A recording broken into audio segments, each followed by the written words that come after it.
Chapter 94. When Thales woke up from his weak and unconscious state due to excessive blood loss, he realized that he was leaning against a huge birch tree. Ralph guarded him closely by his side. Seeing that he had woken up, the phantom wind follower heaved a sigh of relief. "How is the situation?" Thales asked weakly as he touched the two fang wounds on his neck that had magically closed and stopped bleeding. "Very good." Ralph gestured strenuously. With Ralph's help, he tried his best to sit up and looked at the two huge, terrifying monsters, one red and one white, under the moonlight not far away. Serena retracted her skeletal wings in a dispirited manner. Covered in wounds, she supported herself against a birch tree and spat out a mouthful of blood in a disheveled manner. She panted violently. She, who once held the absolute advantage, forced herself to raise her head and look at her cold and aloof younger sister in front of her. The true form Katerina only had a few scratches on her body. "It seems that the victor has been decided, patricide sinner," the Night Queen said coldly and raised her pure white right claw. "Are you going to surrender, or be executed on the spot?" Serena tried her best to support her body. She gritted her teeth and shut her eyes tightly. In the second round of the death match, Serena, who was greatly weakened and had used up all her trump cards, faced Katerina, who had instantly recovered and was full of vitality and was even stronger than before. Other than her left arm being cruelly torn off from her back, her right calf was also broken, one of the results of Katerina's tears of blood. She could not even maintain her balance while standing on the ground. One of her skeletal wings was torn into 3 pieces, and her body was covered in layers of lacerations. 2 of Serena's only right claw were broken as well. A terrifying bloody wound down from her ugly face to her chest. Serena resisted the dizziness caused by her severe injuries and stared at everything in front of her in a daze. Did I fail? Racking my brains for a plan. Using every trick in the book. Using Constellation's power to purge the Sacred Blood Army's opponents. Using Constellation's power to ambush and restrain Katerina. Or at least cutting off the wings around her. Even in the worst-case scenario, I must be able to hide and protect myself. These goals. Serena looked at the weak boy not far away in despair. None of them were achieved. Why? Freedom. Serena lowered her head and sighed. Why is it so hard? Her eyes dimmed, and her body began to be unable to support the true form which consumed a huge amount of energy. Her blood and tissues automatically withered and changed. Her body shrank, and she turned from an ugly-faced woman back into the alluring Serena. Very well, if you still have one good point, sister. Katerina narrowed her eyes. Her claws gently scratched a birch tree beside her, leaving a deep mark. That is, you can always seize the opportunity to surrender to save your life. The naked Serena, who had transformed back into her human form, sneered weakly. She forced herself to say, of course. An older sister always loves her younger sister. At this moment, Serena's and Katerina's ears twitched at the same time. Swoosh! From the birch forest nearby came the sound of someone flying at high speed. In the next second, the old butler Criscorleone's figure appeared in front of Katerina. Tong! After exchanging blows with the astonished Katerina, Criscorleone instantly retreated to Serena's side. He took out the cloak he had prepared beforehand and draped it over Serena. The luxurious clothes on his body were tattered. Part of it was torn when he transformed into his true form, while the other part was left behind from the fierce battle with Hestad. Your Highness. With just a glance, Criscorleone understood the current situation. He said with a solemn expression, Your Highness. With a solemn expression, he said, I strongly suggest that we retreat for now. Thales frowned. He remembered Gilbert's evaluation of this old blood clansman. The Night Queen revealed a complicated expression. Criscorleone, with your achievements in battle, you can be conferred a marquis. I still remember the surprise in my father's eyes when you mentioned that you wanted to serve us as a butler. Now that I look at it, he trusted his old subordinate too much. Katerina raised her pure white and strange true form head and furrowed her brows slightly. Where is Hestad? He got what he wished for, Your Highness Katerina. Crescorleone turned around and politely bowed slightly to the second young lady of the family, the true head of the Corleone family. Hestad died in battle in a glorious and joyful manner. He left without regrets and was freed from the pain of immortality, leaving behind only us old comrades. Crescorleone sighed secretly in his heart. To continue suffering in this world full of lies. Hearing the news of her subordinate's death, Katerina roared ferociously and spread her skeletal wings again. At this moment, there was a sound from the trees. Asterisk swoosh. Swoosh. Swoosh. Asterisk more than 10 human figures appeared behind Katerina one after the other, as if a frame skipped. The warriors of the Sacred Blood Army finally arrived late. Crescorleone supported the ashen-faced Serena and observed the worsening situation. His expression was grave and solemn. Your Majesty. Although the remaining 12 men and women of the Sacred Blood Corps had injuries of varying degrees, they all wore resolute expressions as they respectfully saluted the Night Queen. Katerina did not even look at them. She only nodded slowly. Surround them, the traitors, she ordered coldly. At that moment, she seemed to have returned to her proper role, the aloof and mysterious Night Queen who had spread her name throughout the 200 years of war in the Eastern Peninsula. The 12 figures instantly spread out and firmly surrounded Serena and Crescorleone. Although no one gave them a second glance, Thale's heart still tightened when he saw these people appear. This is the Sacred Blood Army. They actually did not have many casualties in such an intense battle. Thales panted weakly and said to Ralph seriously, be ready at any time and act according to the situation.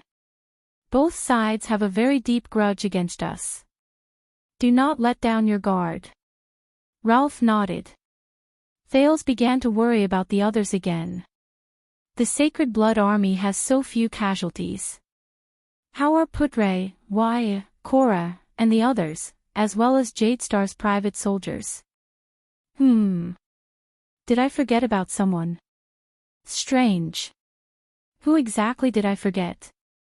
Thales scratched his head laboriously and vexedly, trying to remember. But soon, he would not have to be vexed anymore. Ah ha, you are here, boy. A loud greeting came from behind him. Thales sighed. So it's her. Thales' female protector on this trip, Ida, dragged the dying and powerless Simon Corleone out of the thicket like a donkey pulling a mill. She immediately attracted everyone's attention. I didn't expect you to still be alive.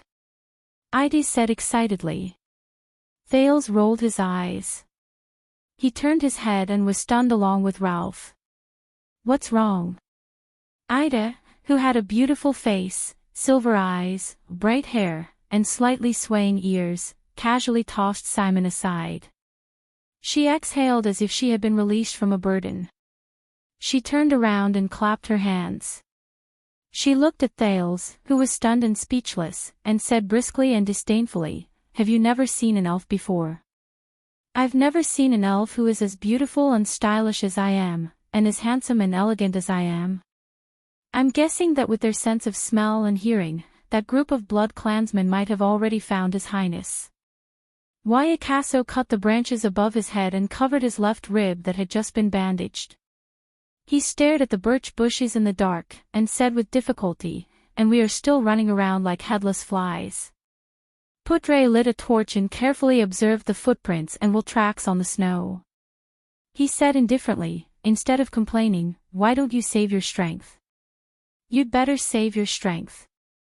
You may have to use your sword later, if you can still wield it. Behind him was a Jadestar private soldier who was left behind on the road. He was supporting Cora, who was almost unconscious. Damn it, I lost Prince Thales on my first escort mission. Waya sensed his injuries and sighed regretfully. I am probably the worst attendant to a prince in the history of Constellation. When he heard this, Putre's hand, which was holding the torch, suddenly trembled slightly. No, Lord Putre Nimain, the diplomat group's vice-diplomat, said slowly, you are not. Waya turned his head and looked at Putre in surprise. The vice-diplomat, who had always been indifferent to others, showed an unusual expression of loneliness and sorrow. Believe me, you are not the worst attendant. Once, there was a prince's attendant, who was much worse than you are now. It can be said that he was a complete failure. Who? Waya asked in a daze, which attendant? Putre closed his eyes dejectedly and only shook his head. At this moment, Waya's expression changed and he turned around quickly. The single-edged sword in the attendant's hand was instantly unsheathed and slashed diagonally behind him. Asterisk clang. Asterisk Putre covered his right shoulder, which was severely injured in an instant. He fell to the ground and panted continuously. It was a wound caused by a sharp claw. It was only a few inches away from his throat. Cora fell to the ground powerlessly. Beside him, the Jade Star private soldier knelt down in disbelief. He covered his neck that had been slashed open and struggled to inhale the last breath of air in his life. Damn it! Waya's action just now had affected the wound, which was not light to begin with. He gritted his teeth and endured the pain. He supported himself with one hand on the ground and raised his head to look at the enemy who had suddenly appeared. Very good intuition, boy. The super-class blood clansman with extraordinary speed, blonde and handsome Estrone Corleone, stood in front of them and licked his sharp claws that were covered in blood. He flashed a confident smile. At this age, with such skills and the power of eradication. You are one of the seeds of the Tower of Eradication, right? Estrone took a step forward. His eyes shone with a cold glare. Will it taste even more delicious? No. Thales shook his head in resignation, letting go of the surprise and doubt in his heart. I have just never seen such a, conscientious elf. The next moment, Thales' head was struck violently. Asterisk thawed. Asterisk under Ralph's stunned gaze, Thales touched his head with tears in his eyes and looked at Ida pitifully. What kind of protector is this? Hey, hey, hey. What kind of expression and answer is that? Under Thales' tearful gaze and the hostile gazes of all the blood clansmen present, Ida snorted in dissatisfaction. She kicked the unconscious Simon Corleone by her feet without realizing it. I went through a lot of hardships, exhausted all my strength, and used all sorts of methods to capture this terrifying supreme-class opponent alive. Then, I cleverly captured him as a hostage so that you would have more bargaining chips in your negotiations. Capturing him alive is even harder than killing him. I spent a lot of time. Yes, that's right. It's not because I got lost in the bushes. Ida raised her head proudly. Then, I immediately rushed over to provide support, to save you. Thales rolled his eyes in resignation again. Thank you for for rushing over now. There is only one question. Thales held his forehead and sighed. Are you a police officer? Ah, what? Ida was stunned when she came to his side. Thales supported his weak body and sat upright. His expression changed and he said solemnly, you came at the right time. Capturing the enemy alive, well done. Ida then curled up the corners of her lips and chuckled. Katerina turned her head and looked at the dispirited Simon on the ground. She then stared at Thales. You want to use him as a bargaining chip? Looks like you still don't believe us. Thales stared back at the Night Queen without showing any signs of weakness. Of course, you are Serena's younger sister after all. Enough. Katerina turned her head with a cold expression. She decided to settle the matters within her family first. She shouted, "Serena Corleone, Chris Corleone, surrender yourselves. I promise that I will give you a fair trial according to our tradition." Chris looked at the Blood Clan warriors surrounding them and Ida in the distance. He sighed. He was prepared to change into his true form and fight for the last time. At this moment, Serena suddenly extended her hand and stopped her subordinate's movements. "Do you think this is the end?" Serena smiled wanly and looked at her younger sister, who was certain that victory was within her grasp. Katerina furrowed her brows. It has come to this. What other trump cards does she have? Thales suddenly remembered what Serena had said. War will purge the Sacred Blood Army's opponents and give me a more obedient Night Kingdom, and the true Corleone heir will turn the tide at the last moment. Wait a minute. Turn the tide at the last moment. He was shocked. Serena only had 3 people. How could she turn the tide against the attack of the suzerains of Constellation? So, the meaning of this sentence is, Thales furrowed his brows. She has reinforcements. In the next moment, Serena revealed a desolate expression. She opened her mouth abruptly and spat out a crimson ball from her throat. She caught it in her hand. It was a strange, wriggling ball. Chris' expression changed abruptly. Katerina looked puzzled. She did not recognize this thing. Thales thought of something. That strange fluctuation surged into his eyes. That ball. It was emitting crimson-red light. The texture of this light. Why does it look a little familiar? Thales' heart skipped a beat. He turned towards the black coffin in the distance. Is it the light of the legendary anti-mystic equipment? Could it be that the red ball is also, why? Katerina asked sarcastically. Do you still want to fight to the last soldier? Serena ignored her. She only crushed the squirming red ball in her hand under everyone's watchful eyes, as if she had accepted her fate. The ball was crushed in her palm and a red liquid flowed out. It was like blood. You forced me to do this, Serena said desolately with a hoarse voice. In the beginning, nothing happened.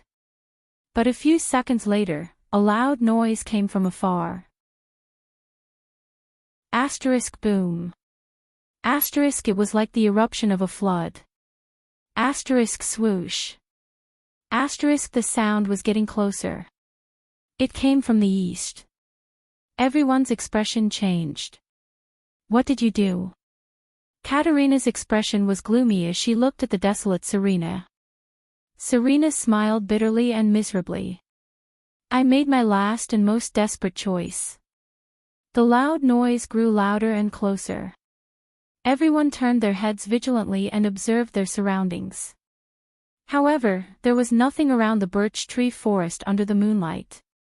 Hey, boy, you have a good brain. What exactly is this? Ida asked curiously. Thales shook his head solemnly. He had a bad feeling about this. Asterisk boom.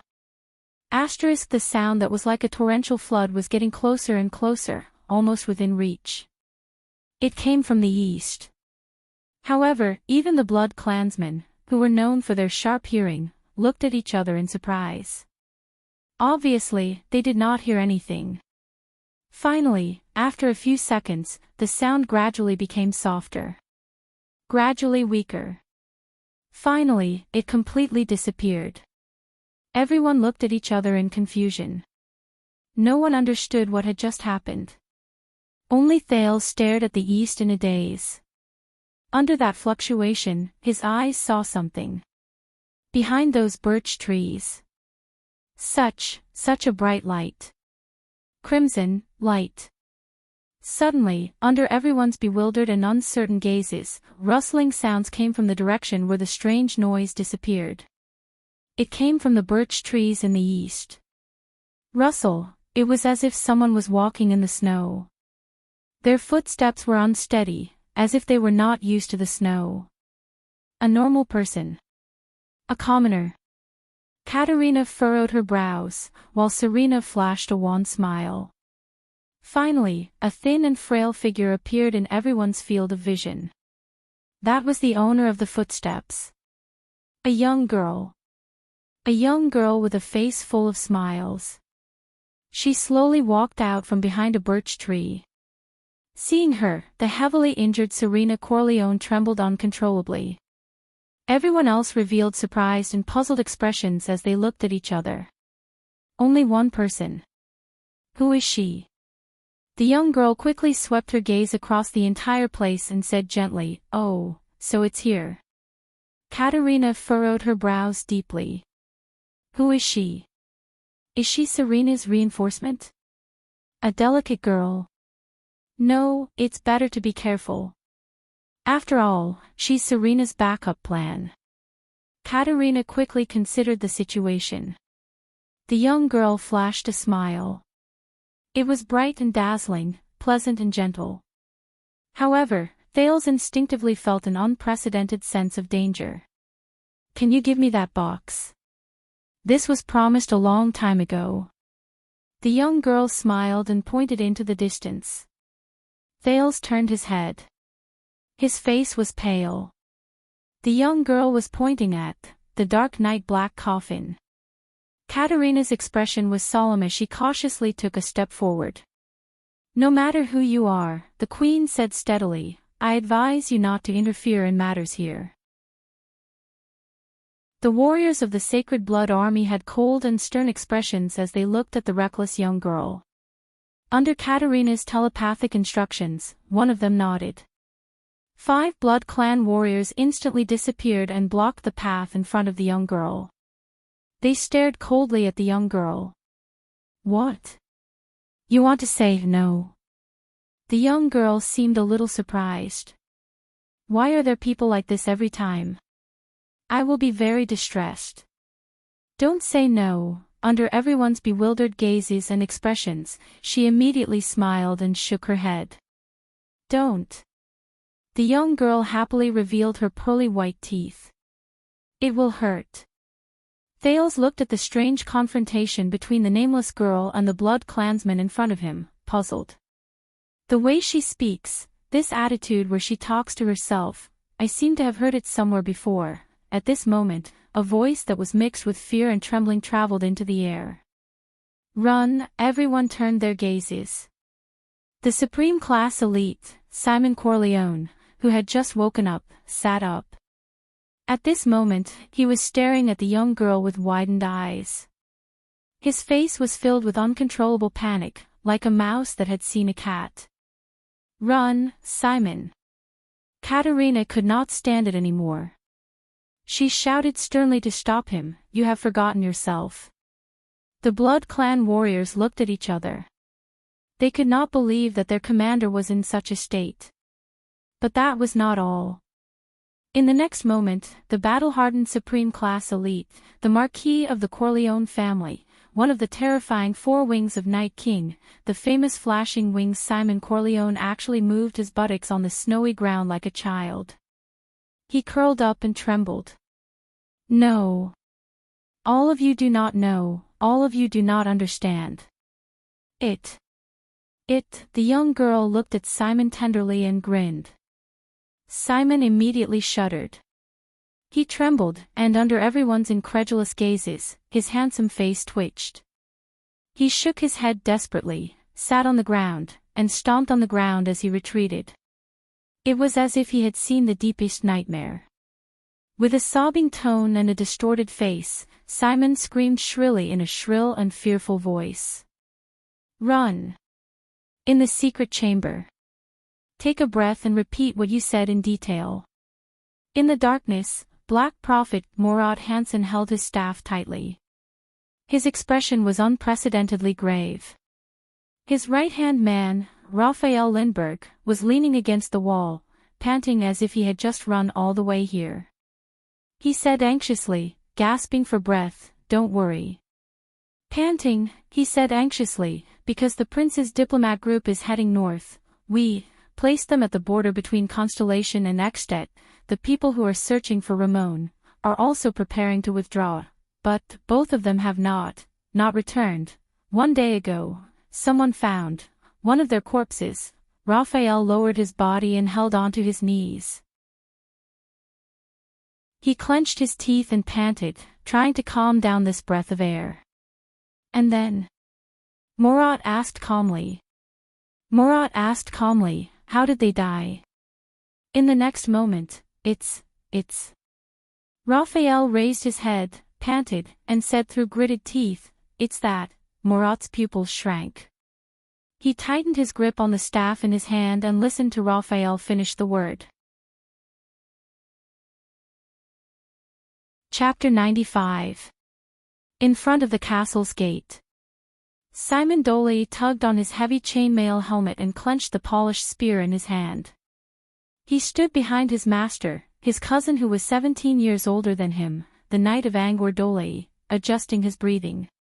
Beside him and behind him were countless knights and warriors. They stood behind the castle's gate. Everyone had different expressions. Some were trembling nervously, some had a determined look in their eyes, and some looked numb and unfocused. Many people were whispering to each other. Simon vaguely heard words like monster and annihilated. His cousin, Knight Angor, nodded at the middle-aged man in a purple robe beside him. The latter turned around and left. Simon recognized him. He was Wizard Sheely from Soul Tower. He was the wizard consultant of Sword Lake City. But why did he leave? Simon thought doubtfully. Soul Tower has been destroyed. Where else can he go? Knight Angor rode on his horse and lifted his helmet. He looked at Simon worriedly. The latter tried his best to stand straighter. I'm a knight squire after all. Simon thought nervously. I can't embarrass myself in my first battle serving my cousin. Knight Angor did not look at his cousin anymore. Instead, he raised his head with a determined look. He turned his horse around and looked at the knights and soldiers. They are outside the gate. He shouted, those shameful followers. The Redalians, the Nedardians, the Colonsons, the Red Earthlings, the Northlanders, the Far Easterners, and perhaps the damned Empire's people. They come in all shapes and sizes. But I don't care. Angor's determined eyes glanced at everyone. Because they all have one thing in common, Angor pulled out his long sword from his saddle and shouted with all his might, we don't have long to live. Almost all the knights and warriors raised their weapons, knocking them or raising them high. In the metallic sounds and the rain of blades, everybody followed their commander and instinctively roared, woo-ah. Simon was among them. He roared at the top of his lungs. This gave him a lot of confidence when he first entered the battlefield. The victory of the Northlanders proved that they, those monsters, those calamities, are not invincible. Angor shouted, and what we are facing is just a broken army. Many people held their weapons tightly. We will crush them. Woo-ah. Open the city gates. Elder Leo ordered loudly. The soldiers at the top of the gate turned the winch, and the gate of the castle began to rise. Knight Angligo, the commander of the assault team, rode his horse to the front of the team. Simon quickly held his gun and followed. After you open the gate, no matter what you see, remember, Commander Angligo raised the iron-colored longsword he inherited from the Temple of Knights. His sonorous voice traveled into every warrior's ears. We are the sons and daughters of Thornland, the warriors of the Thorny Lands, the protectors of the Southwest. Woo-ah. We would rather bleed for freedom than succumb to fear. The light of the Republic once shone on our ancestors, and not even the Empire could erase it. Woo-ah. Dragons, elves, beastmen, and evil empires, none of them can make us bend our knees. The children of thorns are born to resist. Woo-ah. May Errol's light bless Sword Lake City forever. Children of thorns, advance. Woo-ah. The gate finally rose to the top. Simon stood beside his cousin and looked at the shield with the image of a thorny sword on his saddle. I am a member of the Dolly family. He clenched his spear tightly and looked outside the city gate. There was a murderous army there, but they could not hide their exhaustion and injuries. They were also fewer in number than them. These are the supporters and followers of those calamities. Simon shook his head and cleared his mind of distracting thoughts. We, the Dolly family, have protected Sword Lake City for generations. I am a child of thorns. I will never surrender. Knight Angligo put down his long sword and took the spear from Simon's hand. Follow the formation, Simon. Angligo frowned and whispered, there is a secret passage under the south gate. Ha! Secret passage. Before Simon could react, Knight Angligo swung his spear fiercely. Supernatural power surged into his arm, and he urged his horse forward. What does cousin mean? Simon drew the sword from his waist. His body trembled uncontrollably as he followed the main force out of the gate. He saw them get into formation in an extremely short amount of time.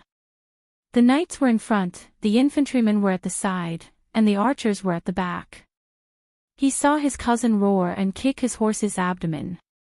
The horse trotted and sped up, and the knights beside him followed fearlessly. He saw the infantry commander turn around and draw his long sword.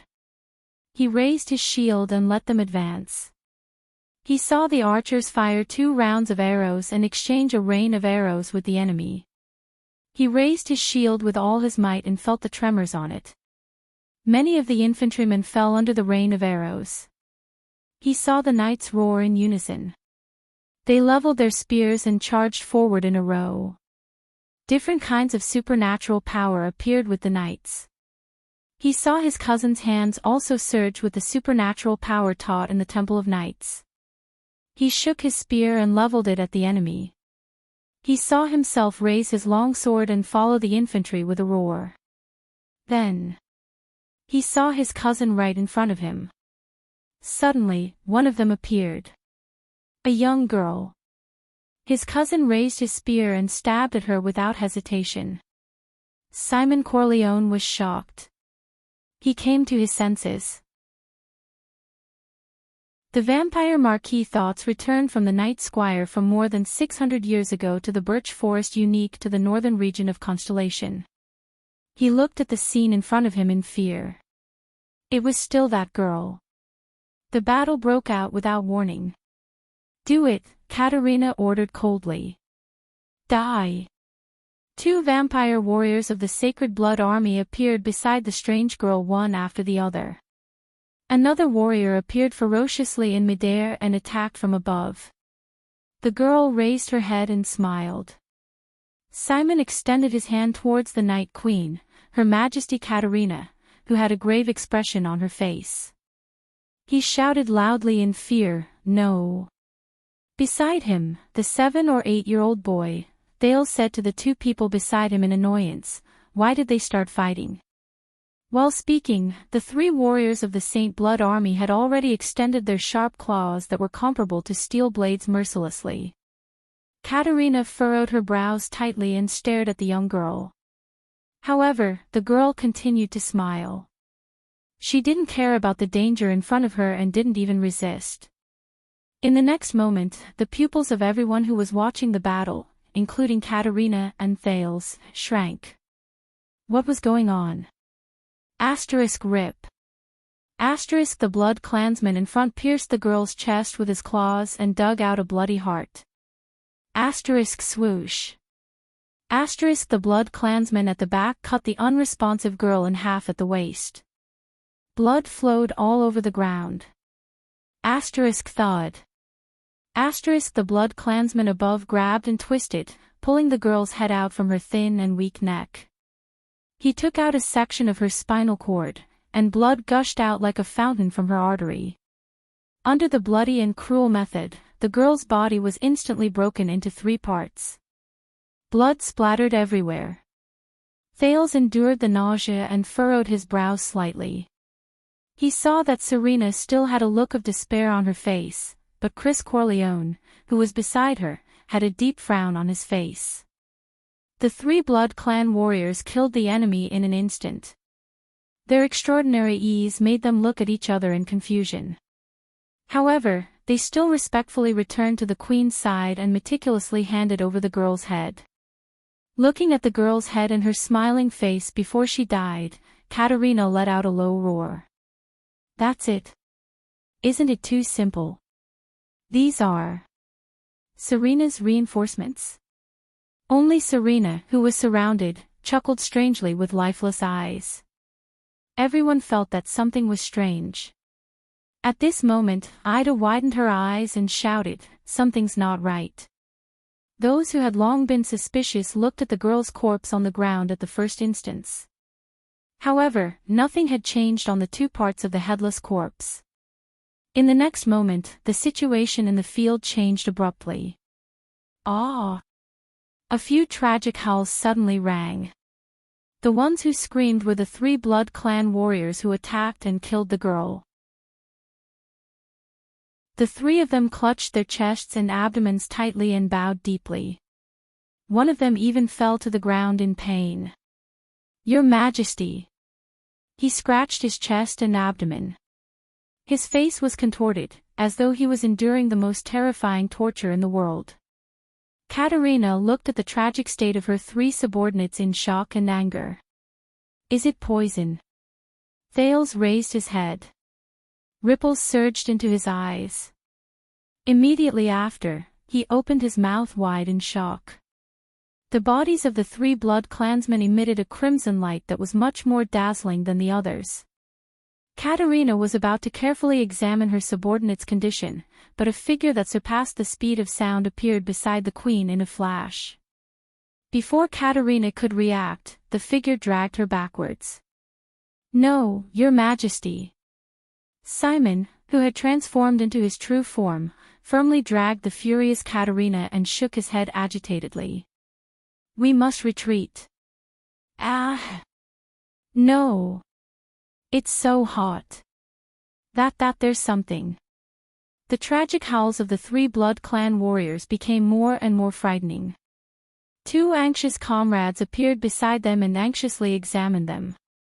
Through the special vision brought about by the strange ripples, Thales looked at the field in shock.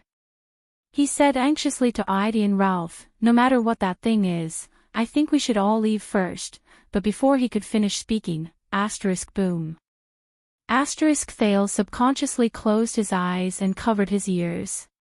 A huge explosion and roar suddenly rang out violently. Everyone stared at the field in bewilderment. The 3 elite Sacred Blood Army warriors exploded like balloons. They exploded into countless broken limbs and bodies of various sizes. Thousands of crimson drops of blood splattered in all directions. The 2 comrades who were nearby and were affected by the explosion fell powerlessly on the ground. After twitching for a while, they also started to howl in pain. "Damn it!" Katerina roared furiously and shook off Simon. But immediately after, something even stranger happened. The blood and broken limbs all over the ground seemed to have a life of their own. They moved on the ground and gathered in one spot. The blood all over the ground flowed happily and gathered into a blood-red sphere. Thales furrowed his brows. He swore that he saw the most disgusting scene in his life. A Blood Clan's broken hand relied on its fingers to pull on the ground and crawled agilely towards the blood-red sphere. With all its strength, it leaped into the sphere that seemed to be made of blood. It was not just the broken hand that could move on its own. There were also rolling calves, moving lips, shrinking and moving stomachs, thriving organs, and even lively eyeballs, a brain that rolled strenuously, and a spinal cord that slithered forward like a snake. All of them were like servants who were summoned by their master, happily fusing into the crimson sphere of blood. Boom. The 2 Blood Clansmen who were howling in pain on the ground immediately exploded into blood-stained limbs that scattered in all directions. Their blood and broken limbs also came alive, in an instant and fused into the large sphere that had expanded to the height of a human. Katerina looked at everything in front of her in astonishment. This was beyond her understanding of the world. The blood clansmen looked at each other for help in fear. Simon stared at the sphere and recalled the most unbearable and terrifying memory. B*TCH. What did you do? The queen roared at Serena in a frenzy. However, Serena only laughed miserably. As long as we all die here, we will be freed from his curse. Chris sighed at the side. Thales, who had a strong urge to vomit, covered his mouth. What the hell is that? Thales said incoherently as he pointed at the sphere and the broken limbs that were jumping happily around it. He looked at the strange scene before him in disbelief. I don't know. Ida looked at it in a daze, as though she was scared silly. But I don't want to die in that way. Ralph, on the other hand, had a horrified expression as he gestured frantically. Terrifying. At this moment, the sphere finally stopped expanding. The crimson sphere slowly shrunk. At the same time, a hand suddenly stretched out from the ball-shaped blood. It was a person. Everyone was dumbfounded as they watched the strange, smiling girl walk out of the sphere naked with her head and body covered in crimson blood. I told you. The girl closed her eyes and smiled. It will hurt. What on earth are you? Katerina gritted her teeth and shouted angrily. The girl raised her head and wiped away the area around her blood-filled eyes, revealing her skin and eyes. She looked at Katerina. Aren't you His Majesty? The girl laughed and said, Why? Did they not tell you when you ascended the throne? Katerina had a puzzled look on her face. Ah, I suppose you did not ascend the throne normally. The girl smiled gently, but immediately shook her head. Her smile was strange. Or could it be that B***starred, Bloodthorn, has already given up on all of you? At that moment, shock and fear erupted from Katerina's eyes. Thales furrowed his brows. Bloodthorn. It's that title again. And this girl. I hope she is not what I think she is. Thales gritted his teeth. He decided to ignore what was happening here and run away first. At this moment, the girl took a step forward. Everyone's nerves tightened, and they subconsciously wanted to retreat. Only one person, under the watchful eyes of the crowd, walked forward step by step, mournfully. It was Serena. Behind her, Chris's gaze showed hesitation and reluctance. According to the agreement, I brought you the Dark Knight Black Coffin, Thales watched in bewilderment. Serena lowered her head with a pale face and trembled as she knelt down. Lady Blood Mystic. At that instant, the surroundings were deathly silent. Thales opened his mouth wide and covered his face with his hands. Guess what comes? He turned to Ralph. Is that your former boss? Thales furrowed his brows tightly. However, the latter's face was also ashen. He gestured, I have never seen him before. Thales gestured back with an unpleasant expression. All right. Run. Ralph tightened his grip on the steel prosthetic leg under his feet and carried Thales without batting an eyelid. Yes. The blood mystic flashed a charming smile. You're late for the promise of 200 years. I'm very sorry, sir, Serena said bitterly. When I attacked, the blood mystic clearly did not intend to listen to her explanation.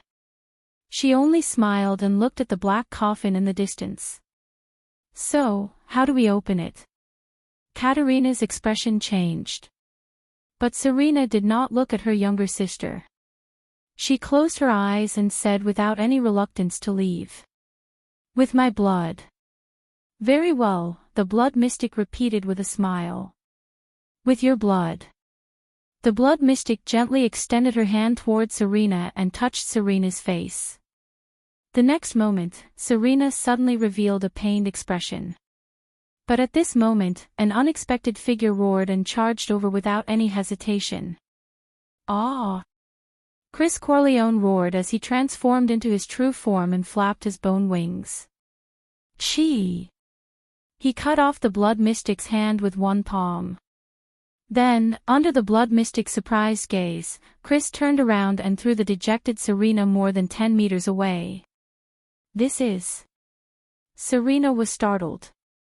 She looked at the old butler while she was in midair. Chris. She muttered. Your Highness Serena. Chris Corleone violently grabbed the Blood Mystic's other hand and shouted angrily, You can't give up. Why did you set foot on this path? Serena shuddered. She gritted her teeth and her body fell with a loud crash. But the next moment, the Blood Mystic's severed hand was pressed against Chris' body. The latter immediately howled in pain. Oh, he closed his eyes and knelt down abruptly as if he was being tortured. His pair of bone wings twitched continuously. Immediately after, Chris's entire body emitted crimson smoke. Look, your blood is boiling. The Blood Mystic who had lost both her arms bent down and looked at him with a smile. Your life is burning. Asterisk swoosh. Asterisk the next moment, Simon Corleone dashed to the Blood Mystic's side at an undetectable speed with an expression as if he was facing death with equanimity. With a karate chop, he cut off the blood-red girl's head. Simon gritted his teeth and suppressed the fear in his heart. He turned his head and said, You're really lousy, old man. Only then did Chris relax. His face was ashen and he could not stop panting. Hee. He laughed bitterly and said, The one who saved me was actually you, Simon. Shut up, old man. Simon's gaze, which was mixed with fear and hatred, shifted from the Blood Mystic's body to Chris. Among the three of you, I hate you the most. Katerina's voice rang out just in time. Leave 5 people to cover the retreat. She flew into the air and madly roared her orders. The rest of you, take the black coffin and retreat immediately. The Sacred Blood Army did not hesitate. Among the remaining 7 Blood Clan warriors, 2 figures flew and rushed towards the black coffin. One in front and one at the back, they carried the black coffin. However, in the next moment, a head strangely grew out from the chest of the blood-red girl's body. The reason why it was strange was because the head did not grow out from her neck. Instead, it grew out from between her breasts by tearing her chest apart. This is... Chris and Simon looked at each other. What kind of monster is this? No one is allowed to run.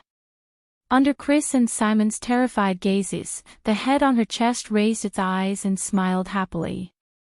If those people discover me, I will be very distressed. No one is allowed to run. The Blood Mystic took a light step forward and raised her only remaining hand. The head on her chest said loudly, The blood of this world. All of it belongs to me. In the next second, a terrifying tremor came from the ground. Asterisk rumble, asterisk Chris and Simon stared at the ground in shock and bewilderment. Then, they looked at each other. What is this? Thales, who was carried by Ralph, tiptoed along with Ida and the other 2 for about 20 steps.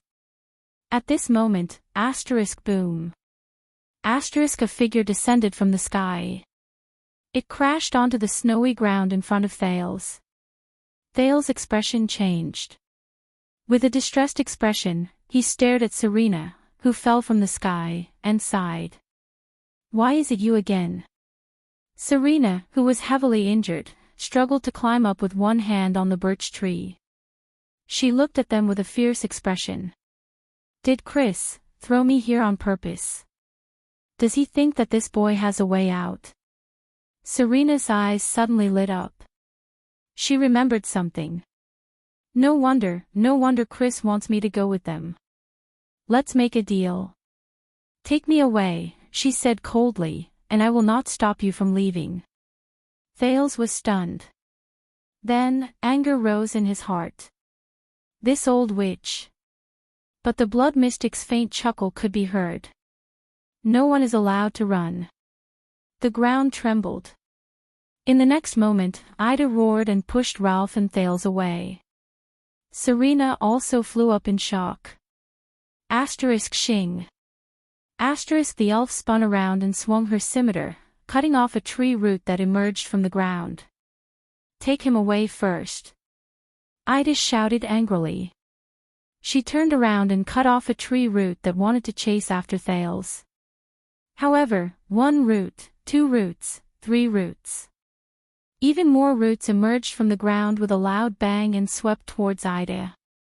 The elf roared and swung her scimitar at the tree roots in all directions. Ralph and Serena struggled to climb higher up the tree.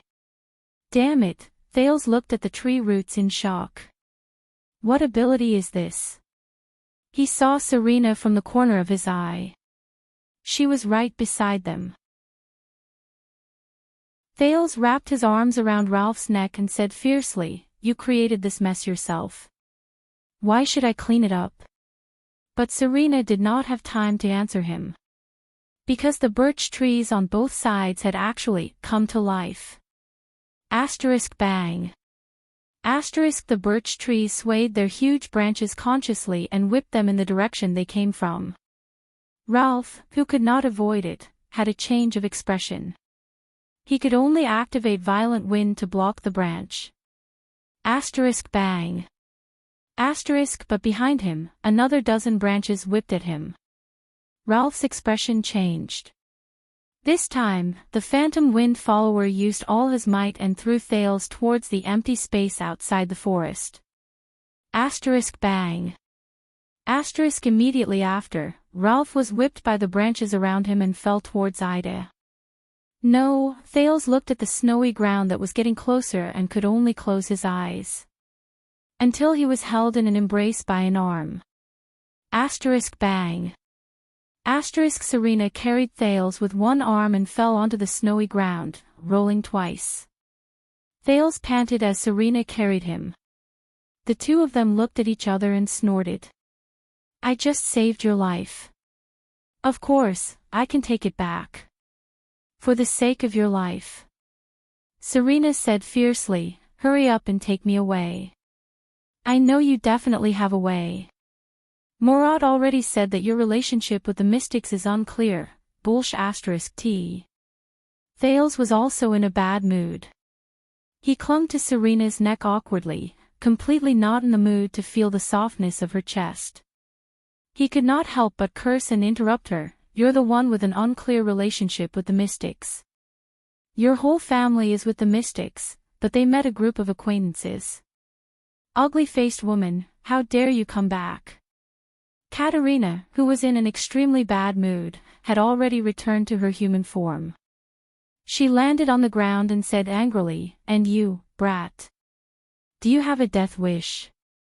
Behind her, 2 blood clansmen carried the black coffin and rushed over. I didn't want to either. Thales gritted his teeth. It's all thanks to your good sister. Bang. In the next moment, a few more tree roots emerged from the ground. Be careful. Thales cried out in alarm.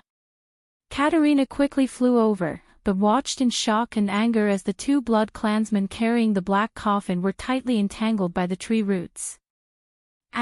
The 2 blood clansmen who were entangled by the tree roots immediately let out a deafening roar, but it quickly turned into a pained howl. Thales and Serena flew over to dodge the tree roots. They watched in horror as countless small roots grew out of the tree roots that entangled them and pierced into the skin of the 2 blood clansmen. The flesh and blood of the 2 blood clansmen rapidly shriveled and dried up, turning into the same color as the tree roots. They then merged with the tree roots and drilled into the ground. Are you sure that she is the blood mystic? Thales furrowed his brows and shouted, not the tree mystic. Compared to the air mystic and Asda's clear abilities, which he had seen before, he completely did not understand what the blood mystic's abilities were. Blood, resurrection, corpse fragments, and now trees. My God, what else can she do? Also, Thales sighed. He suddenly sincerely felt that compared to the blood mystic, Asta was a good person in every aspect. Both of them are good people. Compared to that kind of death, pinchball is really a VIP treatment. Serena carried Thales and flipped onto the black coffin, avoiding the attack of the two tree roots. I don't know. She gritted her teeth and said, I'm not a prophet. The tree roots seemed to be extremely wary of the black coffin. They did not dare to enter the vicinity of the black coffin. They only paced back and forth, as if they were consciously waiting. Katerina also flew onto the black coffin. The two sisters' gazes met. Hatred and disgust surged into their hearts at the same time. Both of them roared. Crybaby. Ugly-faced woman. 5 blood clansmen flew up. The strange-looking blood magus sneered. She raised her severed hand. Before the 5 blood clansmen could get close to her, their bodies trembled and they fell to the ground, convulsing beside the mystic. In the next moment, all of them moaned in pain. Monster! Chris pounced forward with a furious roar. His corrosive, strong, acidic blood spread out and instantly corroded half of the blood mystic's body. Ah, you're using blood to deal with me. The blood mystic smiled. The strong, acidic blood that filled the air trembled and all of it flowed into her body. Chris watched in bewilderment as the blood mystic absorbed his blood. As if she had inhaled the best drug, the blood mystic opened her mouth and praised in an exaggerated manner. Then, without a care, she plucked off her crooked head. She pieced it back onto her own neck. Monster! The blood mystic shook her head. Feeling the connection between her neck and head, she exhaled and looked at the 5 blood clansmen moaning in pain. She smiled slightly. Don't say that. She chuckled and said, aren't all of you about to become monsters as well? Simon flew behind the blood mystic. He was about to attack when he saw the scene in front of him in horror. The 5 moaning blood clansmen suddenly started to howl. One of the blood clansmen watched in horror as a bloody mist burst out of his chest. A blood-red hand suddenly grew out of the exploded hole and kept twisting. It looked like the color of a newborn baby. Ah! No! This warrior was originally the most determined of the soldiers. At that moment, when he saw the strange arm that kept twisting in front of his chest, he started to cry and scream. Save me! A strange eye suddenly opened on the back of the hand. Then, as if it had a mind of its own, the hand grabbed the warrior's head. Asterisk bang! Asterisk it tore his head off while he was still alive. Blood splattered everywhere. Chris and Simon stared at this scene in a daze. The other 4 warriors met a similar fate. A strange tentacle grew out of one's eye and dug out her heart. Another person's spinal cord was pierced by hair that suddenly grew out of nowhere and was torn into a dozen pieces. Another person's shoulder actually grew another head that looked exactly the same. It laughed at him until the warrior chopped off the head on his shoulder out of fear and died mysteriously. There was one person who was the most terrifying. 2 mouths with fangs grew out of his palms and pounced on the warrior's body and started to eat him alive. Ah! What is this? No! No! Let me go! Monster! Die! Die! Don't! Don't! Ah! Asterisk boom! Asterisk Simon could not take it anymore and attacked decisively. He tore the blood mystic's body into 2 again. Then, he turned around and freed the warrior who was being eaten by his own hand. But Simon did not come out of it unscathed. The sharp claw he used to tear the mystic apart instantly started to twitch and expand. Asterisk rip. Asterisk Simon frowned and cut off his own arm without hesitation. I thought you were too afraid to make a move. Chris sighed and stood up shakily. Yes, of course I'm afraid. Simon looked at his severed arm that had fallen to the ground and started to move around. He also looked at his entire body, which was trembling almost uncontrollably. But Simon clenched his remaining claw tightly. He closed his eyes and said through gritted teeth, "But there's still hatred. Cousin." And the entire Sword Lake City was destroyed by such a monster. Ah. Chris laughed bitterly. He looked at the blood-red ball that rose again and spread his wings. "Looks like my ability is useless against her." "Nonsense, she can't be killed at all." Simon clenched his teeth and panted. He moved his claws. "If you're afraid, you should run for your life. Leave her to me." Chris snorted coldly. "You mean, leave you to her?" The two of them looked at each other and suddenly smiled at the same time. "I really miss the old days," Simon said softly, feeling much less nervous and trembling. "Only the three of you," Chris said quietly. Chris silently said, expelling the huge shadow of darkness that had haunted the four of them in the past from the bottom of his heart. "Guess how long we can stall for?" Simon clenched his fists. 3 minutes. Chris frowned deeply as he watched the blood-red girl walk out of the blood ball again.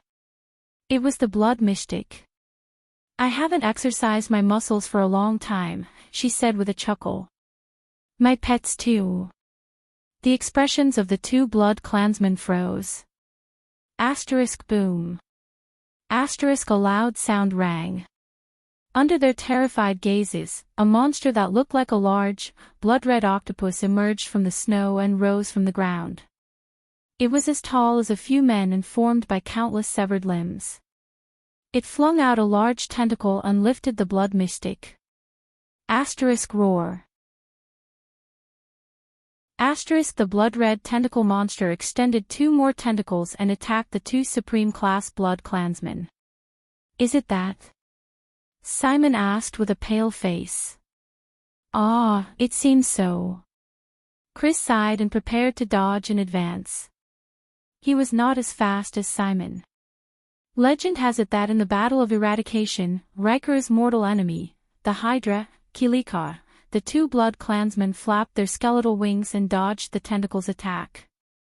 "I just didn't expect it," Chris said slowly. "It's actually the blood mystic's pet." In the next moment, Chris and Simon, who were dodging in the air, shuddered at the same time. They flapped their skeletal wings and pounced towards the Hydra. "Damn it!" Chris watched in horror as his skeletal wings flapped uncontrollably and the tentacles grew bigger and bigger before him. The 2 tentacles each divided into dozens of thinner tentacles. They exerted force and entangled the 2 supreme-class blood clansmen. Asterisk boom.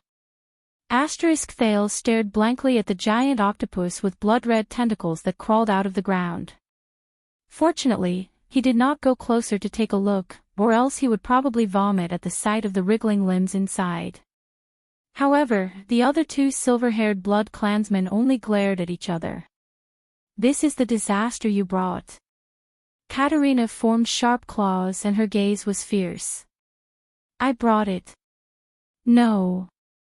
Although Serena was heavily injured, she did not want to be outdone and formed her only claw. "I am your disaster, am I not? Betraying our family to the mystic.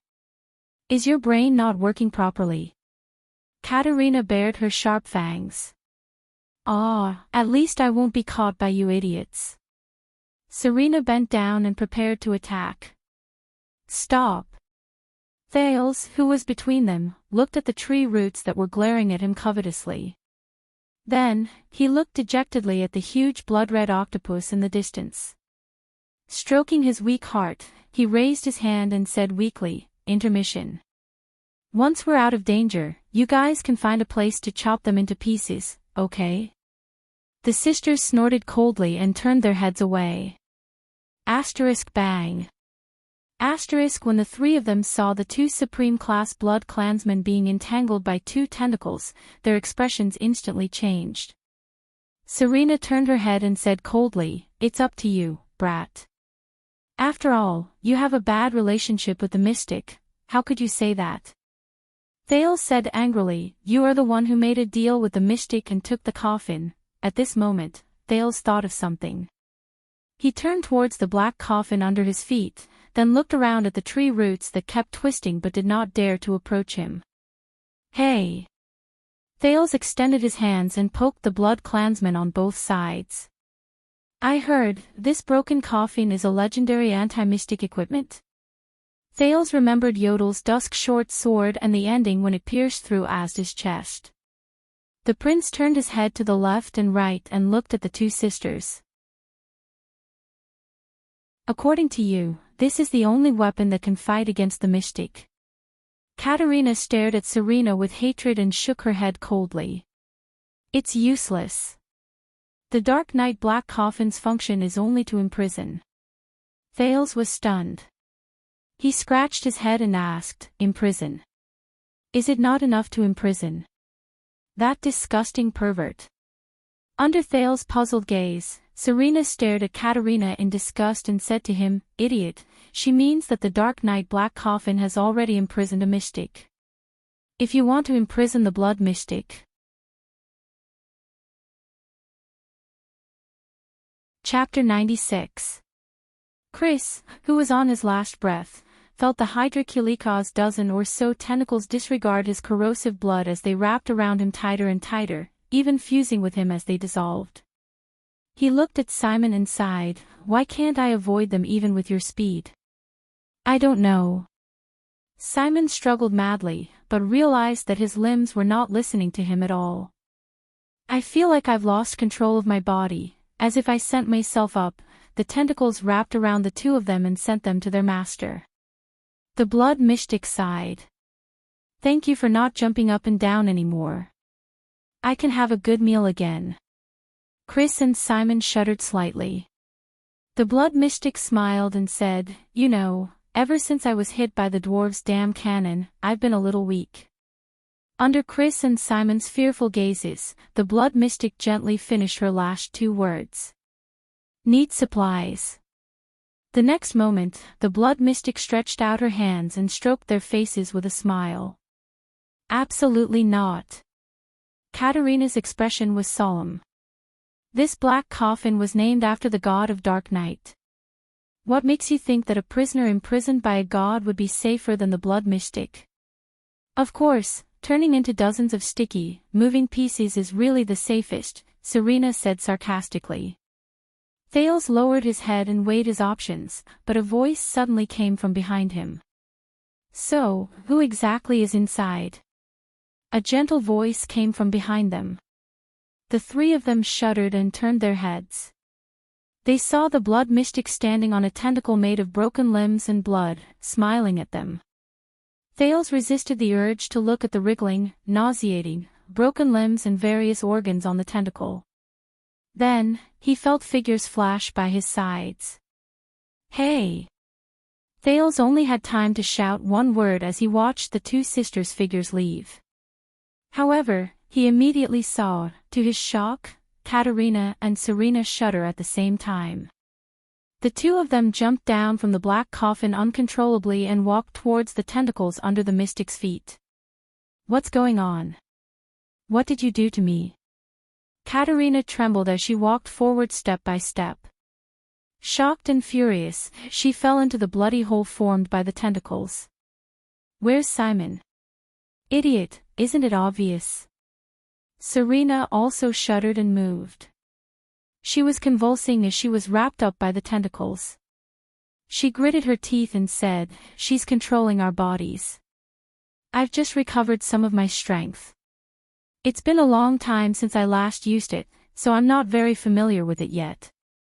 The blood mystic smiled and wrapped the two sisters in a tentacle made of severed limbs. Don't be impatient, I still need your blood later. The girl turned her head to look at Thales. The boy felt his skin crawl as he stared at the mystic. His heart started beating violently again. The last time this happened was in a chess room in Red Street Market. The tentacles moved, and the blood mystic's face, which was drenched in blood, slowly approached him. You! The girl scrutinized him. The mystic took a deep breath. The blood flowing in your veins feels strangely familiar. Bloodline. Thales was instantly shocked. That was right. I have one last trick up my sleeve. He cleared his throat. Although I can't remember, for the sake of this bloodline, I won't let you suffer. The blood-colored girl smiled and extended her hand towards him. Wait! Thales roared. This. Miss. Blood mystic. Thales closed his eyes and hesitated for a moment before he slowly and arduously said, I am also a mystic. I am also a mystic. The blood mystic's expression froze for a moment. Thales opened his eyes gently and calmly stated the truth he was most worried about. We are the same kind. The blood mystic was unmoved and spat out a word, lies. She pressed her hand against Thales' face. Wait a minute. I know Asda Sakern, the air mystic. Feeling the warm blood on his face, Thales quickly said, Asda said that I am a newborn mystic after the battle of eradication. The blood mystic's blood-stained hand stroked his face. Asda. A newborn mystic. The girl chuckled and said, how smart of you to choose that guy who was just sealed to testify for you. I'm telling the truth. Thales was scared out of his wits. He raised his hand and said, I can prove it. That loss of control. The girl's face was still full of smiles. But her tone changed. Loss of control. She said softly. How? Thales was stunned for a moment. His understanding of mystic energy was still too little. He could only try his best to recall that night in Red Street Market. Asda wanted to kill me, but my powers seemed to have interfered with him. There was an explosion. He said that only mystic energy can interfere with each other. Thales frowned. He also said that I am the first in more than 1,000 years. He will guide me, if you need me to prove it, but he did not continue speaking. Enough. The girl looked at him solemnly. So it's true. You are a mystic. Thales widened his eyes. You've believed me just like that. Isn't it too easy? But the girl seemed to see through his doubts. Your blood and vitality are telling me, you are not lying. Blood. Vitality. Thales remembered Asda's control over the air. Curiosity surged. You really believe me? He still asked, not daring to be certain. But the blood-red girl ignored him. So, you are the one with the potential to become a mystic, the first in more than 1,000 years. Thales breathed a sigh of relief. Looks like I saved my life again. That's what Asda said. He also said, but the girl still did not let him finish speaking. So, Asda found you. Thales could only shut his mouth and nod. The blood mystic only stared at him and asked warily, which faction did you choose? The extremists, the obfuscators, the moderators, or the magic empress? Ha! Thales looked puzzled. The girl frowned. Did Asda not tell you about the history of mystics? The 3 mystics' internal wars and the 3 great treaties? Thales shook his head, not understanding. Internal wars. Aren't mystics immortal and indestructible? The mystic stared at Thales. He also did not explain the rules of the mystics' 3 deaths and 1 prohibition. Thales widened his eyes and shook his head. The blood-red girl's expression became more and more unpleasant. Did Asda talk about the difference between matter and perception, and the connection between chaos and purity? Thales sighed and shook his head helplessly. So, which stage are you at in the 4 stages of mystics? You should know this, right? Thales still shook his head in shame. Then, which magic tower's inheritance of knowledge did you receive? The girl spat out words that Thales had seen in books before, but he had no clue about. Alchemy Tower. Soul Tower. Or Ascetic Tower? Or is it an independent inheritance that has wandered outside? Thales was already numb. He just shook his head mechanically. The girl looked at him in disbelief. So, you don't even know the connection between mystic energy and magic, and the difference between mystics, wizards, and witches? Wait, do you know about wizards? Thales stared at her innocently. You don't know anything. How did you become Asda's so-called newborn mystic? The mystic sighed. Thales lowered his head and spread his hands in secret. No teacher, no education. It's not my fault.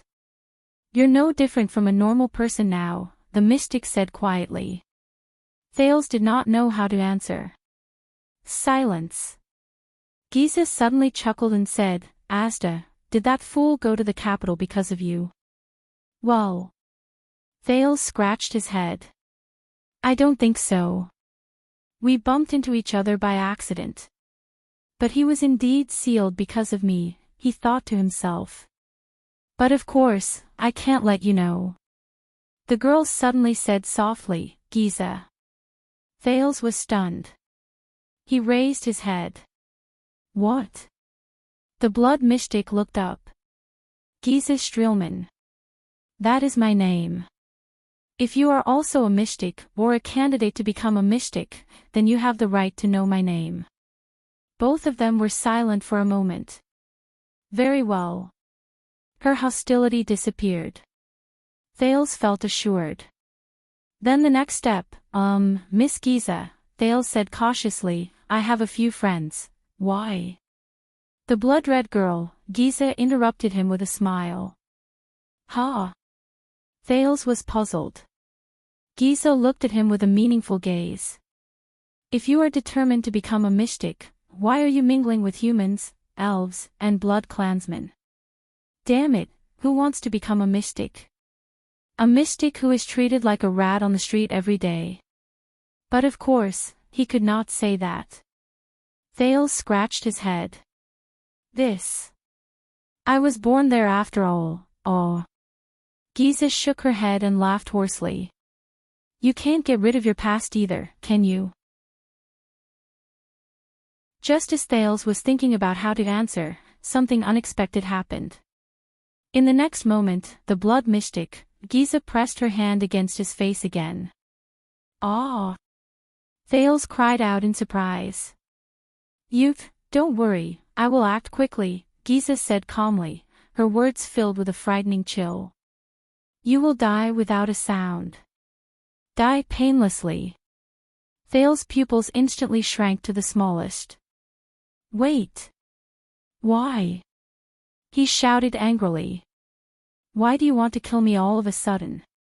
Aren't we the same kind? Thales asked in shock and anger, your goal is to save the mystic in this coffin, isn't it? If you want to save him, why do you want to kill me?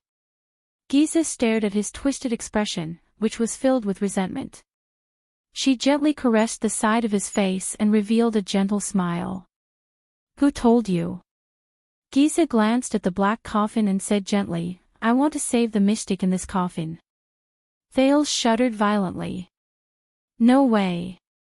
She's not here to save him. Then why go through so much trouble? A thought immediately came to his mind. This is...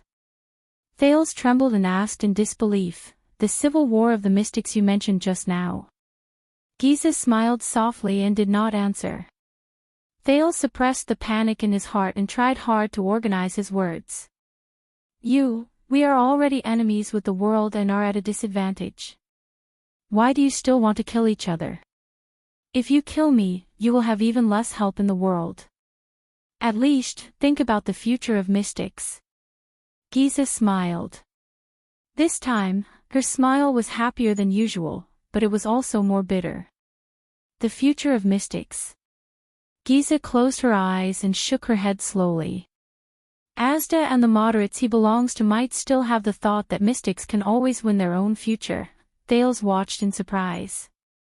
The blood slowly faded from Giza's face, revealing her originally elegant face. But he did not have the energy to observe her appearance. But I gave up a long time ago. Giza smiled shakily. To Thales, she looked more like she was crying. Existences like us, the fewer, the better, isn't it? What? The pain in our bodies and the pain we caused is already enough. Why do we still need a newbie like you to bear it? This. Thales' eyebrows twitched. He looked at Giza, his heart filled with panic. Giza gently covered his face with her hand. The blood in Thales' body began to tremble uneasily. Don't worry, child. You will die peacefully here. Giza looked at him pitifully and gently stroked his hair. You will never become a mystic. I will never let you suffer the pain of being a calamity. This is for your own good. At that moment, the boy used up all the grief and indignation he could muster in 2 lifetimes. He just wanted to say those 3 words happily. F*ck. Thud. Waya fell to the ground weakly. He could no longer hold his sword. Putre fell limp on the ground and watched helplessly as Ishtron easily lifted the powerless Waya. Damn it. You're that brat's attendant. God knows how much I hate him. Ishtron grinned savagely and bared his fangs at Waya's neck. But his expression suddenly froze. He let go of Waya and disappeared in an instant. Clang. Clang. The sharp claws and the sword clashed in the air, sparks flying everywhere. Who are you? Ishtron roared furiously. He dodged the sword and took 3 steps back. A young, cool-looking, black-haired swordswoman in light armor with a heroic aura stood in front of him. She looked at the blood clansman indifferently. Ishtron narrowed his eyes. That strength and angle. Is she another person who has mastered the power of eradication? Thump. The sound of dozens of horse hooves rose from the forest around them. It's right in front. Putre's spirit was lifted. He recognized that it was the voice of the veteran, Janet. Ishtron's expression changed. Reinforcements. As he pondered, the swordswoman's sword closed in on him. Ishtron unleashed a speed that no one could match and dodged the enemy's sword in an instant. An attack of this speed was child's play. He dashed to the swordswoman's side. Get rid of her, and then, but Ishtron did not have the chance to think anymore. To his great shock, he felt a threatening chill of metal coming at him. Rip. Ishtron stopped in his tracks. He lowered his head and looked at his own heart. The swordswoman held her saber in a reverse grip and did not even look behind her. Her blade came out from under her armpit. It went straight into Ishtron's heart. Ishtron trembled and touched the blade. When? He said in disbelief, did you stab me with your sword? I did not, the swordswoman said coldly and pulled out her blade. You brought it to me yourself. Ishtron clutched his pierced heart and fell down without a sound. This power of eradication that forces the enemy's rhythm, Wayakaso, who was struggling on the ground, gritted his teeth and looked up. Pegasus music. The swordswoman turned around and helped Waya up. Waya stood up laboriously. Suddenly, he saw the mighty eagle holding a branch on the swordswoman's gloves. The white eagle. You are. Waya was stunned and spat out a name. You are Miranda Arund. The seed from the previous tournament in the Tower of Eradication. He shouted. But Miranda ignored him and coldly pressed him down to sit under the tree. A dozen cavaliers holding the double-cross star flag and the strange starlight flag came out from behind the bushes and dismounted in front of them. Your Grace. Janet nervously went to Putre's side. Go and find the prince. With his help, Putre stood up with difficulty. The prince, Prince Thales is. There is no need to worry, Miranda interrupted him coldly. Lady Cicere will take care of it. Wyatt picked up his saber and was shocked when he heard that. Lady Cecile. He looked at Miranda and was pleasantly surprised. Are you saying that she came personally? Her Excellency, the Fortress Flower.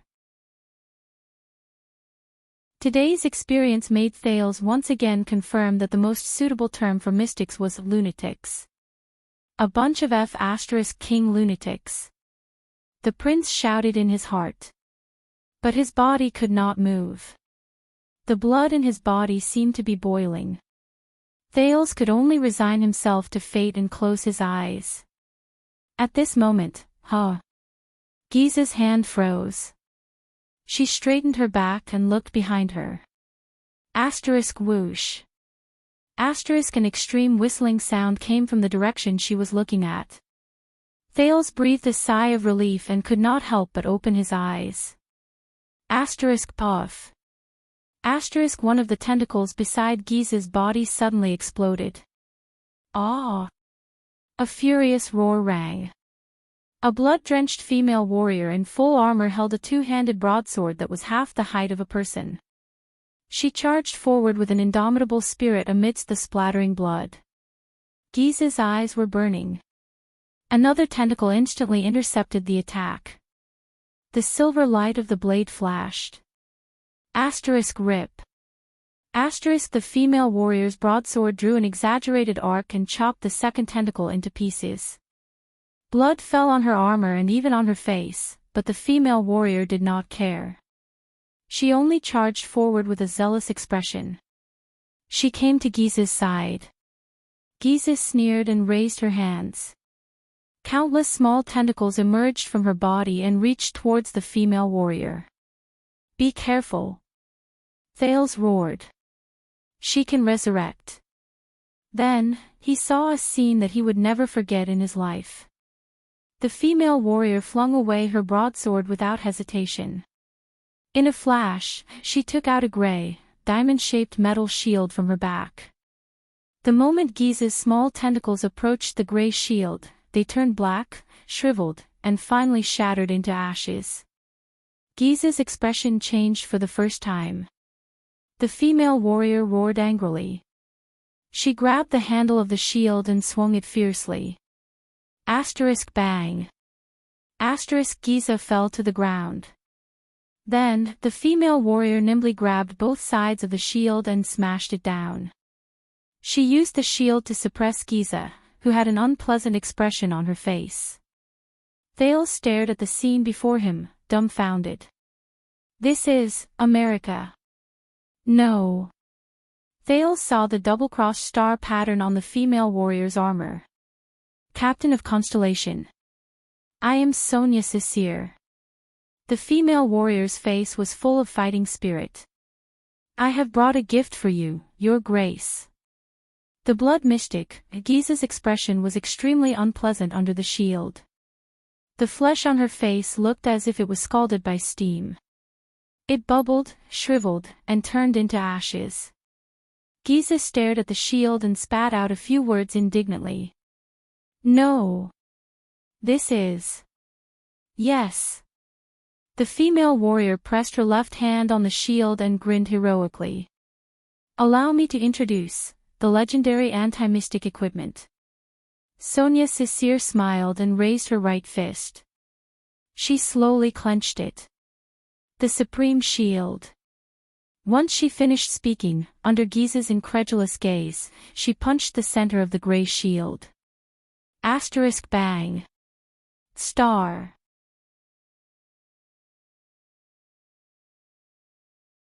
Chapter 97. Thales jumped down from the black coffin and stared at everything in front of him in a daze. The flying ashes turned to ash, and no flesh remained. The severed limbs on the ground gradually withered and turned to ash, blending into the snow under the moonlight. It's over. Giza, the blood mystic, that lunatic, disappeared. The Hydra's tentacles loosened and withered. Katerina and Serena both fell to the ground and coughed violently. Ida helped the ashen-faced Ralph out of the thicket on the side. Those branches, There were at least 100 of them, Ida said with lingering fear. Why did they suddenly wither? But Ida was immediately stunned. She pointed at the female warrior and shouted in an exaggerated manner, "Oh! Strange woman, you're here."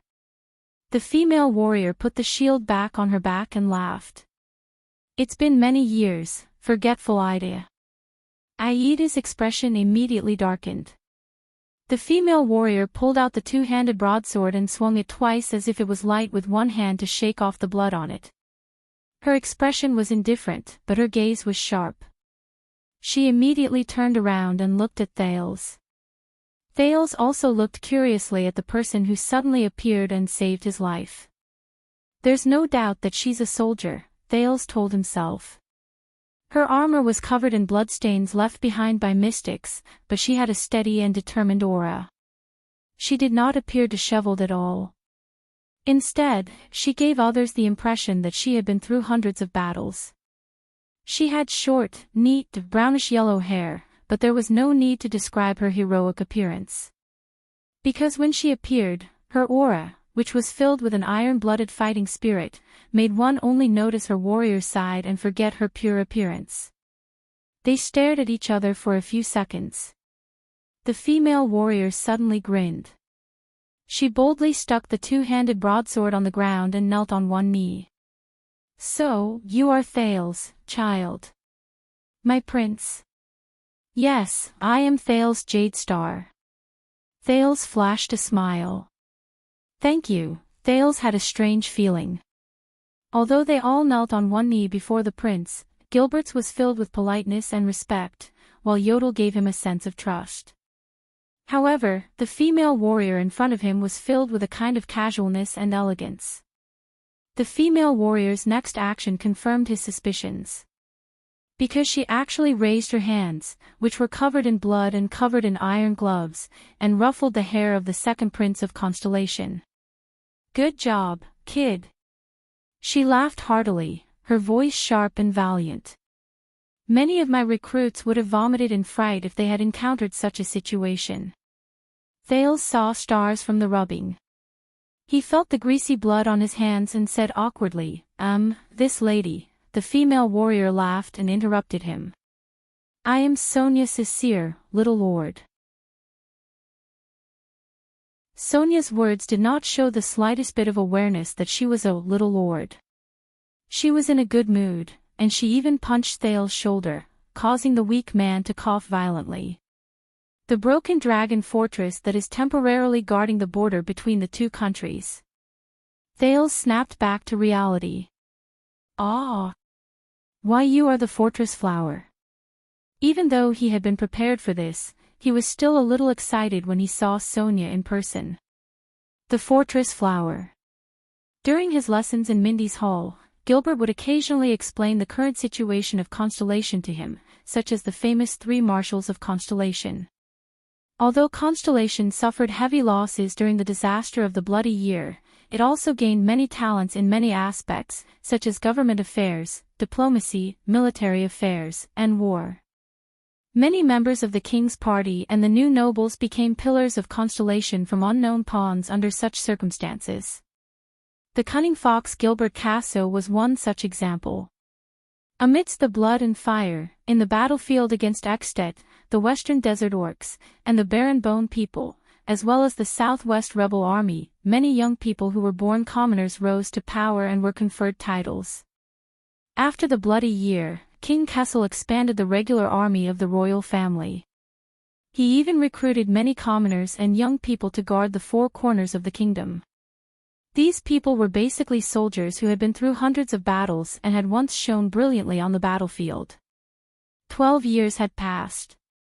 Their encounters were all different, but there were 3 people who stood firm and withstood the test of time. They grew into military commanders who could take charge of an area on their own. They were the 3 Marshals of Constellation, whose names shook the entire kingdom. The subjects of the kingdom gave them resounding nicknames. Even their original names were rarely mentioned. The Kingdom's Wrath. The Legendary Wing. The Fortress Flower. Among them, the Fortress Flower, Lady Sonia Cecere stepped onto the stage of Constellation's history when she followed Duke John on his expedition against the Southwest rebel army. Since the Bloody Year, she led the regular army of the royal family to guard the bitter cold northern territory, keeping an eye on the great dragon of the North's every move. Many Constellationates believed that if the fortress flower was still blooming in Broken Dragon Fortress, then Constellation's northern territory would stand firm.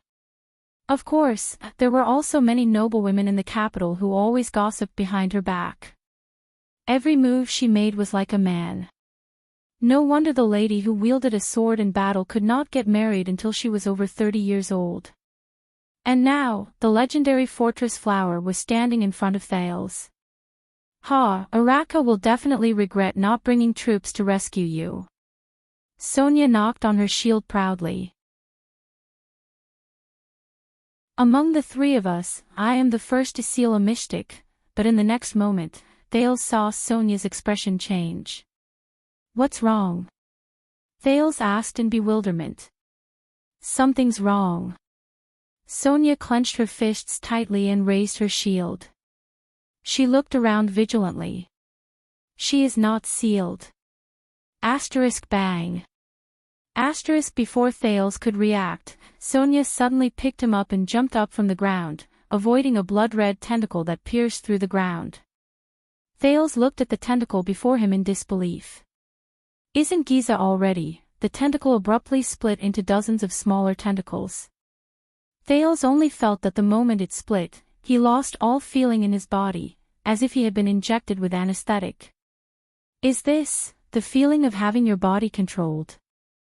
Thales trembled as he let go of Sonia's arm. But the latter did not seem to be affected at all. She extended her arm and hugged him even tighter.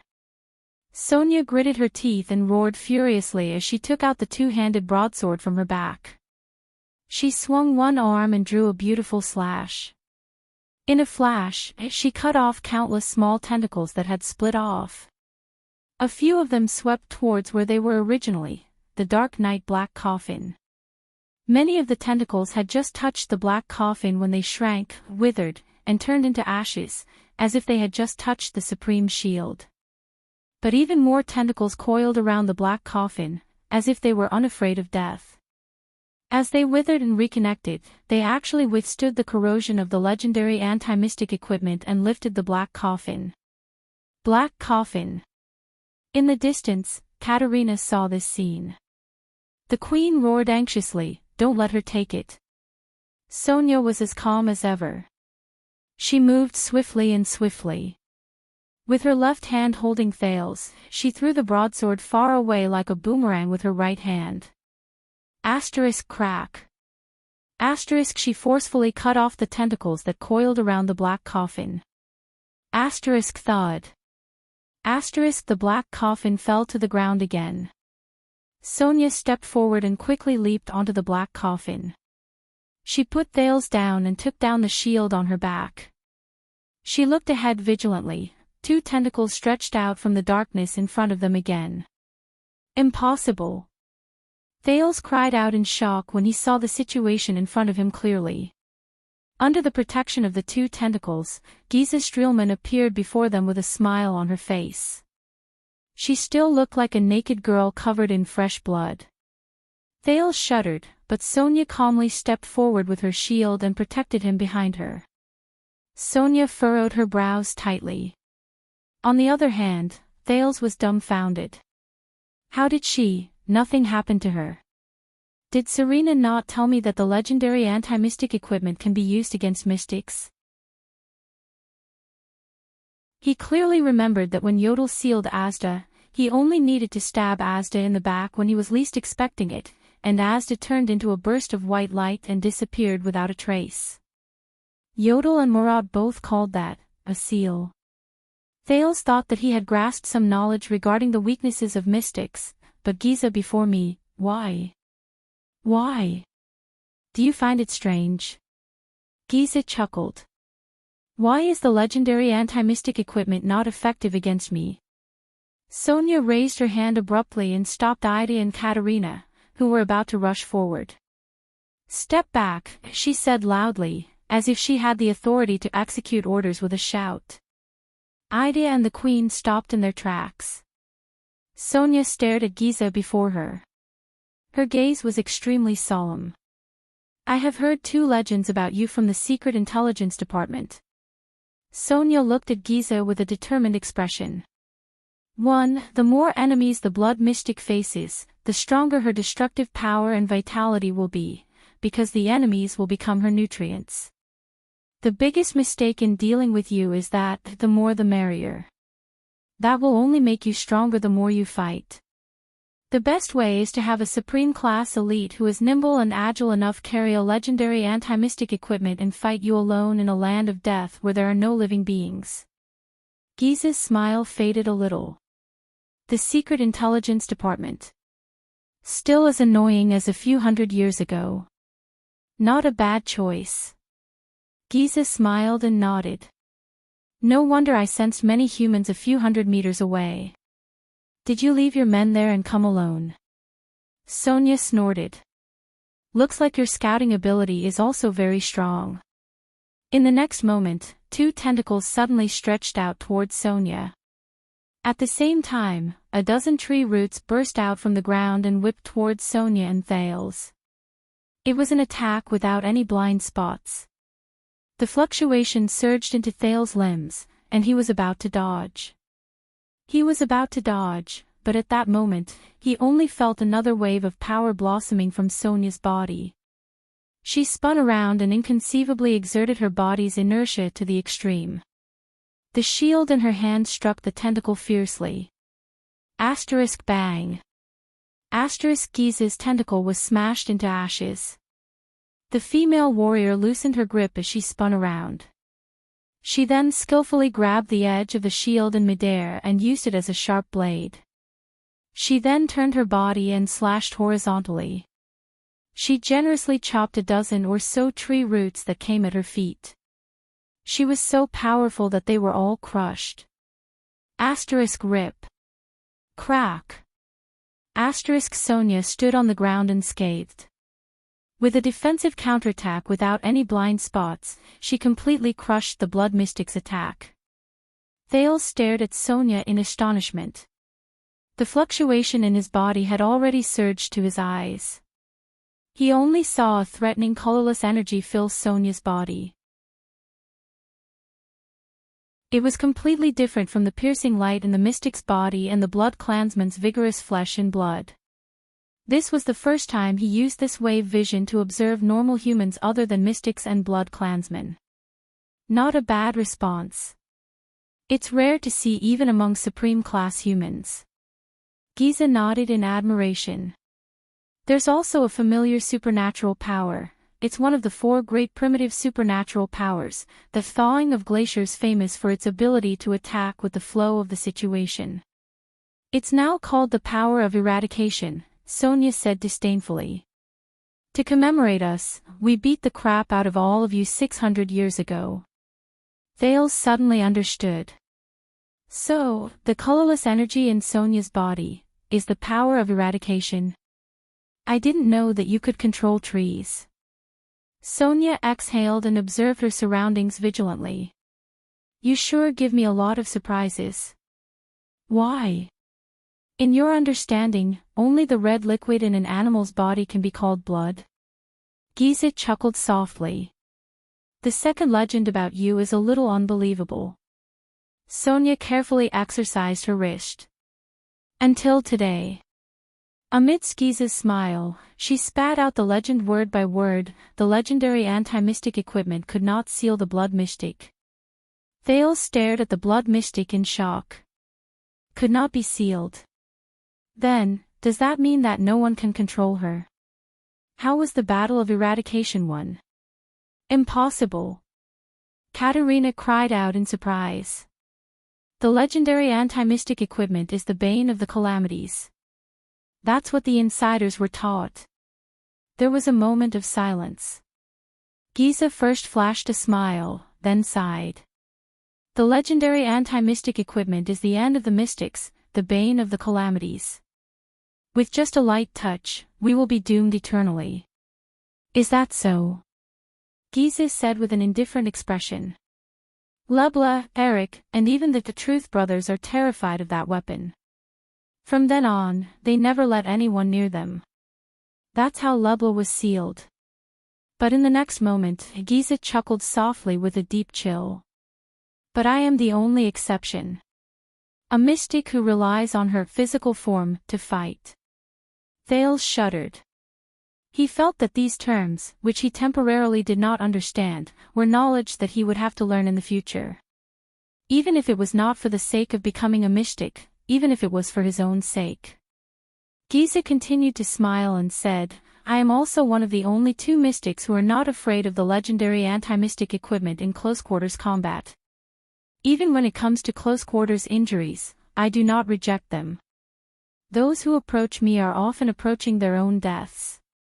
Thales frowned slightly. Only 2 mystics who are not afraid of close-quarters combat.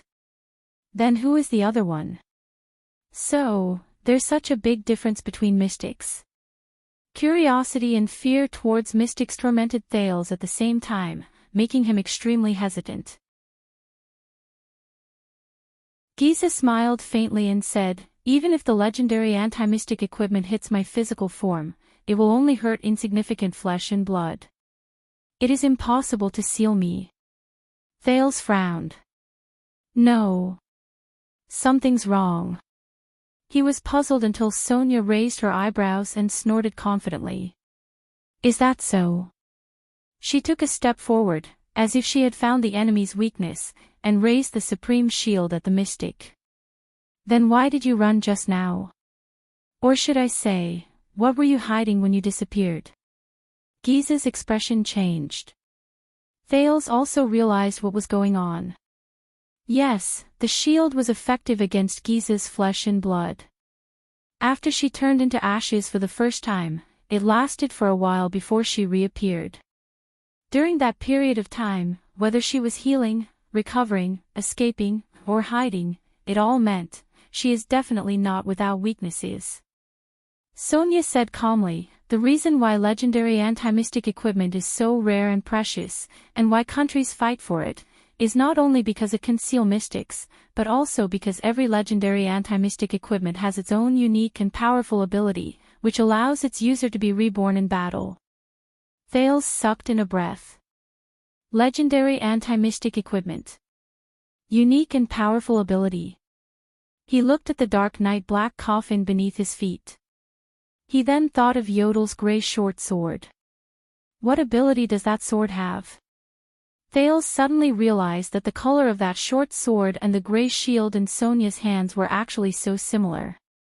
Giza pursed her lips, and the tentacles beneath her trembled uneasily. Sonia knocked on the supreme shield. You probably haven't seen it before. During the later stages of the Battle of Eradication, when all of you started fleeing for your lives, this shield was created together with the supreme sword. So, you don't understand its ability. Giza's expression finally changed.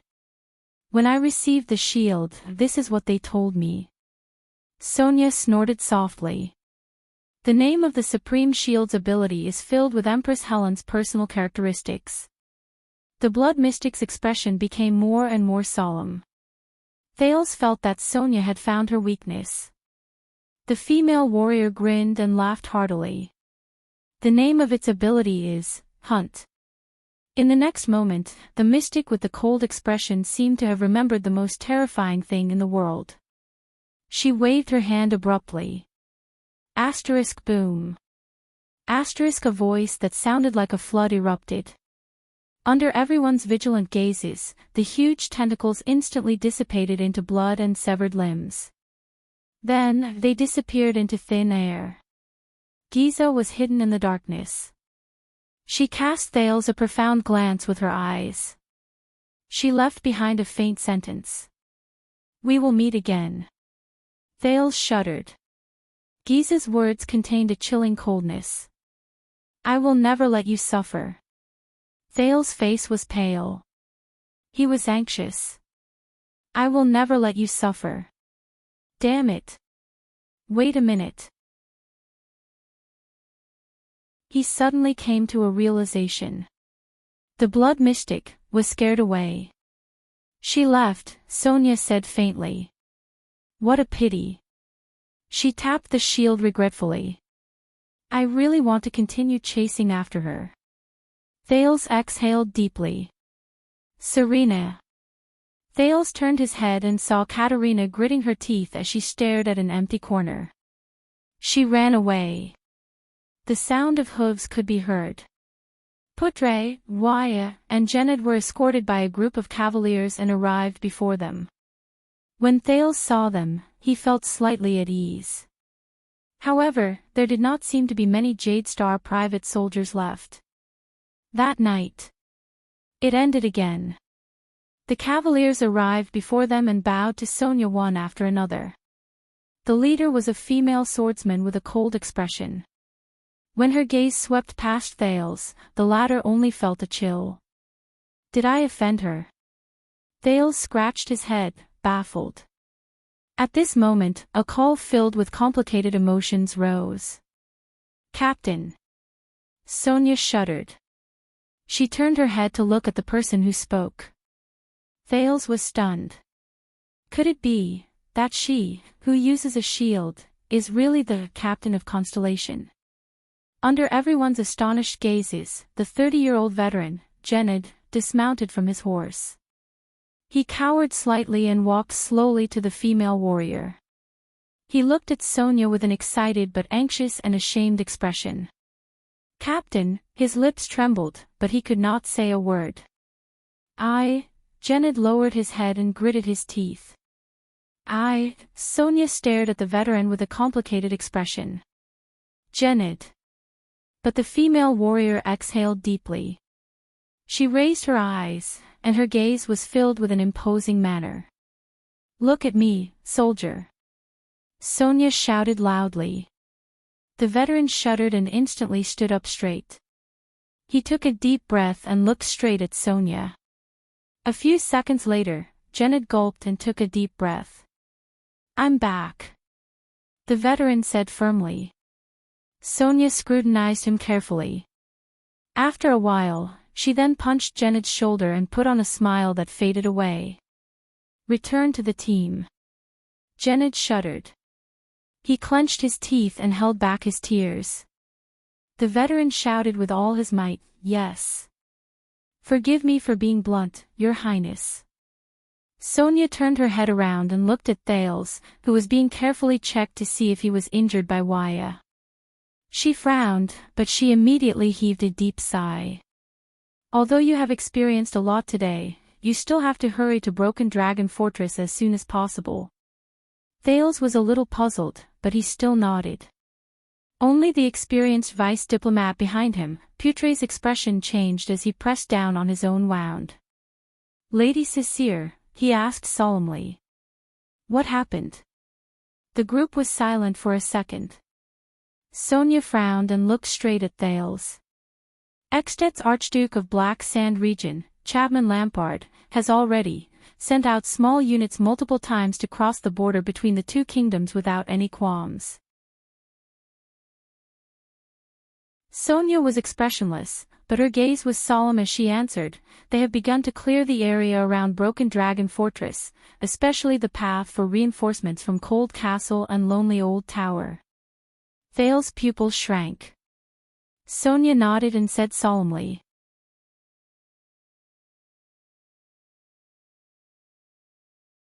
Chapter 98. Broken Dragon Fortress was built on the northern plains, the border between Constellation and Extet. The main body of the fortress was located on a highland, only a few hundred meters away from the border between the two countries as stipulated in the Fortress Treaty. The Third Peninsular War more than 300 years ago created the legend of Chara, Kaplan, and Midir, the three heroes of the Western humans. However, after the war ended, Extet's hero, Chara, and Constellation's oath-keeper, Midir, broke off their friendship and broke up their brotherhood, which caused countless historians and bards to lament. It also caused the alliance between the Great Dragon and Constellation to turn against each other. Hence, Broken Dragon Fortress was built on the border between the two countries. This was a building that had both political and military purposes. 12 years ago, the famous fortress treaty between Constellation and Extet was signed here. The northern plains, which stretched for several miles, was the only place between the two countries that could bypass the snow and pine forests and send a large number of troops to the border.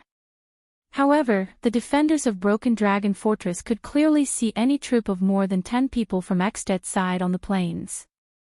On Constellation's side, the Arund family's Cold Castle and the Zamunto family's Overwatch City were in the southwest, while the Fries family's Lonely Old Tower was in the east.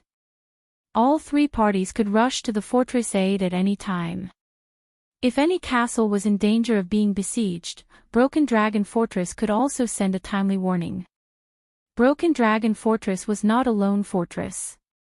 It was formed by the largest and most sturdy main body of the star-shaped fortress on the highland, 8 medium-sized fortresses that guarded the periphery and provided cover for each other, and 12 simple sentry posts further away.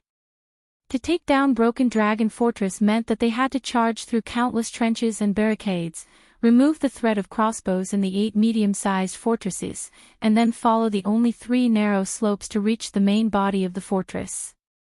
They had to brave the bombardment of the mystic guns on the star-shaped convex wall and launch a siege against the fortress walls that were more than 10 meters tall with limited terrain.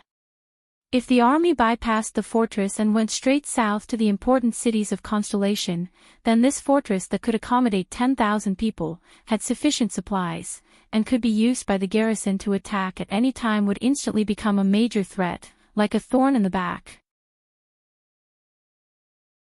When Extet's Archduke of Black Sand region, the 41-year-old Chapman Lampard looked up at the giant that was easy to defend but difficult to attack from the north of the fortress under the moonlight, the sense of threat that Broken Dragon Fortress gave him was especially strong. Since 12 years ago, when he had a fair duel with his older brother in front of his father and the entire family, and pierced his older brother's heart to win the right to inherit Black Sand region, Chapman Lampard's ambition grew uncontrollably. For example, he wanted to bring the glory of the common elected king into the Lampard family's embrace, turn Extet's capital into Black Sand City, and bring Constellation's northern territory under his jurisdiction so that the ancient Northland territories that were scattered between the two countries could be reunited. The Archduke himself wore a thick robe lined with heavy chain armor. He rode on a sturdy Northland horse, and the knights behind him held flags that were painted with the image of an iron fist that represented the Lampard family. Not far behind them were densely packed military camps. From time to time, small groups of sentinel riders or infantry troops who received missions would leave the camps and cross the border without a care in the world. A strong and heroic knight in grey helmet, Lord Tolja, one of Extet's 5 war generals, galloped over from the front. He reined in his horse in front of Lampard and bowed respectfully. Lampard nodded without any expression on his face. Regardless of whether it is the merchant groups, hunters, supplies, or the other party's patrols, we have already cleared all of them and placed our scouts there. If Cold Castle's Arund and the other 2 families come to reinforce us, we will know immediately. The knight in grey helmet, Tolja, said in a low voice, "Are we really going to attack?" "Of course. We have more than 13,000 men. We have light cavalry scouts, heavy knights, elite light axemen, double-handed heavy swordsmen, and enough archers. We have also prepared mystic guns, catapults, and other siege weapons." The person who answered him was a knight in plate armor behind Archduke Lampard. He was the Archduke's supporter and the Archduke's #1 vassal, Count Levon. "We have the advantage in terms of both quantity and quality. Defeating them will be a piece of cake. That is a field battle. But as long as they are holed up in Broken Dragon Fortress, it will be difficult for us to win easily." Tolja shook his head. "Since the fall of the previous time, they have strengthened their fortifications. I suspect that they have equipped half of the mystic guns and city-guarding crossbows in the kingdom. Forcefully attacking the city will only bring about huge casualties. Also, as long as those 2 people are still in Broken Dragon Fortress, even if the enemy is a motley crew, we still need to be extremely vigilant," Tolja thought to himself. Dressed in plate armor, Count Levin's expression was firm. We have mobilized so many troops, it is impossible for us to return empty-handed. If we can occupy Broken Dragon Fortress, I think we can accept some casualties. Our enemy is not only the fortress, but also the weather. The few of them turned their heads and saw Archduke Lampard, strategist, Viscount Canvita, riding his horse towards them. The day before the bitter cold winter will come earlier than usual. It is not a good time to advance. The delivery of supplies is not optimistic. Once the siege fails, the war will be at a stalemate. If we wait until spring, we will have a greater chance of taking down the fortress. It is precisely because we do not have enough supplies that we need to end the war quickly. Count Levin still insisted. Fighting in winter is our advantage. The Constellations are hit harder by winter. 12 years ago, we attacked the fortress at this time. That winter was the warmest in decades. Tolja shook his head solemnly. Also, at that time, they could not even take care of themselves. There were no reinforcements in the Northern Territory, but at that time, we gathered the armies of 7 archdukes. Moreover, we could only replenish our supplies on the spot after we have breached the fortress and moved south. Archduke Lampard slowly raised a hand and stopped his 3 subordinates from arguing. What happened after that? The Archduke's voice was dull and hoarse. It had a power that could make people calm down without them realizing it. King Nuven's envoy has arrived. We cannot hold him back for too long. After all, we are mobilizing our troops in the name of avenging Prince Maria. Viscount Canvita bowed. Moreover, I heard that the Prince of Constellation is on his way and will arrive soon. Lampard pondered and asked, Prestige Orchid Regions Alcius and Reformation Towers Trentida family have not replied. As Archdukes of Southern Eichstätt, they should have enough benefits to mobilize their troops. They must have received news of the Prince of Constellation's envoy, Viscount Canvita answered seriously. Even though they have the benefits of taking over the Northern Territory, their hesitation will not be any less than that of the other archdukes. I am afraid we have to rely on ourselves. After a while, Archduke Lampard exhaled and looked at the broken dragon fortress opposite him. He sighed. Rely on ourselves. Cécile, that woman only has around 800 men, but there are at least 300 elite veterans from the Starlight Brigade among them. They are experts at galloping on horseback and fierce soldiers at attacking and defending the city. All of you have fought against her, so you know better than anyone else. Murch has just arrived with more than 2,000 men. Although most of them are garrison soldiers who have never seen blood, that man is too terrifying. As long as there are 500 loyal and unafraid of sacrificing swords and shields, he can cause great trouble on the battlefield. There are also thousands of vassal troops who have rushed over from the Northern Territory. Although they are at odds with the fortress because of Arun's imprisonment, and most of them have already withdrawn, Arun's only daughter is still in the fortress. According to the scouts' investigation, at least 500 of them are still there. Without the other Archduke's military forces, it will be very difficult for us to take down the Broken Dragon Fortress. Archduke Lampard's words made the 3 of them fall silent for a while. 3,000 people squeezed into one fortress. Count Levin frowned and said, with the pitiful level of supplies in the Northern Territory, how long can they last? That fortress was built according to the standard of 10,000 people. It has enough supplies to last until the day before the bitter cold winter. Viscount Canvita shook his head. With all due respect, as the party besieging the fortress, our supply pressure is much greater than theirs. 12 years ago, all of Eichstätt was behind us, but now, because that damned prince is coming to apologize. We are isolated and helpless, just like the Northern Territory. In less than 2 weeks, the day before the bitter cold winter will arrive. Tolja also nodded and agreed with the wise general's words. In a situation where we can't wait for a good opportunity, I don't recommend attacking forcefully. When that prince arrives, all the more we can't send out our troops. Count Levon said indignantly, in another 10 years, Constellation will slowly recover from its weakened state, and the other countries will also be free from their own troubles.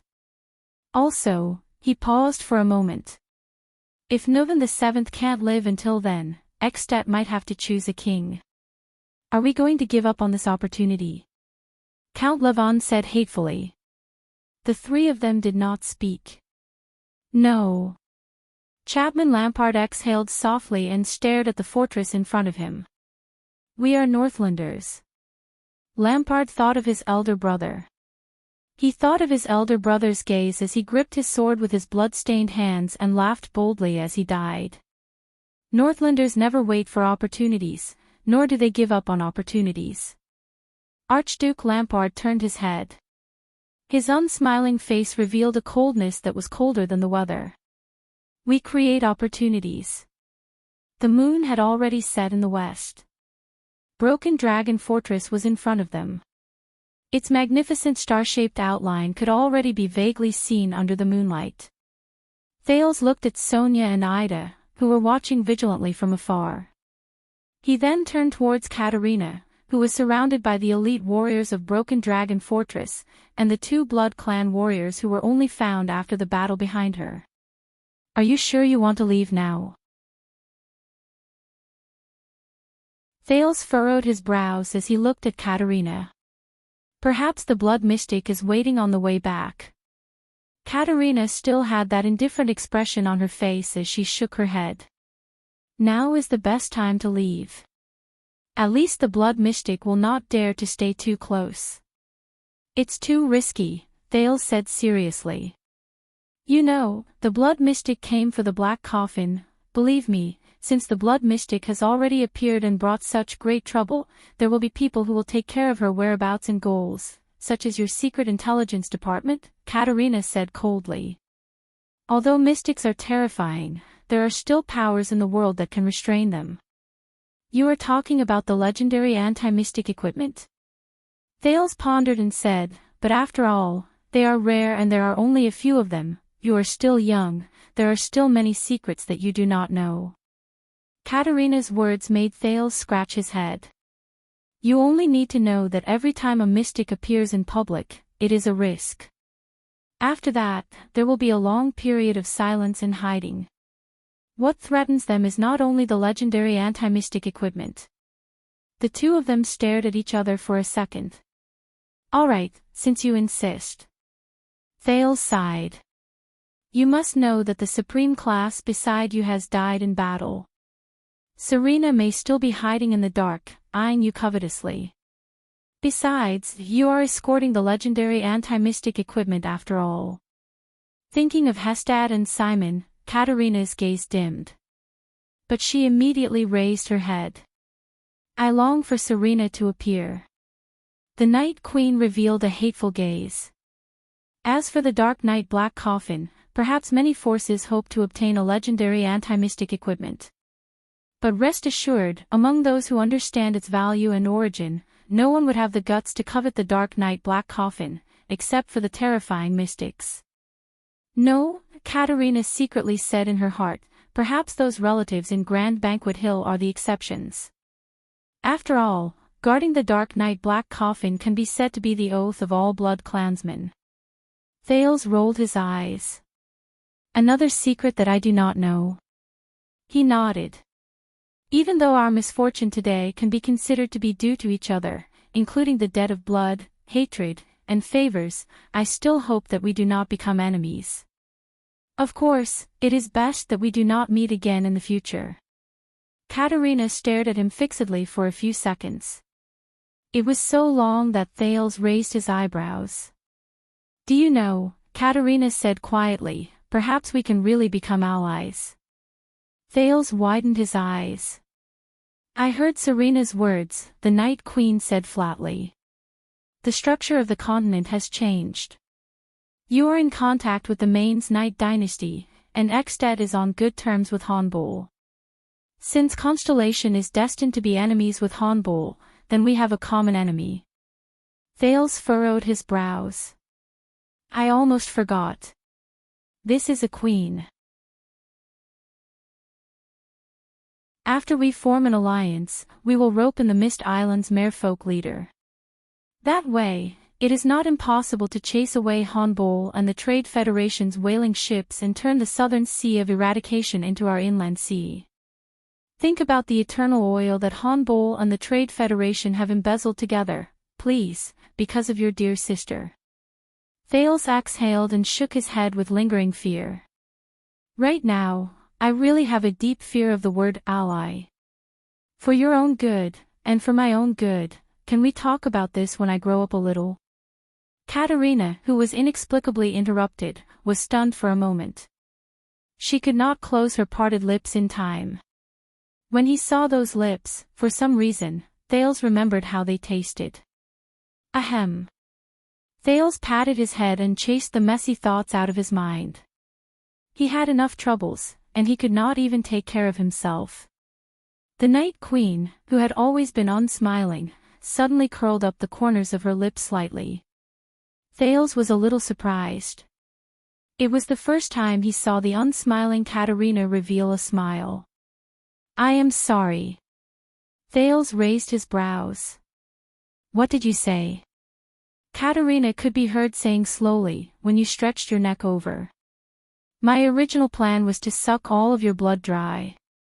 Thales quivered. What? After all, we have already formed a grudge in the previous battle. Katerina returned to her ice-cold expression and continued to speak.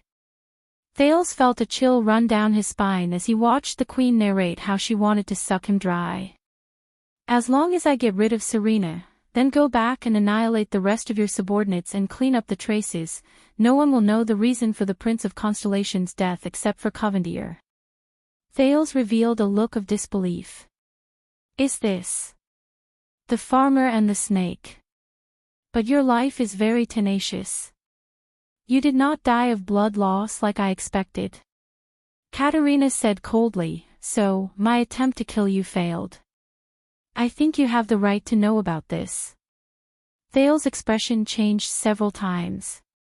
He sensed the weakness in his body and touched the 2 holes on his neck that had already closed. Then, he raised his head and stared at Katerina with a surprised and furious expression. You. Thales furrowed his brows and said furiously, and Serena. Both of you are truly a pair of good sisters. However, Katerina only stared at him quietly. Her gaze was complicated. No, please take my honesty as the sincerity of an alliance. I did not hide anything from you, and I do not intend to hide anything from you. This is something that Serena, who has been acting all her life, could never do. The queen nodded slightly. If this can dispel your wariness, and build a foundation of trust for our possible alliance in the future, Thales was momentarily stunned. For a moment, he did not know how to reply.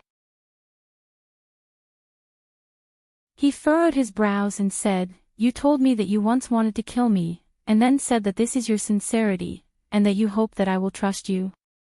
Don't you think that something is not quite right? Thales said mockingly. I believe that you are mature enough to be able to tell whether I am being insincere or sincere, Katerina said plainly. You must know that I have never treated you as a child. Thales was speechless for a moment. However, he could not help but feel angry when he recalled his experience of almost being sucked dry. Thales snorted and said in a vengeful tone, Oh, speaking of this, was that your first kiss? Katerina's pupils suddenly contracted.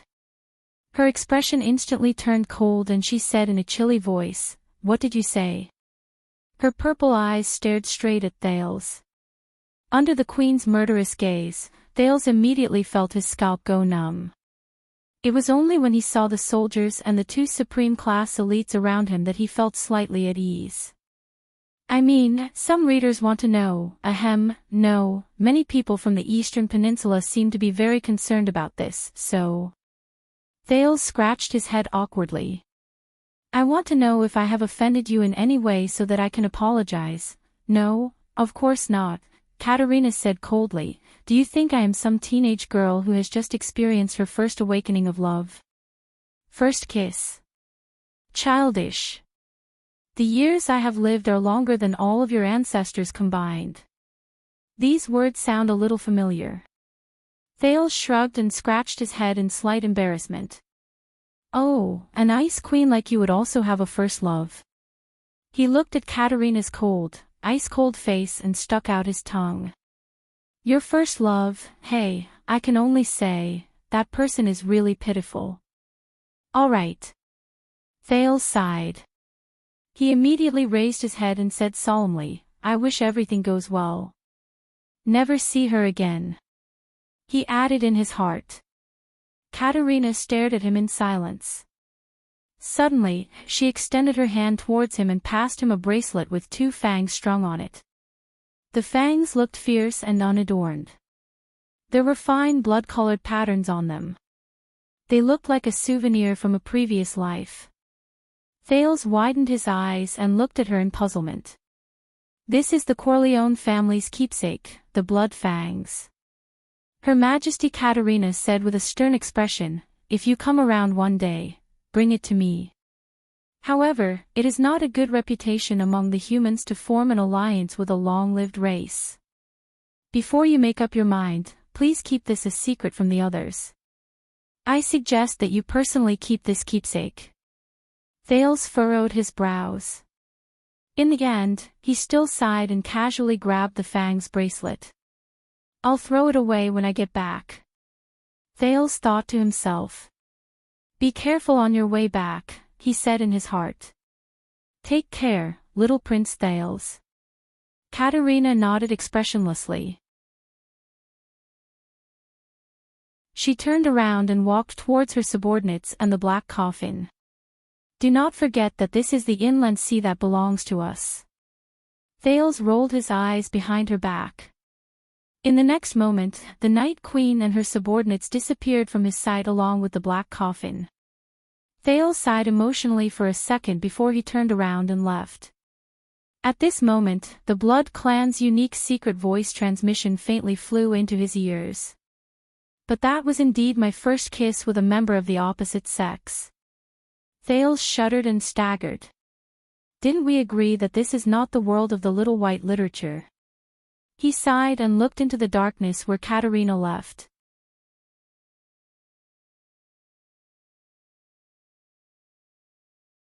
Chapter 99. Eternal Star City, Lower City District, Black Street Brotherhood's headquarters. Are you talking about Rhoda and Reverse Machete? One of the 6 powerhouses of Black Street Brotherhood, Anton the Ripper took a bite of his bread and asked in a muffled voice, because of what? I think it's Rhoda's son. On the other side of the long table, another of the 6 powerhouses, Morris crossed his arms over his fat belly and said impatiently, I think it's about Rhoda's son. You know, that piece of trash has been taking care of child beggars here all this while, until he played himself to death at Red Street Market. Because of this, Rhoda's relationship with me and Lance is very strained. So you're saying that Reverse Machete is very unhappy? Has Sunset Pub been closed? Anton chuckled and drank a mouthful of ale. What a pity. I quite like that chick in the pub. TSK, that figure. Her surname is Charlton. You can't afford to touch her. Morris' cold words made Anton choke. I haven't been back for a long time, so I'm not really sure. Anton swallowed his bread. After the incident in Sarah Dukedom, the Charlton brothers still haven't shown themselves. Morris shook his head. Prison Lock Sickle has been tracking them for a few years. For this, they did not hesitate to cooperate with the people from the Secret Intelligence Department. They fought against young Charlton twice, but they did not gain any advantage. What about Senior Charlton? Anton immediately asked, the one who killed 82nd. It's best not to mention him. Morris sighed. You know, back then, in front of the palace gate, whether it was intentional or not, he saved Black Sword's life. All these years, Black Sword has been brooding over this. It can be said that he has been tormented. And they will have to fight in the end.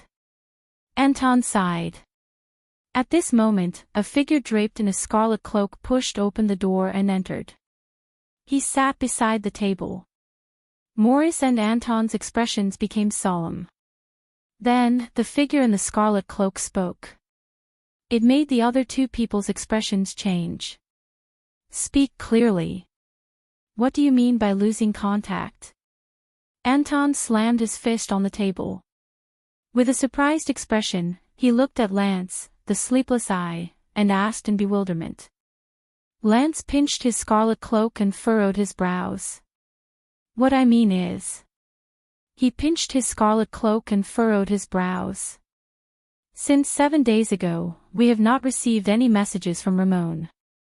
The last time he sent a message, he was at the eastern border of Constellation and Extet. There is only one explanation: he has met the enemy. Morris crossed his arms and muttered, his mission is only to divert the Secret Intelligence Department's attention with the news of the reappearance of wizards so that we can safely obtain the equipment. When the Black Prophet finds out that he's not a wizard, he'll naturally give up on hunting him, right? The plump man shook his head and looked puzzled. He's just an ordinary gang doctor. Neither the secret room nor the Secret Intelligence Department have any reason to arrest him. No, of course they don't have a reason. Unless this is a move by our opponents against the Brotherhood, or even the sponsor behind us. Many people are suspecting our backer, Lance said darkly. No, of course they don't have a reason. Unless this is a move by our opponents against the Brotherhood, or the sponsor behind us. Many people are suspicious of our backer. Against us, and the sponsor. Anton was shocked. If they are against us, are you talking about Blood Bottle Gang? Although the Air Mystic does not usually appear, after the incident at Red Street Market, they have indeed become quieter than before. Catherine and Nikolai are abroad. Lance shook his head. I have news that they have found the Blood Mystic. I am afraid that their counterattack against us will begin soon. I am worried that they may have discovered Ramon's importance to us. He tapped the table lightly. If the Blood Mystic is the one who takes action. Sigh. The key is our sponsor. Morris pondered solemnly. If Ramon falls into their hands, it will definitely endanger the sponsor's safety. Maybe we should give the sponsor a warning. We cannot take the risk of being exposed by contacting the sponsor. Lance's eyes shone. I suspect that this may be a trap. Morat likes to play this kind of bait game the most.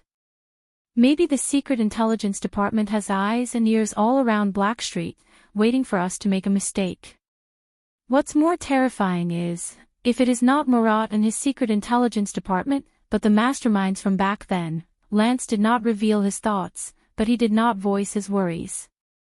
No, without Ramon, our research on the Mystic's weaknesses will definitely come to a standstill.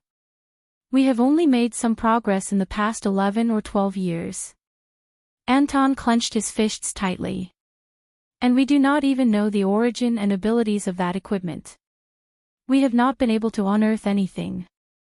Also, he knows too many secrets about us and even our sponsor. Morris immediately raised his head with a solemn expression. Can we use the manpower at the border between Constellation and Extet? For example, Anton, the drug smuggling team under your command. It will be very difficult. Anton the Ripper gritted his teeth. The atmosphere there has been tense recently. The merchant groups are afraid that Constellation and Extet will go to war, so they no longer go to the surroundings of Broken Dragon Fortress. My men have also withdrawn a long time ago. Anton's face was ashen as he said, also, if the Blood Mystic is not much weaker than the Air Mystic, forget about our subordinates, even the few of us will be sending ourselves to our deaths if we go. Maybe there is a way, Lance said quietly. The other two looked at him. Lance, the sleepless eye, said faintly, if it is the border between Constellation and Extet. Black Sword is not far from there. We can go there to search for Ramon. And I have already handed that equipment to him. If he really runs into the blood mystic, let's take it as a test to see the performance of that equipment in advance. The sun had just risen. Thale's face was downcast as he was protected by Sonia on the horse. The group passed through the sentry post, the fortress, walked up the narrow slope, and slowly entered the magnificent Broken Dragon Fortress through the southern gate. It was much colder here than the birch tree forest. The snow was also much thicker, almost reaching the ankles of an adult. This was a very large fortress, but the two-layered city wall made the space between the fortress gate and the inner city wall seem rather narrow. Thales dismounted with Sonia's help. Waya, Ralph, and Cora, who were seriously injured, were taken away by the soldiers to be treated.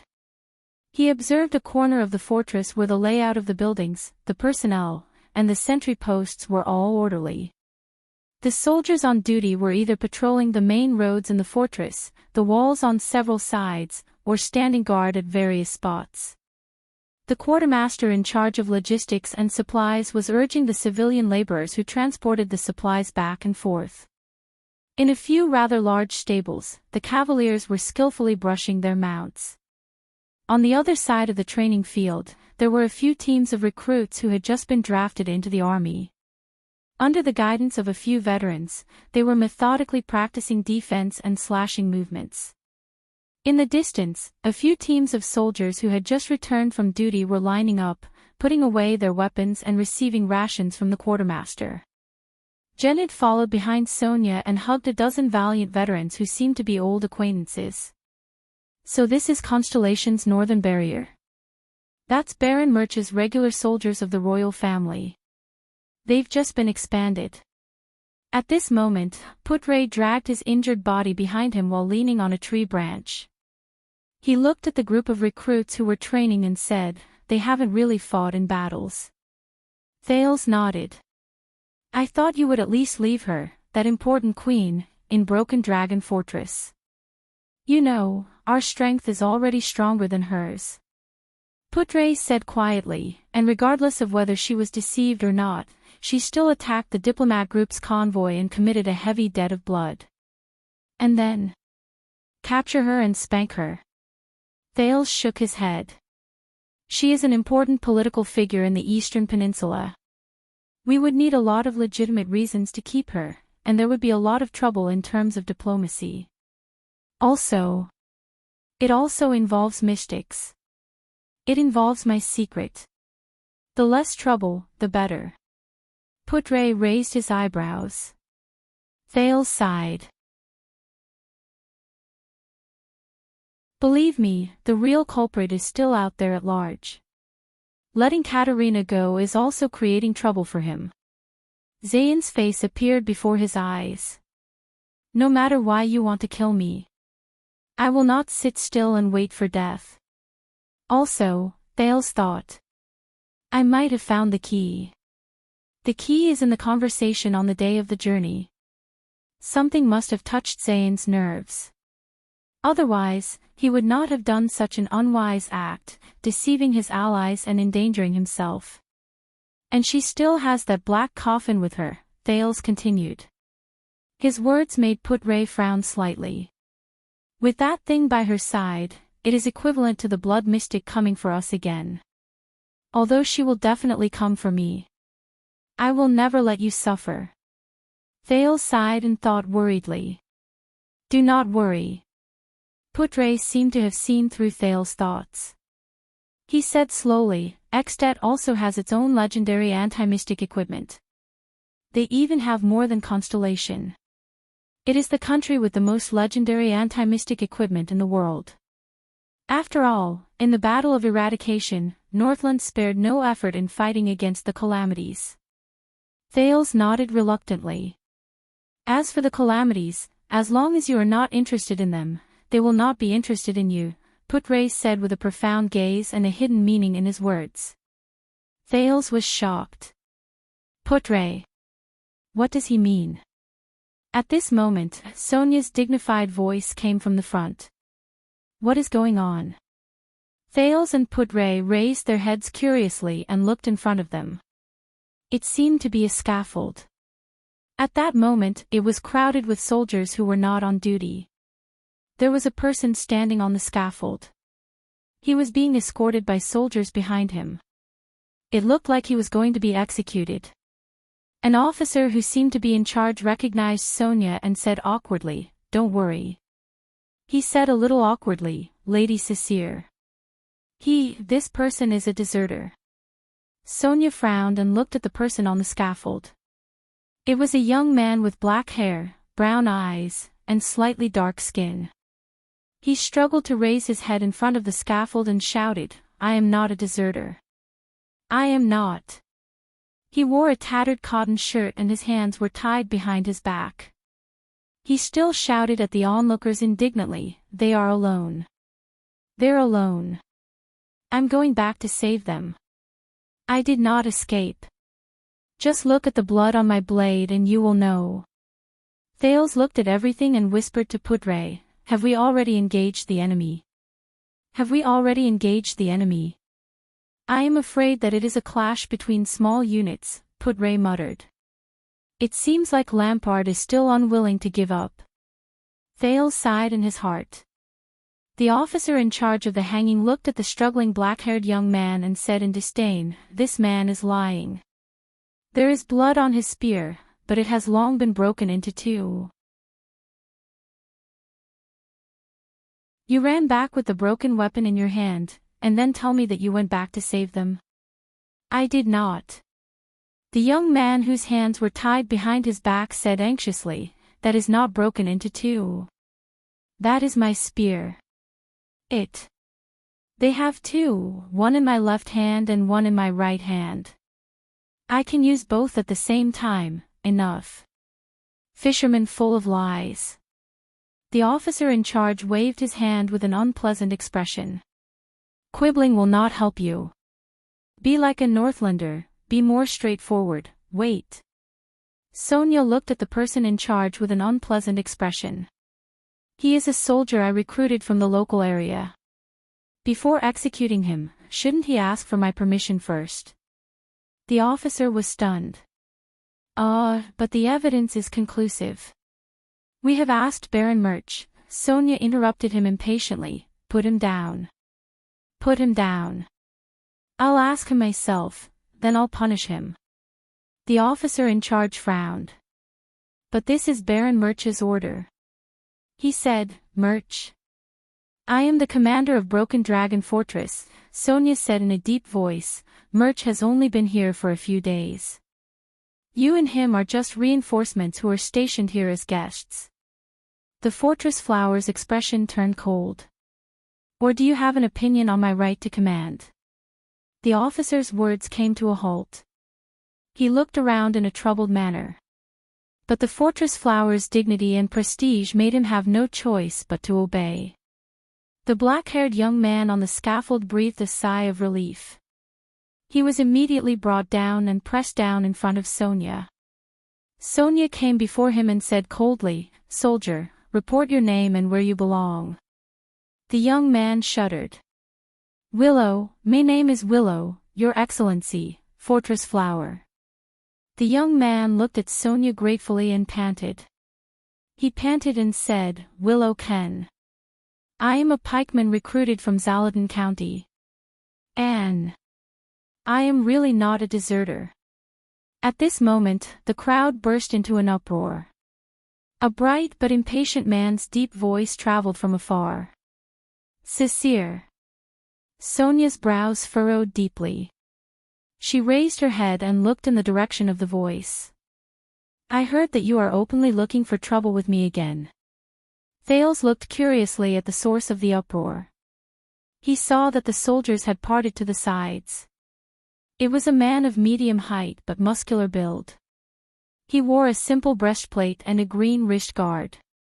He had short, chestnut-colored hair. His nose bridge was high, and his facial features were distinct. His light green eyes were full of fierceness. He carried a conspicuous silver and black metal bow on his back. He strode out of the crowd. Behind him were more than 10 expressionless sword and shield soldiers. "Wow! It's him!" Behind Thales, Ida, who had covered her head and face again, seemed to have found something fun. She whispered, "They're going to fight, they're going to fight." The soldiers on both sides whispered to each other. Many of them looked at the approaching man with excited and nervous expressions. Thales was stunned. Who is he? This man seemed to have an aggressive aura. Wherever his gaze landed, it sent chills down people's spines. It gave Thales a dangerous feeling, just like the silver and black bow on his back. It was in a critical state, as if it could be fired at any time. Sonia looked at the man with a solemn expression. She said slowly, "Emrich. Once again, you interfered with my troops when I was away." Emrich. It sounds a little familiar. Thales scratched his head.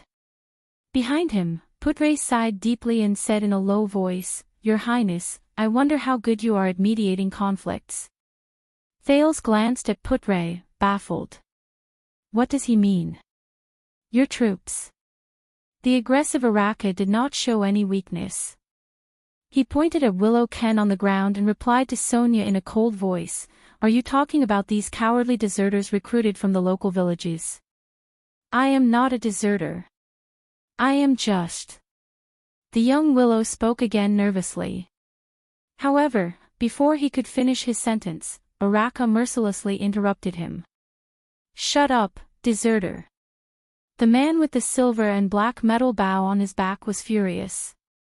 Araka shot a fierce glare at Willow, forcing the latter to swallow his words. "Cowards do not deserve to speak to me," he said coldly. Willow Ken, who was under the gallows, looked helpless. His mouth opened and closed, and in the end, he looked aggrieved. The atmosphere in the field was getting worse. "Hey, Murch." Sonia's expression was gloomy. "You are in my territory, and without confirmation, you accuse my soldiers as deserters and cowards."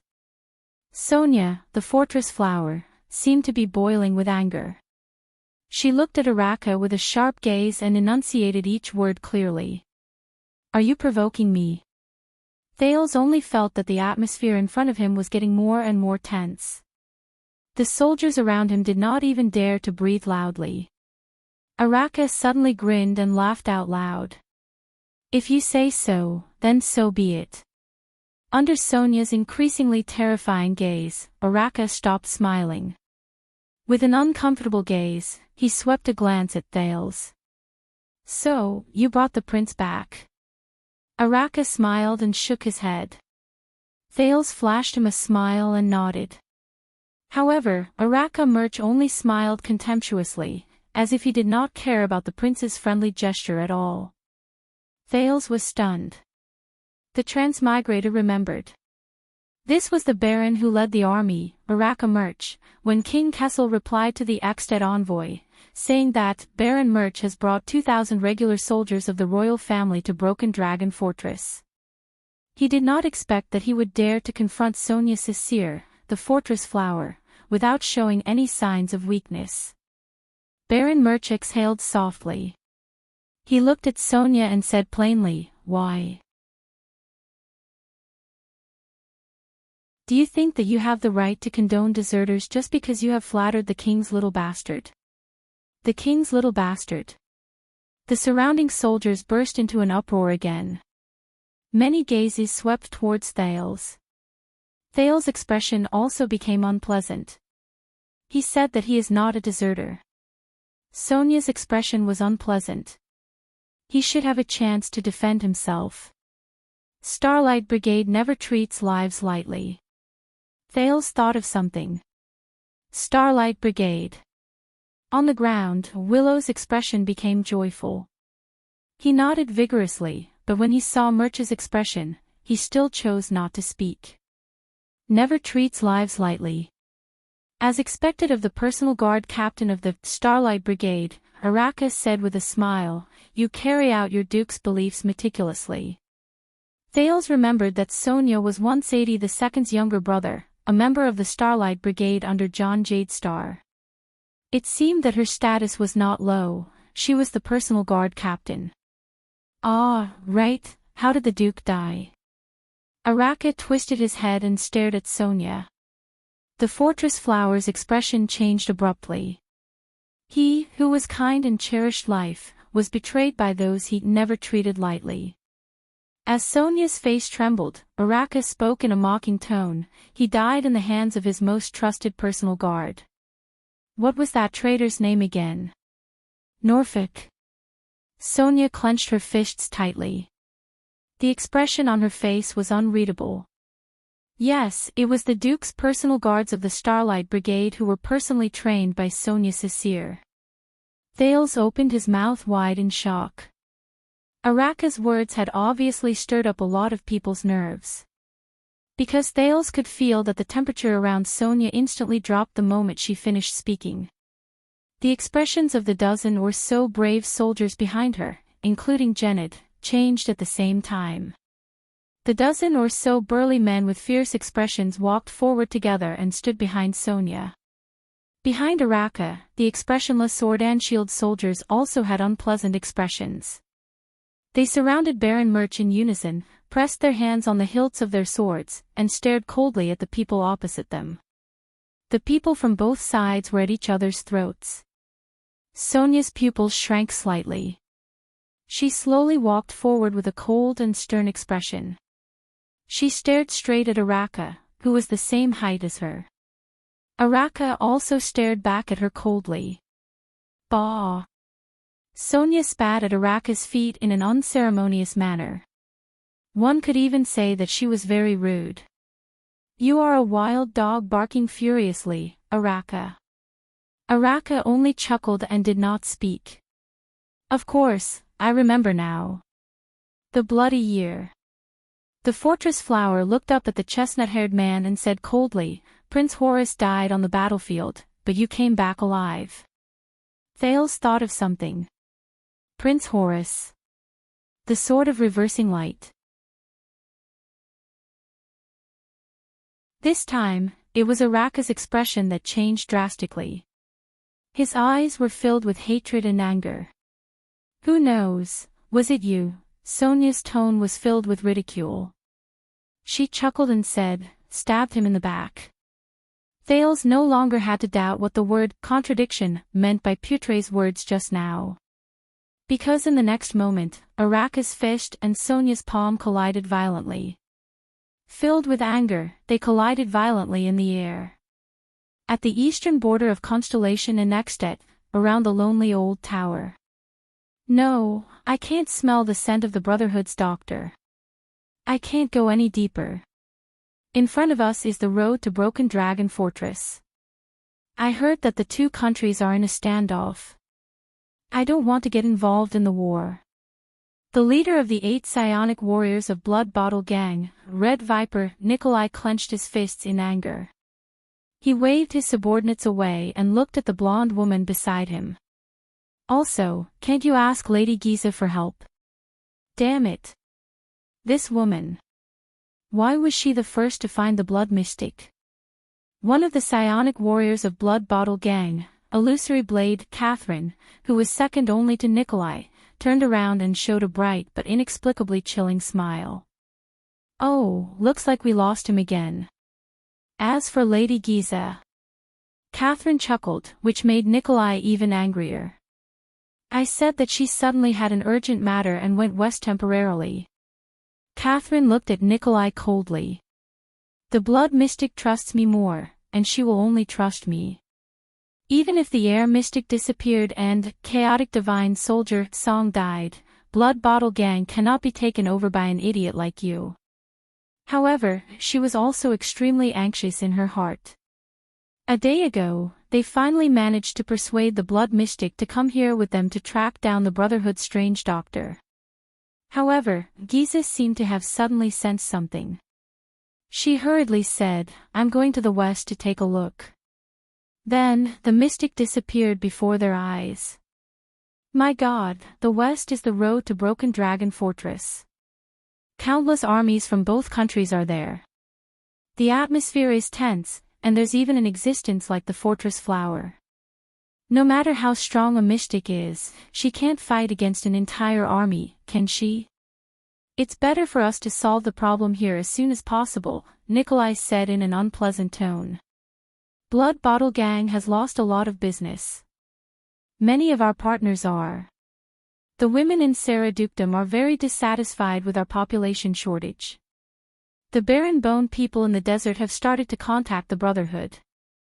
The Forerunners have even directly closed their trade with us. And that group of rude swordsmen even questioned us about Groudon's death. We are pressed for time. I know. Catherine shook her head. They are even more aggressive, asking us to provide more orphans. It's time for us to regain our prestige. So, that Dr. Ramon better be as important as you say. Nikolai looked at his colleague and competitor with a displeased expression. Of course, this was leaked to us by the Cullen family from the kingdom's secret intelligence department. Catherine chopped off a branch in front of her and continued to walk forward. The news said that if we capture Ramon, we will know many of the Brotherhood's secrets. The Cullen family. Nikolai frowned. And you should stop fantasizing about the Covendier family, Catherine said sarcastically. They don't treat us as humans at all. Will the Cullen family be any better? Nikolai retorted subconsciously. Maybe the news this time is just the kingdom's secret intelligence department wanting us to cause some trouble for the Blackstreet Brotherhood. That's right, Catherine said nonchalantly. Nikolai was stunned. He did not expect that this woman would actually agree with his words. The Brotherhood has expanded too quickly, especially after that night at Red Street Market. Almost all the underground forces in Eternal Star City have surrendered to Blackstreet. So, there are people who dislike them and want to cause trouble. Catherine stopped walking and frowned as she pondered. There are also people who want to catch the mastermind behind them. I'm afraid that the kingdom's secret intelligence department and the Cullen family have the same goal. Supporting us is the most direct way.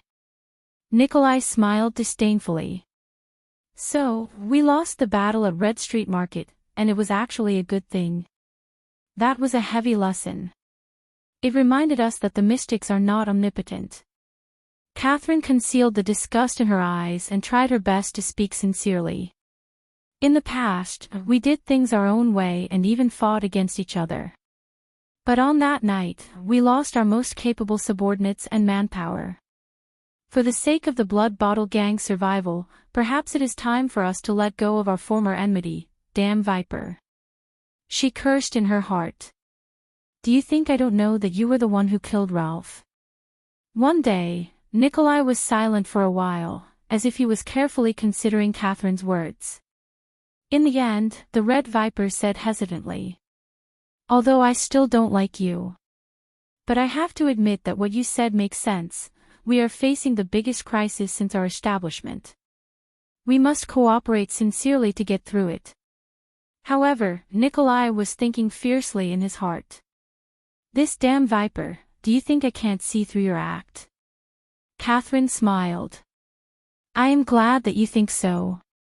Nikolai waved his hand and recalled the people from the Blood Bottle Gang.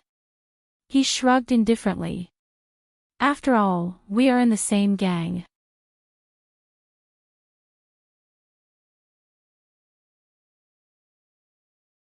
Chapter 100. The fist and palm collided. Araka and Sonia trembled slightly. Thud. It was a low thud, like the sound of a sandbag falling to the ground. But Thale's heart trembled, as if a blunt and heavy hammer had struck his heart. This is a battle between supreme-class elites. It was quiet and simple. There was no waste of energy, no unnecessary movements. Thales saw the crowd whispering. Many soldiers pointed at the two of them. Oh, no, how many times has it been? Must they tear each other apart before the attack from the north? The two commanders faced each other with equal harshness. They stood where they were and blocked each other's fists and palms without backing down. Sonia's eyes were cold, while Araka's face was fierce. The soldiers behind the two of them finally reacted. Asterisk clang. Asterisk the old soldiers behind Sonia drew their swords in unison and surrounded the commander in an orderly manner. Asterisk thud. Asterisk the sword and shield soldiers around Araka had solemn expressions. They took a step forward in unison and formed a wall with their swords and shields to protect Araka's flanks. The two groups of people were murderous as they glared at each other angrily with swords drawn. The chaos in the crowd deepened. My God, the Starlight Guards and the Fury Guards are here at the same time. Didn't the officers who arranged the shifts deliberately stagger their duty times? Are people going to die this time? I have a bad feeling. However, when almost everyone was watching the conflict between the two commanders with complicated emotions, the atmosphere became even more tense. Stop. Thales frowned and took a step forward. Everyone turned their heads in unison to look at the prince, who had an unpleasant expression on his face. Thales looked around him. What on earth is going on? Sonia and Araka, he sighed. This is what I wanted to say, Putre whispered behind him, you are the only one who can show up, young prince. Thales shook his head. Stand back, soldiers, he shouted at the two groups of people who were in a tense atmosphere. Put away your weapons, considering that we are all constellations. But no one paid attention to him. Sonia and Araka heard him, but the two of them, who had unpleasant expressions on their faces, seemed more interested in each other. The subordinates behind them, according to the crowd, they seemed to be the Starlight Guards and the Fury Guards, did not look sideways either. They only stood loyally and attentively behind their commanding officers. His Royal Highness was ignored in the middle of the field. Putre closed his eyes and shook his head helplessly. The whispers of the onlookers became louder, and they pointed at Thales. Many people's eyes were filled with mockery and contempt. This child was their new prince. Thales only felt very awkward. It was extremely awkward. What should I do? Rush up and pull them apart. However, Sonia was in a state of extreme annoyance, and that Araka did not seem to care about him at all. I have to find something that they care about. His brain worked quickly. The conversation between the two of them surfaced in his mind. Thales was struck by a thought. He took a deep breath. The prince heard his own childish voice rise. I am Thales Jade Star, the second prince of Constellation. Thales raised his right hand and pointed to the north. Perhaps some of you know, for the peace of Constellation, and for the lives of everyone in the fortress. I will soon head north to Axtet to pay for their prince's death with my life. The onlookers burst into an uproar. Broken Dragon Fortress was not alone. The news of the national conference had long since spread here. Many people looked at Thales with different emotions in their eyes. There was pity, indignation, anger, and sighing. But Sonia and Araka's gazes were still locked on each other. Thales adjusted his breathing and tried to appear as casual as possible. He walked closer to their confrontation. As for the two commanding officers and your subordinates, before you dig out each other's hearts, towards a Jade Star Prince who is about to die. Thales spread his hands and revealed a helpless smile. At least give him the respect he deserves, right? For example, starting the fight after I go to my death. The whispers of the onlookers became louder. Putre nodded slightly. Sonia and Araka realized that they furrowed their eyebrows in a barely noticeable manner. But Thales immediately changed the topic and snorted softly as if he was mocking them. Oh, of course. Perhaps you are already used to it. Thales turned around and looked at the soldiers around him. He put his hand into his pocket in a relaxed manner. He was about to take out the Jade Star royal family's 9-pointed star pin and show it to everyone. Thales' next sentence relied on his family name. But he did not touch the 9-pointed star pin. There was only the fanged bracelet in his pocket. It was given to him by the Night Queen when they parted. It was the Corleone family's keepsake. Thale's smile froze for a fraction of a second. Damn Katerina, she didn't return the 9-pointed star pin to me. However, the prince immediately flashed a smile at the speed of lightning. He turned his empty pocket helplessness into taking a picture with his hands in his pockets pose and turned around. Thales turned back to the two people who were confronting each other and laughed mockingly. After all, it is not the first time the two of you have seen a jade star die in front of you. The moment he finished speaking, the two people who were confronting each other breathed a lot faster. Sonia's entire body trembled. Araka looked like he was struggling. The past surged into their minds. The surrounding soldiers' voices grew louder. So. Yes, you heard about it too, right? Both of them were. Hey, they had that kind of experience, why bother? 1, 2, 3. Thales counted the seconds in his heart. Please, give me some face. His awkwardness rose again. Finally, the two commanders snorted coldly and abruptly let go of each other. The guards on both sides sheathed their swords one after another, but their expressions were still unpleasant as they looked at each other. Thales breathed a sigh of relief. Putre, who was standing beside him, flashed a hateful smile and winked at him. Gilbert had never been so disrespectful. Thales returned an angry glare. But he knew that the matter was not resolved. Very well, shall we settle the matter at hand first? Thales grinned and rubbed his hands, pointing at Willow Ken, who was stunned on the spot. Arrakis snorted impatiently. Do you want to judge him personally, young prince? Why, do you have a problem with that? Sonia snorted. With his highness status, he is the most suitable person here. Thales sighed. No, this is not just a trial. It might also be the friction and discord between the two commanders. Anne. He looked at Willow, who had a pleading look on his face. This concerns a person's life and death. He raised his head and looked at the officer in charge of the hanging. Can anyone prove what he said? The person he saved. The officer in charge seemed to have never spoken to anyone from the royal family before. He took a step back in a flattered manner, then shook his head. None, so we all suspect that he is lying. Thales furrowed his brows. This is bad. If you want to confirm whether he is a deserter, please bring him his weapon. The officer nodded nervously. Soon, under everyone's gaze, a wooden stick that was much shorter than a long spear was brought up. This pair of damaged wooden sticks still had dried blood stains on them. Only the iron-wrapped tip could barely be seen on one side. On the surface, it did indeed look like a broken long spear. However, Thales looked at the black-haired young man. You can use dual spears. Willow nodded vigorously. I can. Another lie.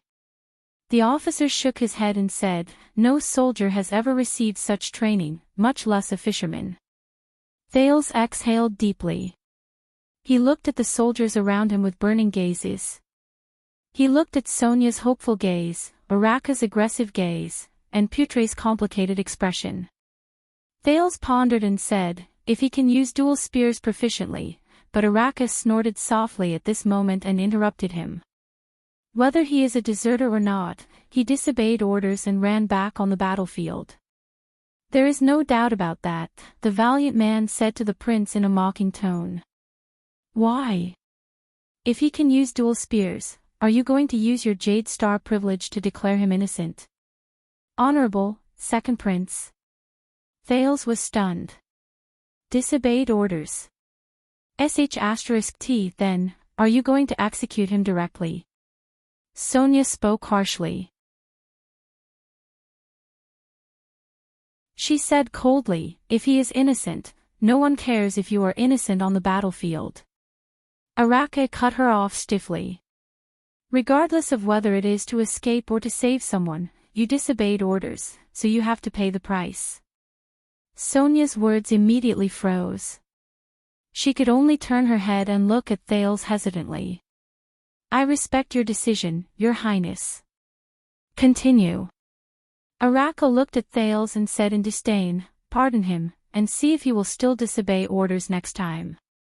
Perhaps by then, he will not only cause his own death." Willow's face immediately turned ashen. Drenched in sweat, his gaze kept moving back and forth between Araka and Thales. Thales furrowed his brows. "This is troublesome." Araka, Sonia, Putre, and the soldiers around them, including Willow, all fixed their gazes on him. "What should I do?" "Hang him." "What will Sonia and the soldiers around them think?" "Forgive him." "What about Araka, military orders, and military rules? Or should I just change to another punishment?" "No, it's not appropriate." "Damn it. Gilbert never taught me this." "Wait.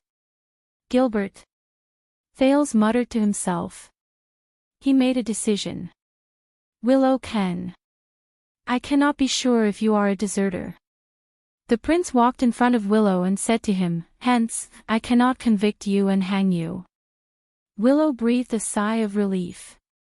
"See, this is where you start losing the war." As expected, Araka snorted softly. Unsurprisingly, he also received Sonia's angry glare. Some of the soldiers who agreed with Araka started to shake their heads. However, Thales' next sentence made Willow nervous again. Thales shook his head and said, "But if you really disobeyed orders, then I cannot convict you. I cannot pass a sentence." Everyone was silent for a moment. Then, there was an uproar. Sonia furrowed her brows tightly. "What does this mean?" "Ha, guilty and not guilty." Araka sneered. "So, what are you going to do, my prince? Why don't you shorten the rope by half?" Thales was expressionless. He raised his hand gently and clenched his fist. Everyone fell silent. "But you said it, Willow," Thales said softly. "You retreated to save your comrades." Willow lifted his gaze and looked at the second prince with trembling eyes. "Whether you really did it or not, this spirit is very noble." Thales' voice echoed in the narrow crowd. "So, I can't hang you." Willow shuddered and looked at the prince in disbelief. Thales continued to say, "Yes. It's not because of whether your actions are innocent or not. It's because I cannot let others hesitate to save their comrades just because they are afraid of what will happen to you. This is not something that they should hesitate about." Thales said faintly. The way everyone looked at Thales changed. Sonia's face lit up, while Araka frowned deeply. Only Putre's gaze was complicated and profound. "But..." Thales' expression turned solemn and he said sternly, "This does not mean that you are not guilty, and you do not have to pay the price for disobeying orders. Willow can." Willow's breathing started to quicken. "In the future battles, you must save the lives of more than 10 comrades," Thales said sternly. "As the price for not being hanged today, this is the only way you can be absolved of your crime of disobeying orders and wash away the suspicion of you being a deserter." 10. Under everyone's gaze, Thales pulled out JC's dagger and walked behind Willow expressionlessly. He aimed the blade at the rope that bound Willow's hands. Thales took a deep breath and used force to cut. 1, 2, 3, ha. Thales awkwardly realized that his strength was a little weak. Based on this speed, it might take more than 10 seconds to cut the rope. He felt the gazes of the people around him. This is ruining the atmosphere. At this moment, a familiar fluctuation surged into Thales' hands. It was as if his blood had instantly sped up. The muscles on his right hand trembled, and a force that was much stronger than usual erupted. *RIP. The rope on Willow's hands was instantly cut. Thales withdrew his dagger and forced himself not to look at the bloody wound on the back of Willow's hand that he had accidentally made. Ahem. So, I used your future actions in exchange for your life and freedom at this moment.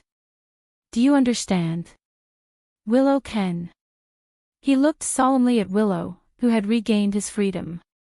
Willow panted as he knelt on the ground and looked at Thales. He parted his trembling lips.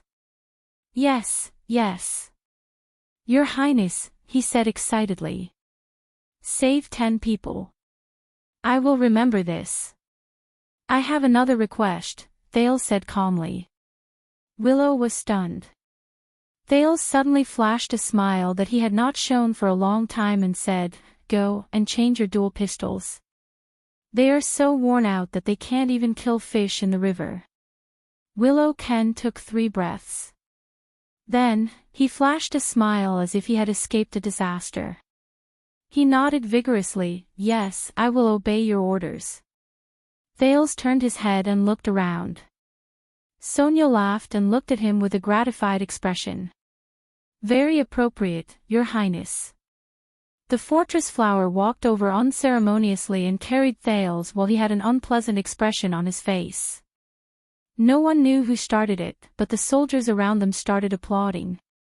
Asterisk clap clap clap, asterisk some even started cheering. There were even people shouting, Our prince. Sonia laughed and put the ashen-faced Thales on her shoulder. She rubbed his head hard, a qualified jade star. Cunning brat. Araka looked at Thales coldly. He mumbled and waved his hand. Amidst the applause from the crowd, he left with his subordinates. Only Ida asked Putre, who was deep in thought, with a puzzled expression, what did he do just now? When the already weak Thales was put down after Sonia swung him around twice and making him even more dizzy, he could only pull at Putre's robe weakly and retch. Under the guidance of a few soldiers, Putre followed him to the barracks that had been prepared for the prince. Behind him was Ida, whose face was once again pale from the cold weather. Thales sighed, I thought that the trouble would only come after we reach Ekstet. But Putre did not reply to him. Your Highness, Putre said quietly, not noticing that he used honorifics. How did you think of that method? Thales was stunned. Ha! Not killing that soldier for now, but letting him contribute himself in the future. Putre said as he walked. This idea. Thales rubbed his frozen red hands and exhaled a breath of hot air. In fact, Gilbert told me about it. It has something to do with my uncle, Meteor Jade Star. Putre's expression changed and he furrowed his brows. Gilbert said that he once messed up a diplomatic mission because he did not cooperate well with his colleagues. Thales recalled and did not notice Putre's expression. But Prince Meteor did not punish him. Instead, he made him owe a debt to Constellation, and in the future, he had to make up for it with several times the merit. Putre furrowed his brows tightly, while Thales raised his eyebrows. The Far Easterners also have the saying of using merits to make up for sins, but that is only limited to important people. Low-ranking soldiers like Willow cannot say this directly, so they have to use the reason of saving their comrades to convince others. But this is still not a good idea. Thales spread his hands. Think about it, if all the deserters came back and said that they did it to save their comrades, so, you are imitating Prince Meteor? Putre did not listen to him. Instead, he said slowly, Gilbert probably hopes that you will become the next Meteor. Thales was stunned. Ah. He scratched his head. This incident probably affected Gilbert deeply. Ah, yes. Putre heaved a long sigh as if he was deep in thought. Gilbert did save all of Constellation during the negotiation of the Fortress Treaty and made up for his sin of becoming enemies with Steel City. Otherwise, according to the law at that time, this incident would have been enough to land him in prison. Thales turned his head curiously. Oh, Putre, you know about this as well. Of course, Your Highness. Putre seemed to be used to addressing Thales as Your Highness. He said flatly, Gilbert did not mess up that incident because he did not cooperate well with his colleagues. Thales widened his eyes. At that time, Gilbert was just a descendant of a declining noble family. As the prince's attendant, he was ostracized and even deliberately framed by his colleagues when he first came to the Foreign Affairs Department. That was why he ended up in such a state. Putre sighed. "Ha!" Thales said in surprise. "Is that so?" Putre nodded slowly. That was why he worked so hard for Constellation.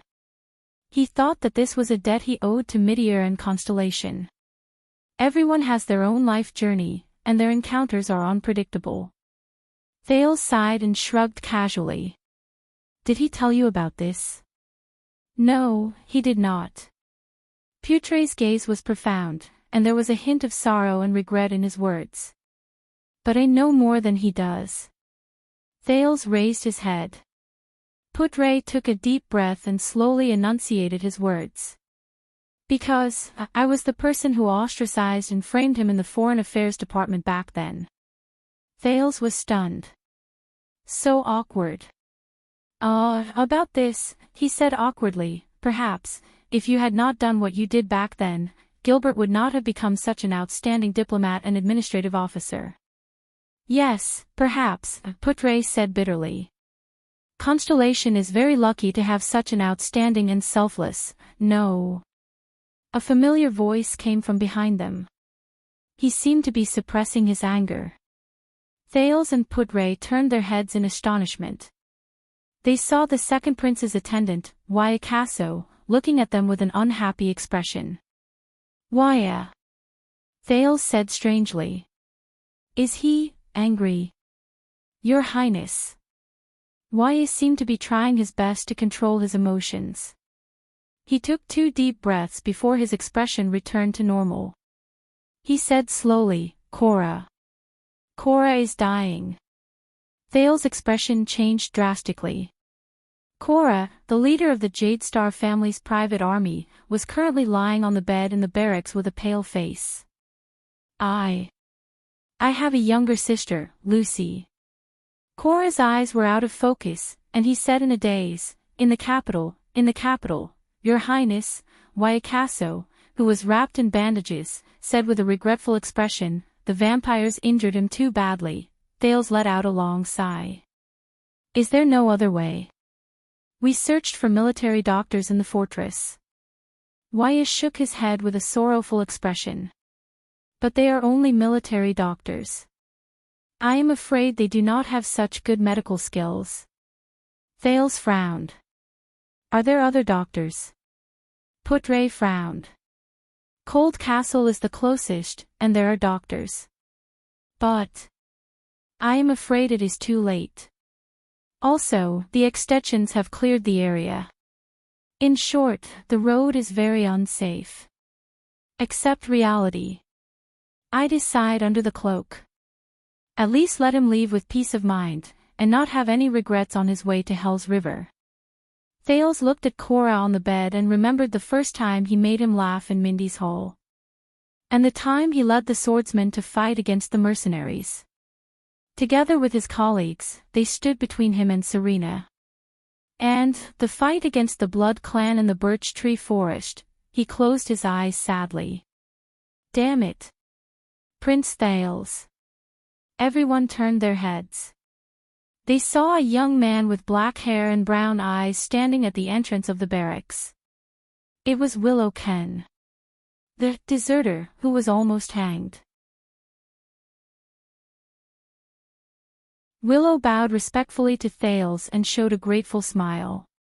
"I am so happy to see you. I was sent to inform you." He glanced into the barracks and glanced at Cora, who was on the verge of death.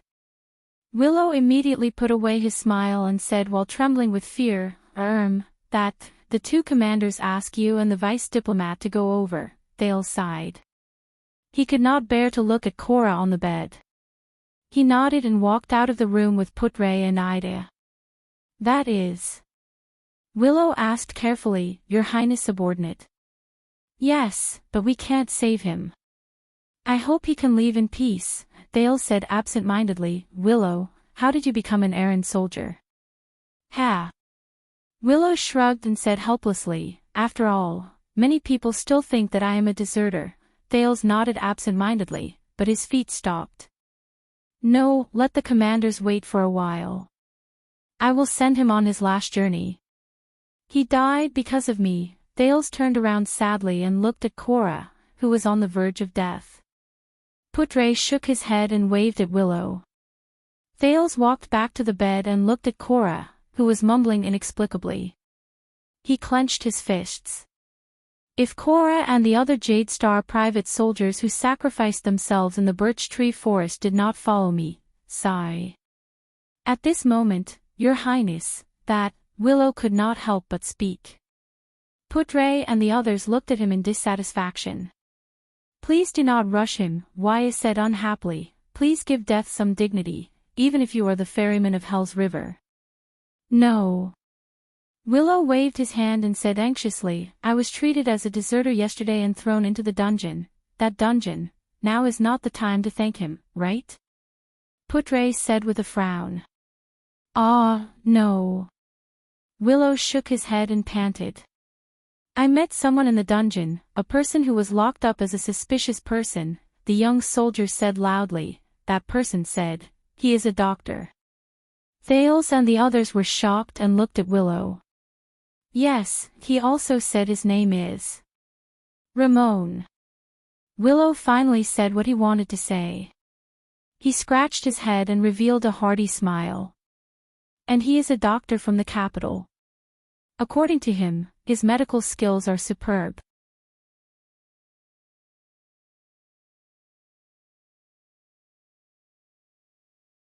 Chapter 101. The doctor Willow mentioned was quickly escorted over. Thales carefully observed the strange man in front of him. He seemed to be in his 50s and was almost bald, but his appearance was extremely outstanding. He had a large nose on his narrow face, and his dark green eyes darted around nimbly. Coupled with his ugly smile, he looked strange and uncomfortable. You must be the new prince, Your Highness. The strange-looking old man was dressed in a yellow leather coat. It was a little dirty from being rubbed in the dungeon, and there was a strange smell of medicine on his body. He laughed inexplicably and bowed slightly. My name is Ramon. I am a doctor. Thales frowned. He waved his hand and gestured for Wyatt to close the door of the barracks that was left behind after the soldiers left. You know who I am. Ramon stretched his head forward strangely and nodded from time to time. Coupled with the smile that seemed to have frozen on his face, he looked like an entertainer performing a magic trick. Hee, news always travels fast, faster than you think, especially when the soldiers around us are talking about your name. Putre took a step forward and said slowly. Very well, there is a person here who needs medical attention.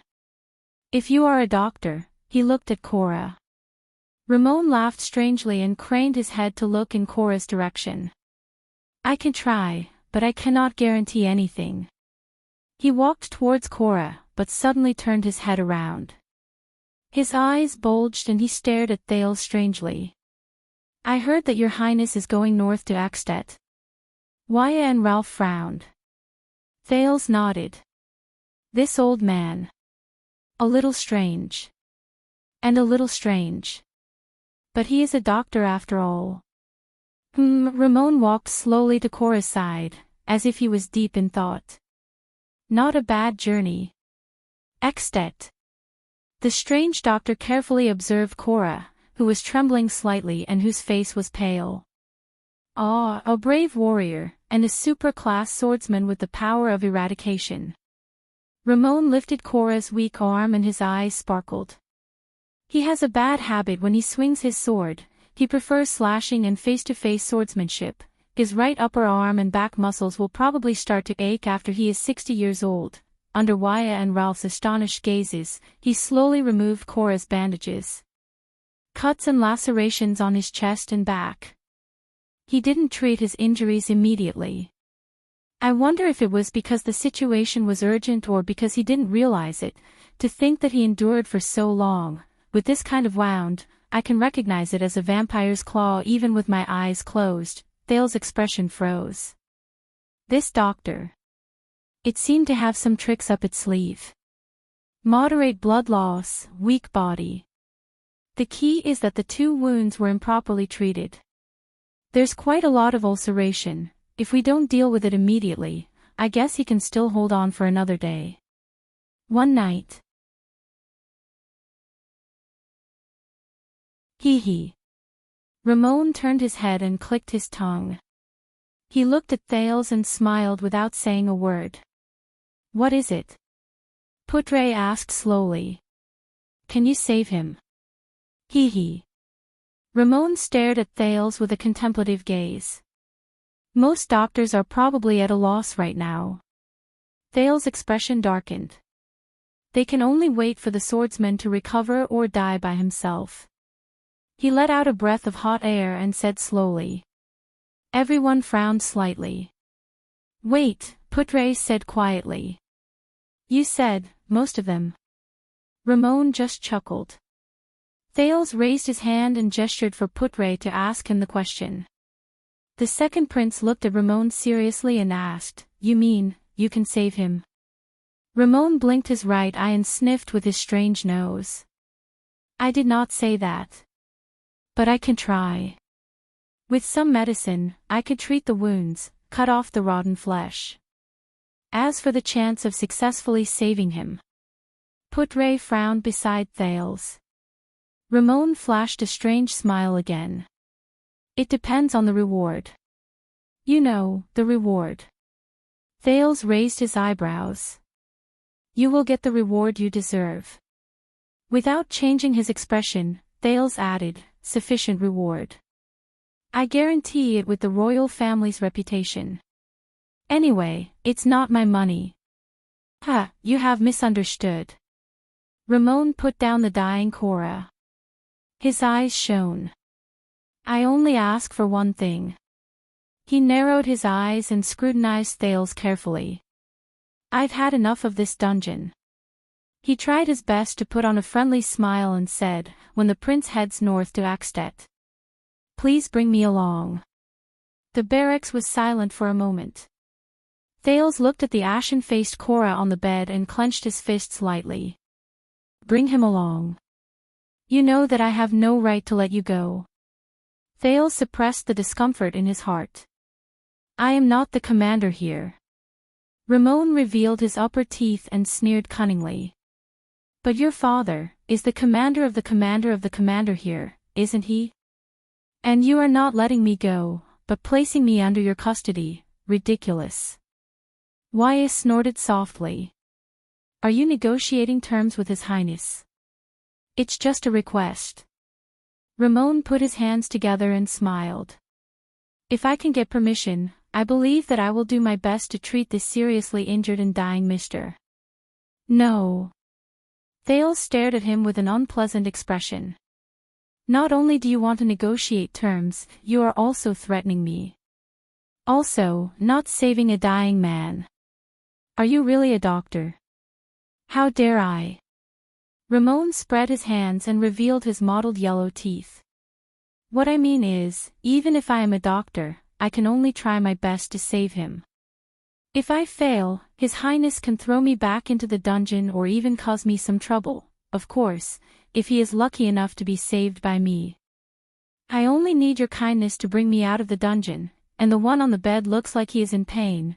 You only need to bring me along. You have a lot of conditions. Wyatt took a step forward and said coldly. I am only making a suggestion. Ramon smiled. Whether you accept it or not is entirely up to His Highness. What if I say no? Thales said quietly, if I do not agree to let you out of the dungeon and bring you along, will you refuse to treat him? Ramon chuckled. Of course not, but a cold glare flashed in the doctor's eyes. Hee. But you know, my medical skills are actually very dependent on luck, hee. If I can't treat him, you can't blame me. Hee, what a pity for such a brave soldier. Sigh. It looks like he blocked it for his comrade. Putre's expression changed. You are bargaining with the Prince of Constellation. He snorted and said, this is disrespectful. How would I dare? Ramon shook his head. I only believe in the prince's kindness and wisdom. Anger also surged in Waya's heart. You know, we can also send you back to the dungeon. The ferryman can also send him across Hell's River. Ramon pointed at Cora on the bed and slyly spread his hands. Ralph, on the other hand, stared coldly at Ramon. Putre looked at Cora, who seemed to be struggling in a nightmare on the bed. With a displeased expression, he moved closer to Thales's ear. Maybe we can promise him first, as long as Lady Cicere appears and detains him at the last moment, you will not be considered to have broken your promise. Thales pursed his lips tightly. He raised his head and stopped Putre's whispers. Thales looked at Ramon. This is the only licensed doctor around Broken Dragon Fortress. You know, I can actually promise you, he said quietly. Putre's expression tensed. Thank you. Ramon chuckled and said, this is nothing for you, Your Highness. I think Lady Cicere will respect you, but Ramon, who was chuckling, was interrupted. But I just had a very bad day, Mr. Ramon. Thales exhaled with a hostile expression. He raised his head. And do you know why? Ramon's words instantly froze in his throat. Because I allowed a stranger to enter my diplomat group, even if he was actually loyal.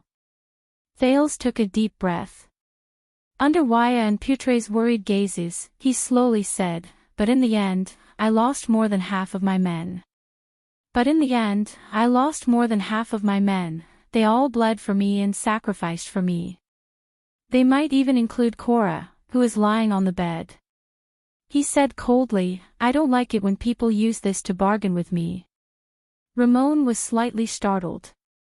Thales raised his head and heard himself say in a low voice, also, this lesson taught me to always be vigilant when it comes to things that you cannot understand.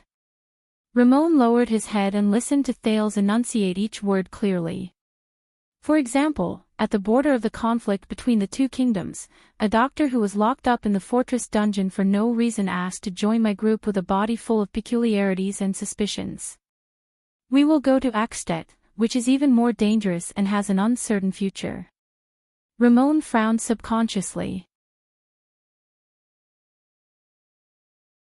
This prince, Thales continued, the dungeon of Broken Dragon Fortress may not be comfortable, but it is safer and more reliable than the border between the two kingdoms, where the atmosphere is tense, and compared to my diplomatic journey with an uncertain future. But you asked to go north to Axtet. You did not ask to leave the dungeon at all. Thales raised his head slightly and said faintly. Ramon stared at the young prince before him with a strange expression. Thales sat on the chair and crossed his arms. You are willing to sacrifice your own safety and interests to provide medical services for the prince's group, and then continue on a dangerous journey with him. You must be a saint, Dr. Ramon. Thales shook his head and said slowly, if not, then you must have some ulterior motive. Ramon frowned. **T. It looks like this young prince is not as easy to fool as I thought. I just need to leave this place. Ramon exhaled through his nose, raised his head and said, and the war outside is imminent, and it is too dangerous. I thought that the prince's diplomat group might be safer. Thales stared at him coldly.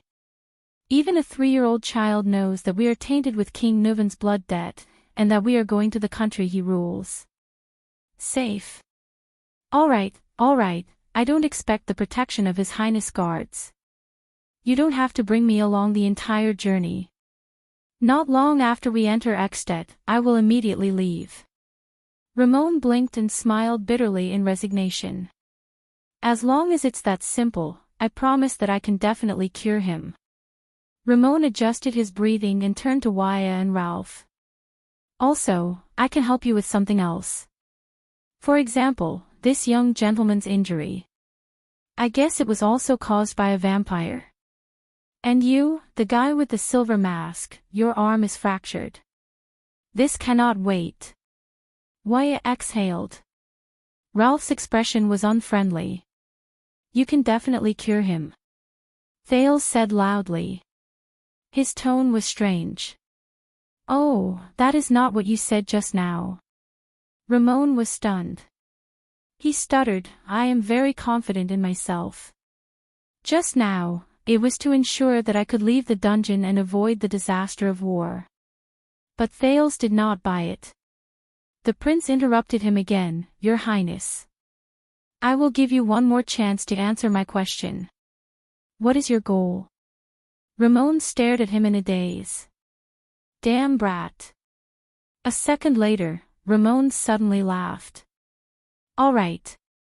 He spread his hands and shrugged indifferently.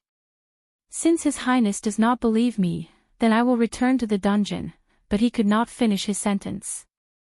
You have used up your chance, Dr. Ramon. Thales suddenly smiled. You forced me to do this. Ramon's pupils shrank. What? What is he going to do to me? Arbitrary torture is the privilege of a tyrant. Ramon grinned and said slowly, and you are still young, aren't you? If this gets out. Putre stared at Thales, puzzled. The boy slowly leaned back and looked at Ramon, who had a puzzled expression on his face. Thales raised his right hand and pressed it against the side of his forehead. Let me apologize first. Thales chuckled and said slowly, I also did not want to treat you like this. That forbidden ability. What? At the side, Putre, Waya, Ralph, and even Ida, who had been absent-minded, were all stunned. Ability.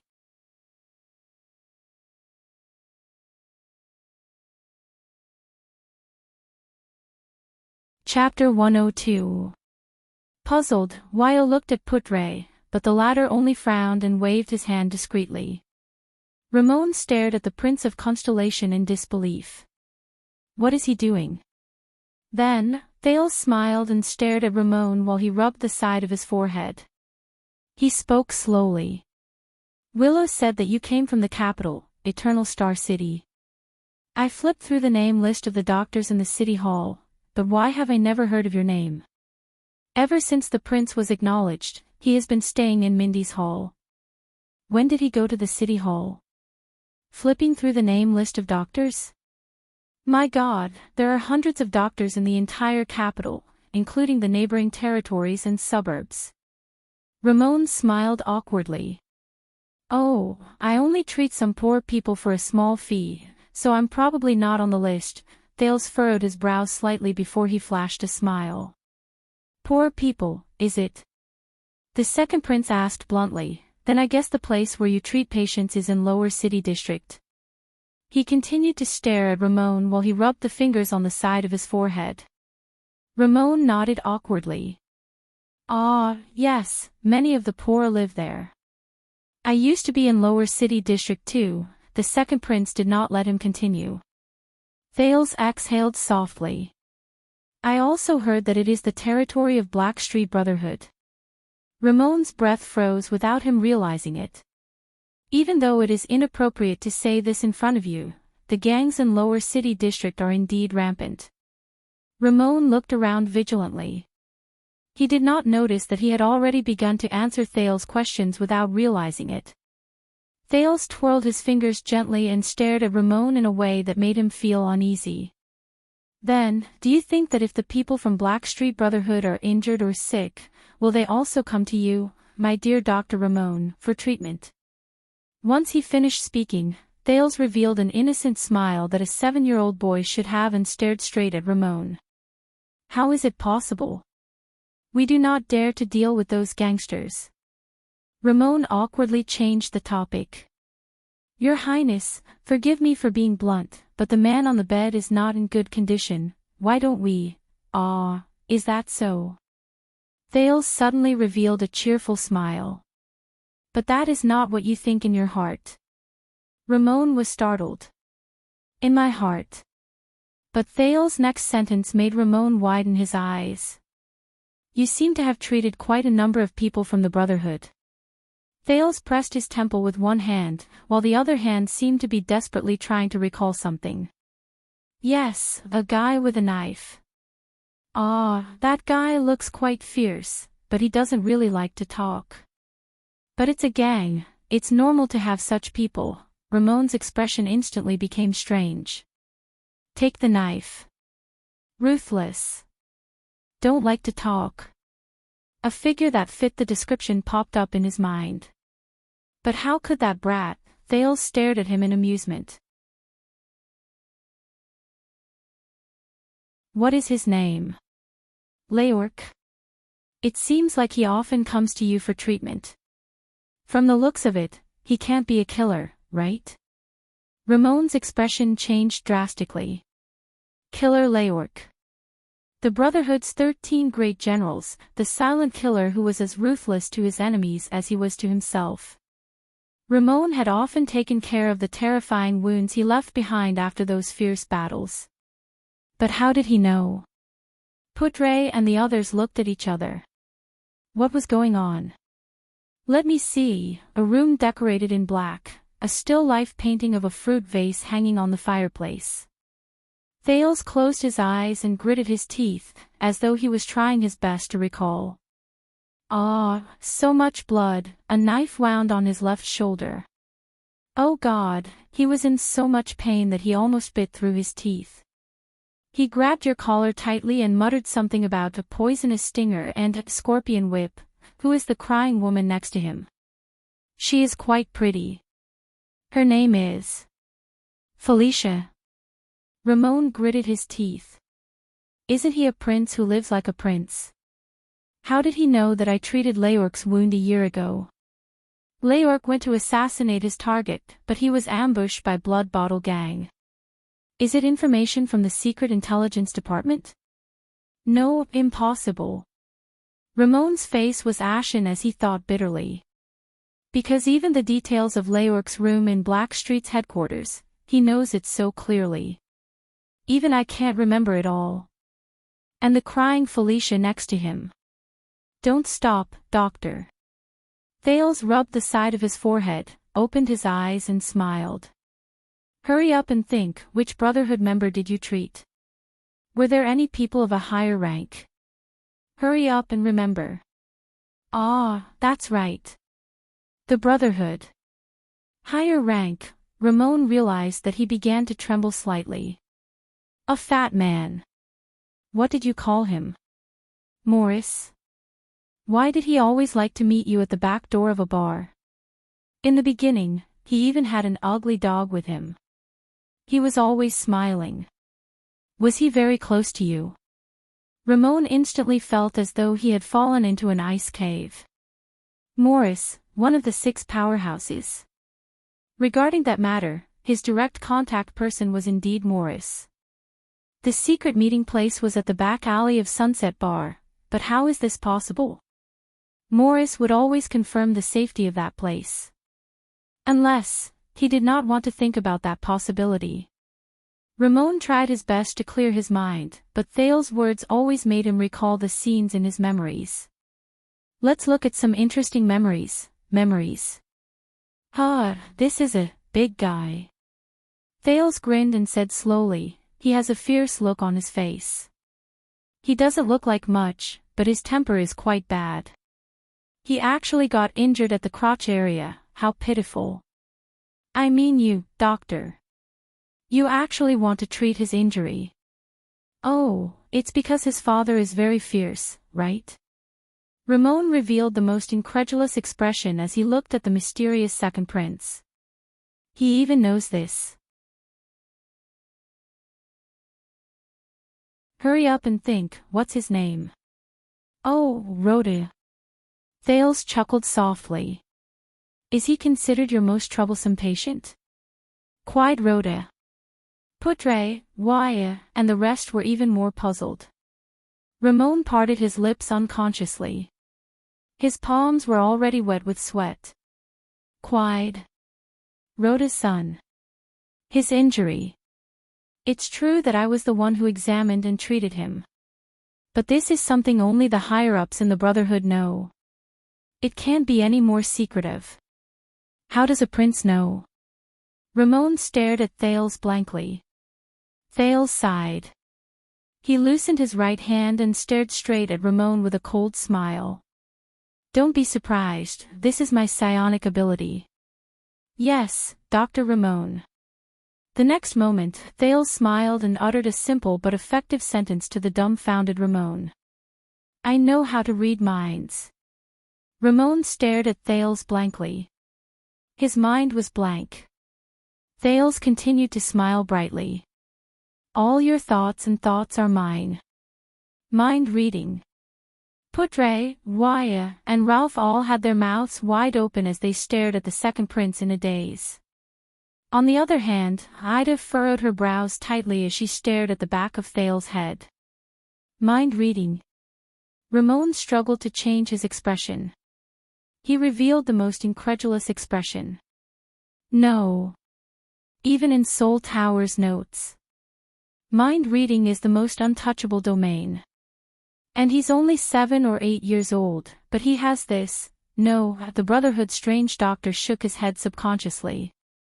Thales turned his head and looked at Putre, Waya, Ralph, and the rest who were all shocked. Beside him, Ida crossed her arms with a doubtful look on her face. Please keep this a secret for me. Thales flashed a bright smile. When he trained me to use this ability, he did not want others to know, but I trust all of you. Trained, you? Putre asked in disbelief. Who? Who else could it be? Thales chuckled cheerfully and turned his head. He looked at the terrified Ramon and said a name in a relaxed and cheerful manner. Murat Hansen. There was silence. Everyone stared at Thales in a daze. As if he was some kind of monster. Ramon stared at Thales in a daze. Murat Hansen. He knew the meaning of this name. Lance's teacher. Constellation's nightmare for half a century. The Viper in the night. The head of the Secret Intelligence Department. No way. The new Prince of Constellation is the Black Prophet student? Of course, Thales thought to himself. Murat is even more adept at using this so-called ability. After all, he can detect the other party's lies and use it to assist his next questioning. But fortunately, he has a good bargaining chip. Everyone in the room reacted. You never said that. Putre frowned. With the Black Prophet, aw. Thales sighed softly. You know, after all, a psionic ability like mine is too rare. Let's get straight to the point. Thales revealed the friendly look of a 7-year-old boy again. He rubbed the side of his forehead and said with a smile, Come, think about your real identity, Dr. Ramon. You don't mind letting me know, right? Ramon trembled slightly and stared at the ground in a daze. My identity. No, my identity. That will expose the Brotherhood, will expose that person, no. I can't think about it. I can't think about it. That's right. So this is your identity.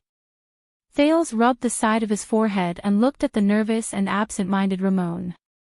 He flashed a victorious smile. No wonder I have no impression of your name even though I have seen the name list. So you are not just a secret black doctor who makes house calls for the Brotherhood. He narrowed his eyes. You are a member of the Black Street Brotherhood. The one nicknamed the Strange Doctor, Cobb Sirkar Ramon. Ramon's hands fell to his sides involuntarily. My full name, Thales put down his fingers and concluded. That's all I know, Thales told himself secretly. I hope it works. During the 4 years he was in the Brotherhood, a little child beggar who was strictly controlled and had to beg for food, clothing, and livelihood every day, was never noticed. Hence, he, the former child beggar, could always learn many secrets of the Brotherhood without attracting attention. For example, with his thin and weak body, he crawled through the dog hole and overheard the fight between Leorc and Felicia's vixen. Ahem. He was trying to find out the secrets in their room. After all, Leorc's room was in the corner of the big house, and it was the outermost. Every night, he would watch from the back alley of Sunset Pub. Once he confirmed that there was no one inside, such as Morris and his angry wolfhound, he would sneak in and rummage through the trash for the whole day. Of course, the most important thing was this strange doctor with a strange appearance. Strange Dr. Ramon. He did not appear in the Brotherhood often, and every time, he would cover his face. But do not underestimate a child beggar's memory and ability to recognize. In order to survive, they had to recognize every passerby's figure and posture in order to obtain a chance of survival.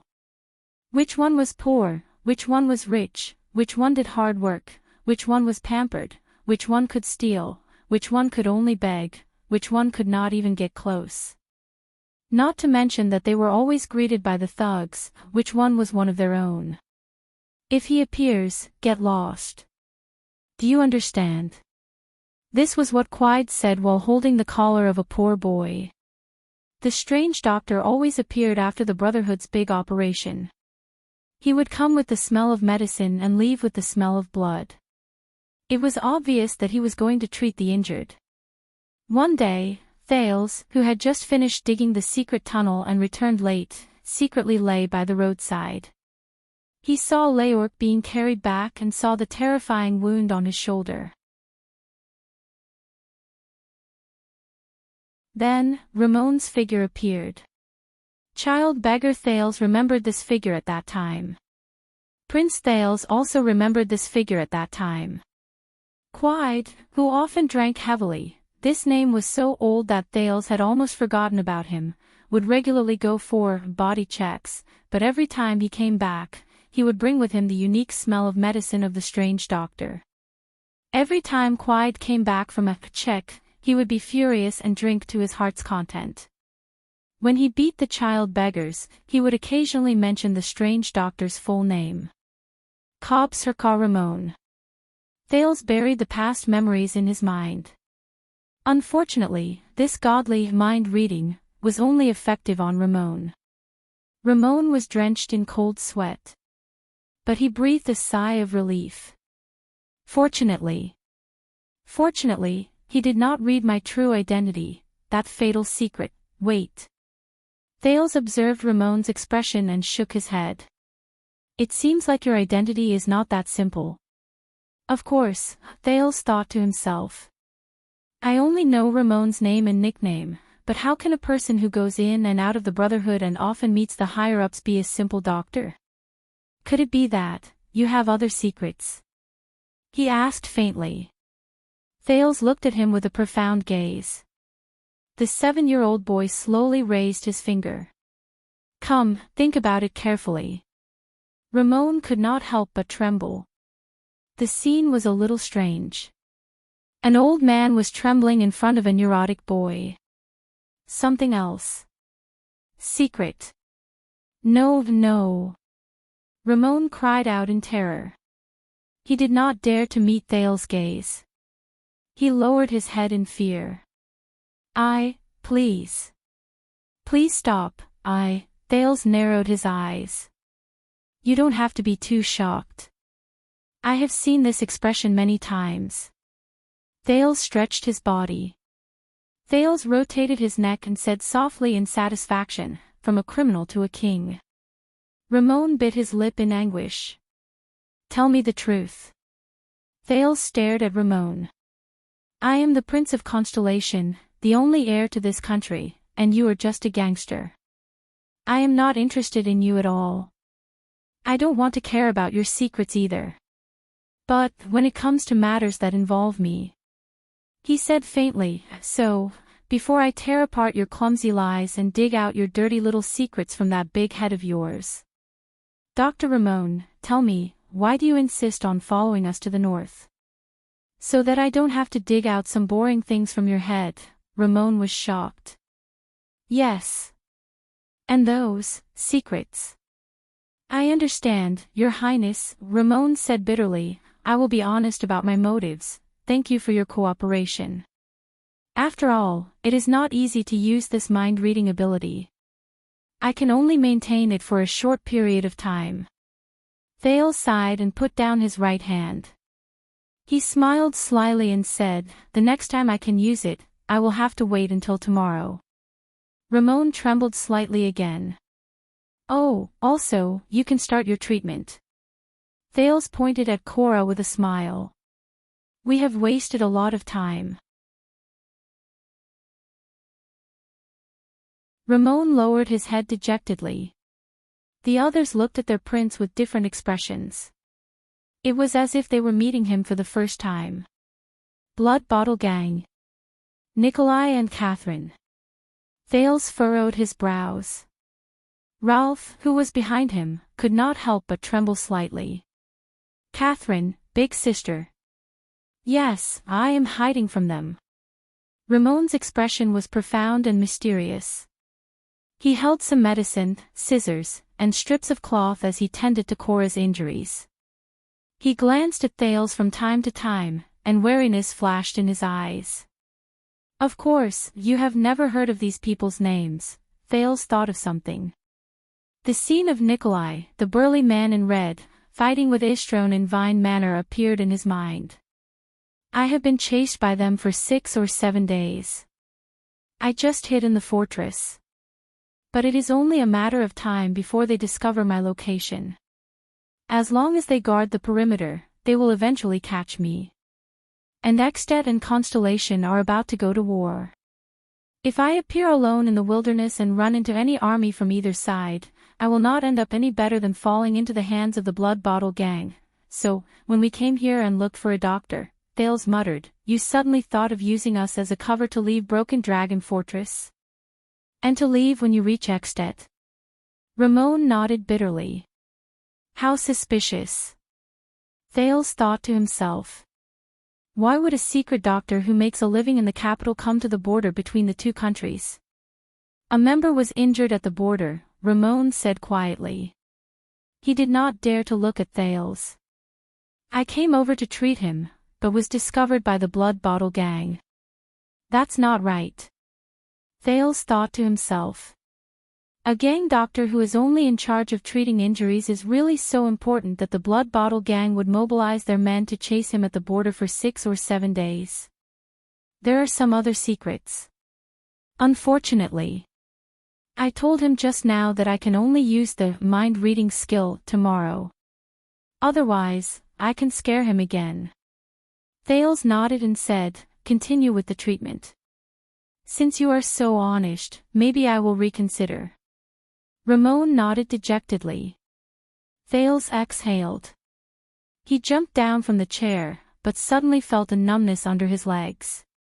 Thanks to Waya and Ralph's support, he did not fall. "Oh no, for the sake of acting, I just sat for too long."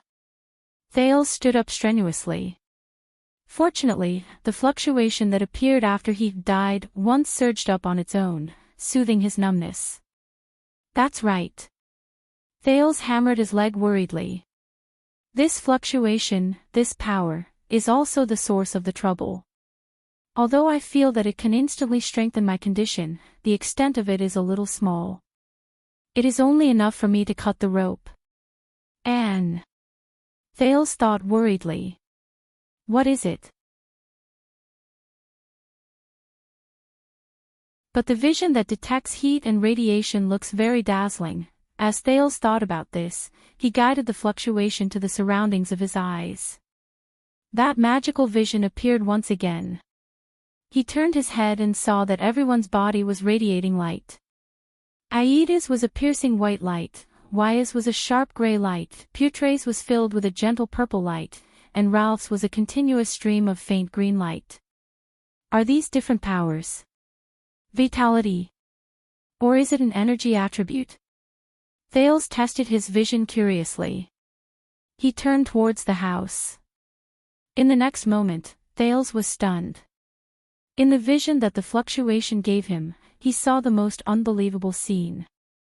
The light on Cora's body flickered, like a waning light that was about to be extinguished at any moment. But there was no piercing light on Ramon's body.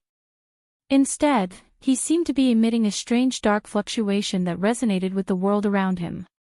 But this was not what surprised Thales. He saw that Ramon was gently pressing on Cora's wound.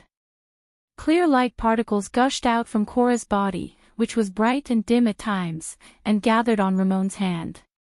The trembling light particles followed Ramon's hand and slid over Cora's wound. The light particles seeped into Cora's terrifying, festering wounds one by one. Every time they seeped in, the light on Cora's body became steadier and brighter. He was like a dying patient who was slowly recovering. Thales looked at Ramon in a daze. Others might not be able to see it clearly because of the light. But in the vision that the fluctuation gave Thales, he could see it clearly. He saw the strange doctor's lips trembling slightly in a dark corner. He seemed to be chanting something. As he chanted in a rhythmic manner, the light particles that seeped out from Cora's body passed through Ramon's hand rhythmically, then returned to Cora's body, completing a cycle. Thales frowned tightly. This is definitely not medical skill, he told himself with certainty.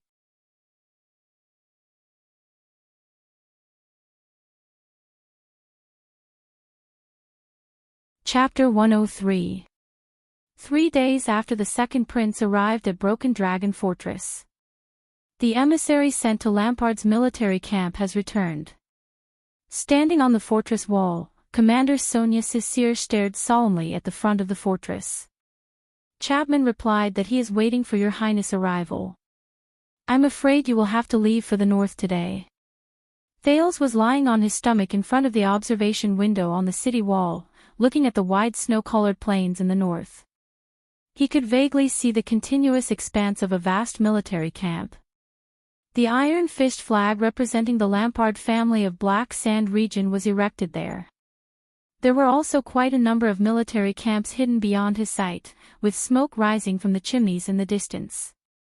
Waiting for my arrival with thousands of people? Thales sighed. I didn't know I was so popular. The fortress flower turned her head and said to Thales, Chapman Lampard is the Archduke of Ekstedt, which borders Constellation. After the Ekstedt diplomat group was assassinated, he quickly mobilized the vassals of Black Sand region. Within a few days, he gathered an army of more than 10,000 people and approached the border. They have already been stationed there for 2 weeks. At first, they were just observing and deterring him. But in the last 3 days, Lampard began to send small troops to clear out the main roads around the area. He even plundered 2 villages and fought against our patrol troops a few times. We had no choice but to reduce the range of the mounted sentries and retreat to the perimeter of the fortress. Thales felt a bone-piercing chill. He rubbed his hands together and exhaled a breath of warm air into his palms. I have already arrived at the fortress, and the Jade Star family's 9-pointed star flag has also been raised. Why hasn't he withdrawn his troops? He obviously doesn't have an excuse to invade Constellation anymore. Behind Thales, Putre raised his eyebrows. Based on Chapman Lampard's unique life, he is a standard gambler. One of the characteristics of a gambler is that he is unwilling to turn back even at the last moment when he loses and leaves the game. So my arrival has no effect on this gambler. Thales snorted. Even in a situation where he is bound to lose, he still wants to place his bet. Not necessarily, Putre answered seriously. What we were most worried about was the other 2 archdukes who shared a border with Constellation, Trentide of Reformation Tower and Alcius of Prestige Orchid region, sending their troops. The 3 archdukes and even more of Ekstedt's vassals gathered their military forces to oppress the lonely old tower, the Watchtower, and Cold Castle, who were mutually supportive of the fortress. In a situation where they could not provide reinforcements, they attacked the isolated Broken Dragon Fortress at all costs. Ekstedt's soldiers are more suited to the cold winter compared to our reinforcements from the north, be it in terms of physical strength or quality. If they manage to take this place, They only need to wait for the coldest day before the bitter cold winter to pass. Sonia continued Putre's words. Then, at the beginning of next spring, they will use the fortress as their base of operations and march south en masse, just like they did 11 or 12 years ago. Putre nodded. But after you left for the north as an envoy, the two archdukes have yet to appear. This means that we have completed half of our mission. In the coming day before the bitter cold winter, Archduke Lampard cannot rely on his own 10,000 men to take down the fortress before his supplies run out. He has already lost. Putre said faintly. In that case, I am afraid that the other half of our mission, completely eliminating the war disaster between the two kingdoms, will have to be completed by me personally walking up to King Nuvan, right? Thales shrugged in resignation. First, I have to pass through Archduke Lampard's military camp. There are more than 10,000 strong and energetic Northland men waiting for me there. They have nowhere to vent their energy. Putre shook his head. Lampard does not dare to endanger your safety. Attacking the fortress to invade the northern territory and plotting to kill the heir to fight against Constellation are two different concepts. Lampard may not dare to do so, but his opponents might be happy to see such a thing happen. We still have to be careful. Sonia flashed a hearty smile. Araka will bring his Fury guards and escort you to the entrance of Lampard's military camp. Araka. Thales recalled the aggressive and dangerous man and the disdainful gaze he had when he looked at him. He shook his head. Are you sure he is willing to do this? I do not deny that I hate him. Sonia snorted coldly. But he is indeed the one who has fought against the Extensions the most on the battlefield. Moreover, he insisted on this. Originally, I planned to let Miranda. Thales could not help but be stunned. Insisted on escorting me. He began to recall the man's appearance again. Araka Murch. What a familiar name. I must have heard it somewhere before. At this moment, a black-haired swordswoman slowly walked up the city wall. She bowed slightly to Sonia without any expression on her face. The diplomat group's team is ready. Please send someone to make the final confirmation, Your Highness. Even though the swordswoman addressed Thales as Your Highness, she did not look in Thales' direction nor did she bow to him. Sonia nodded and turned to look at Thales and Putre. Beside her, Putre sighed. I will go with you. Miss Arund. Thales was startled again. Arund, the swordswoman, Miranda Arund nodded stiffly and followed Putre down the city wall. She still did not look at Thales. Don't mind her. Sonia smiled faintly. Miranda is Duke Arund's only daughter. Her father was imprisoned in the capital. Her family was humiliated because of this. It is normal for her to hold a grudge against you. Oh. Thales nodded awkwardly. I seem to have heard from Wyatt that there is a particularly famous female swordsman of eradication in the fortress. I heard that she is a seed of the Tower of Eradication. She is a seed. Sonia looked at Miranda's back and sighed. The Tower of Eradication has a large number of battle skills and inheritances of the power of eradication from before the Battle of Eradication. Most of them are swordsmanship. Its inheritors are still continuously developing new swordsmanship, skills, and even the power of eradication. They are training generation after generation of controllers of the power of eradication for the human world. Only a few of the most outstanding students can be given the title of seed, such as Miranda. Thales looked at Sonia and frowned slightly. The power of eradication. The supernatural power that humans awakened on their own. Another piece of news worth paying attention to. What does it have to do with my fluctuations? Sonia did not know what Thales was thinking. She continued to say helplessly, but even so, Miranda is still in a difficult situation recently. After Duke Arund was imprisoned, the Northern Territory was managed by a few of her father's most trusted vassals.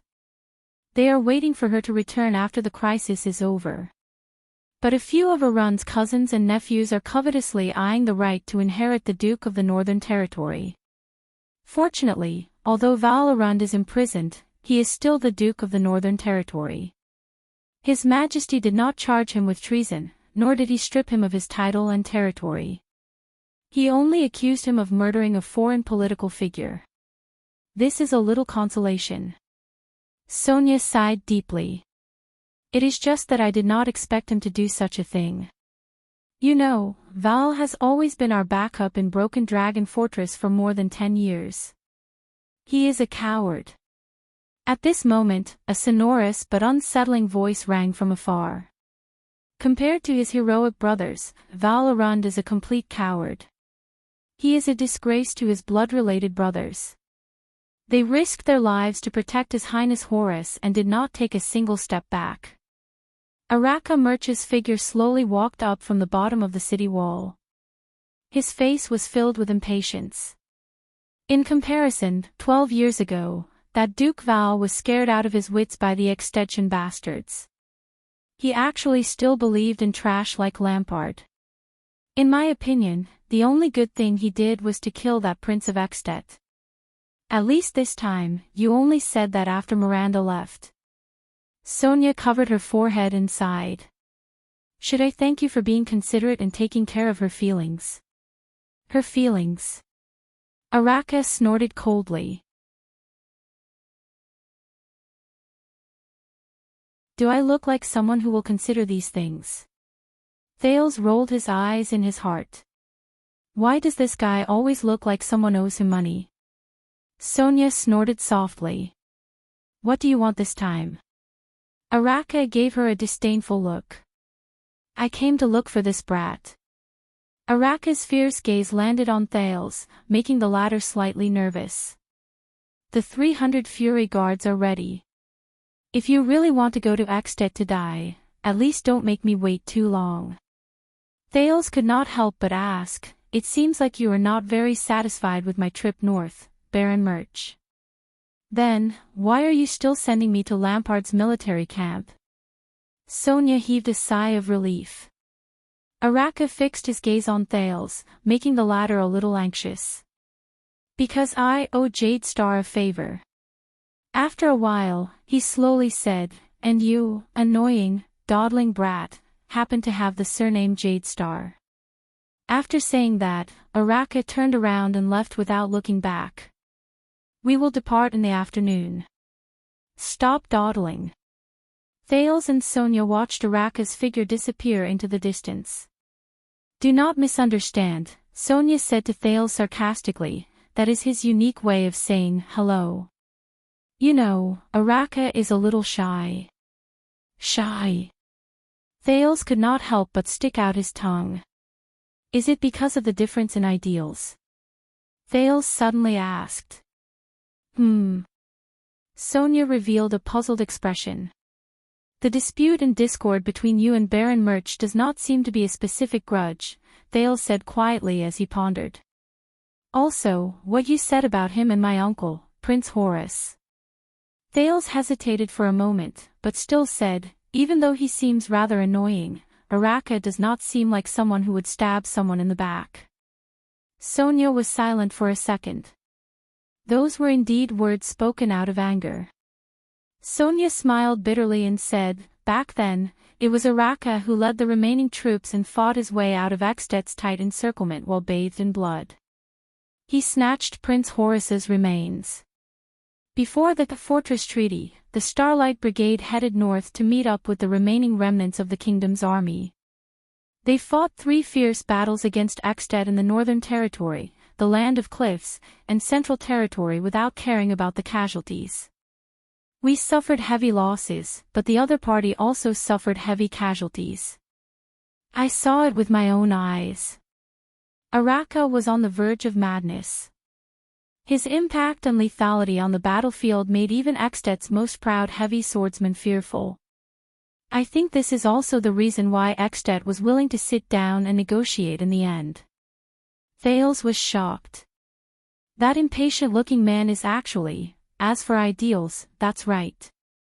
Sonia sighed and said, John, your father's uncle, the Starlight Brigade's combat principle is to be steady and cautious, to try their best to protect themselves, to move forward flexibly, and to wait for an opportunity to attack. However, Prince Horus's army is known for being merciless and having harsh military rules. Under his command, Araka is even more used to fighting tough battles and bloody battles. Due to the high number of casualties, Araka's army always has a large number of new soldiers, but he only keeps those tough men who can withstand blood and death. Sonia shook her head. I don't understand why His Majesty put the two of us together. We can't even reach an agreement on how to advance or retreat on the battlefield. Perhaps this is the king's true purpose, Thales suddenly said. Under Sonia's puzzled gaze, Thales raised his head.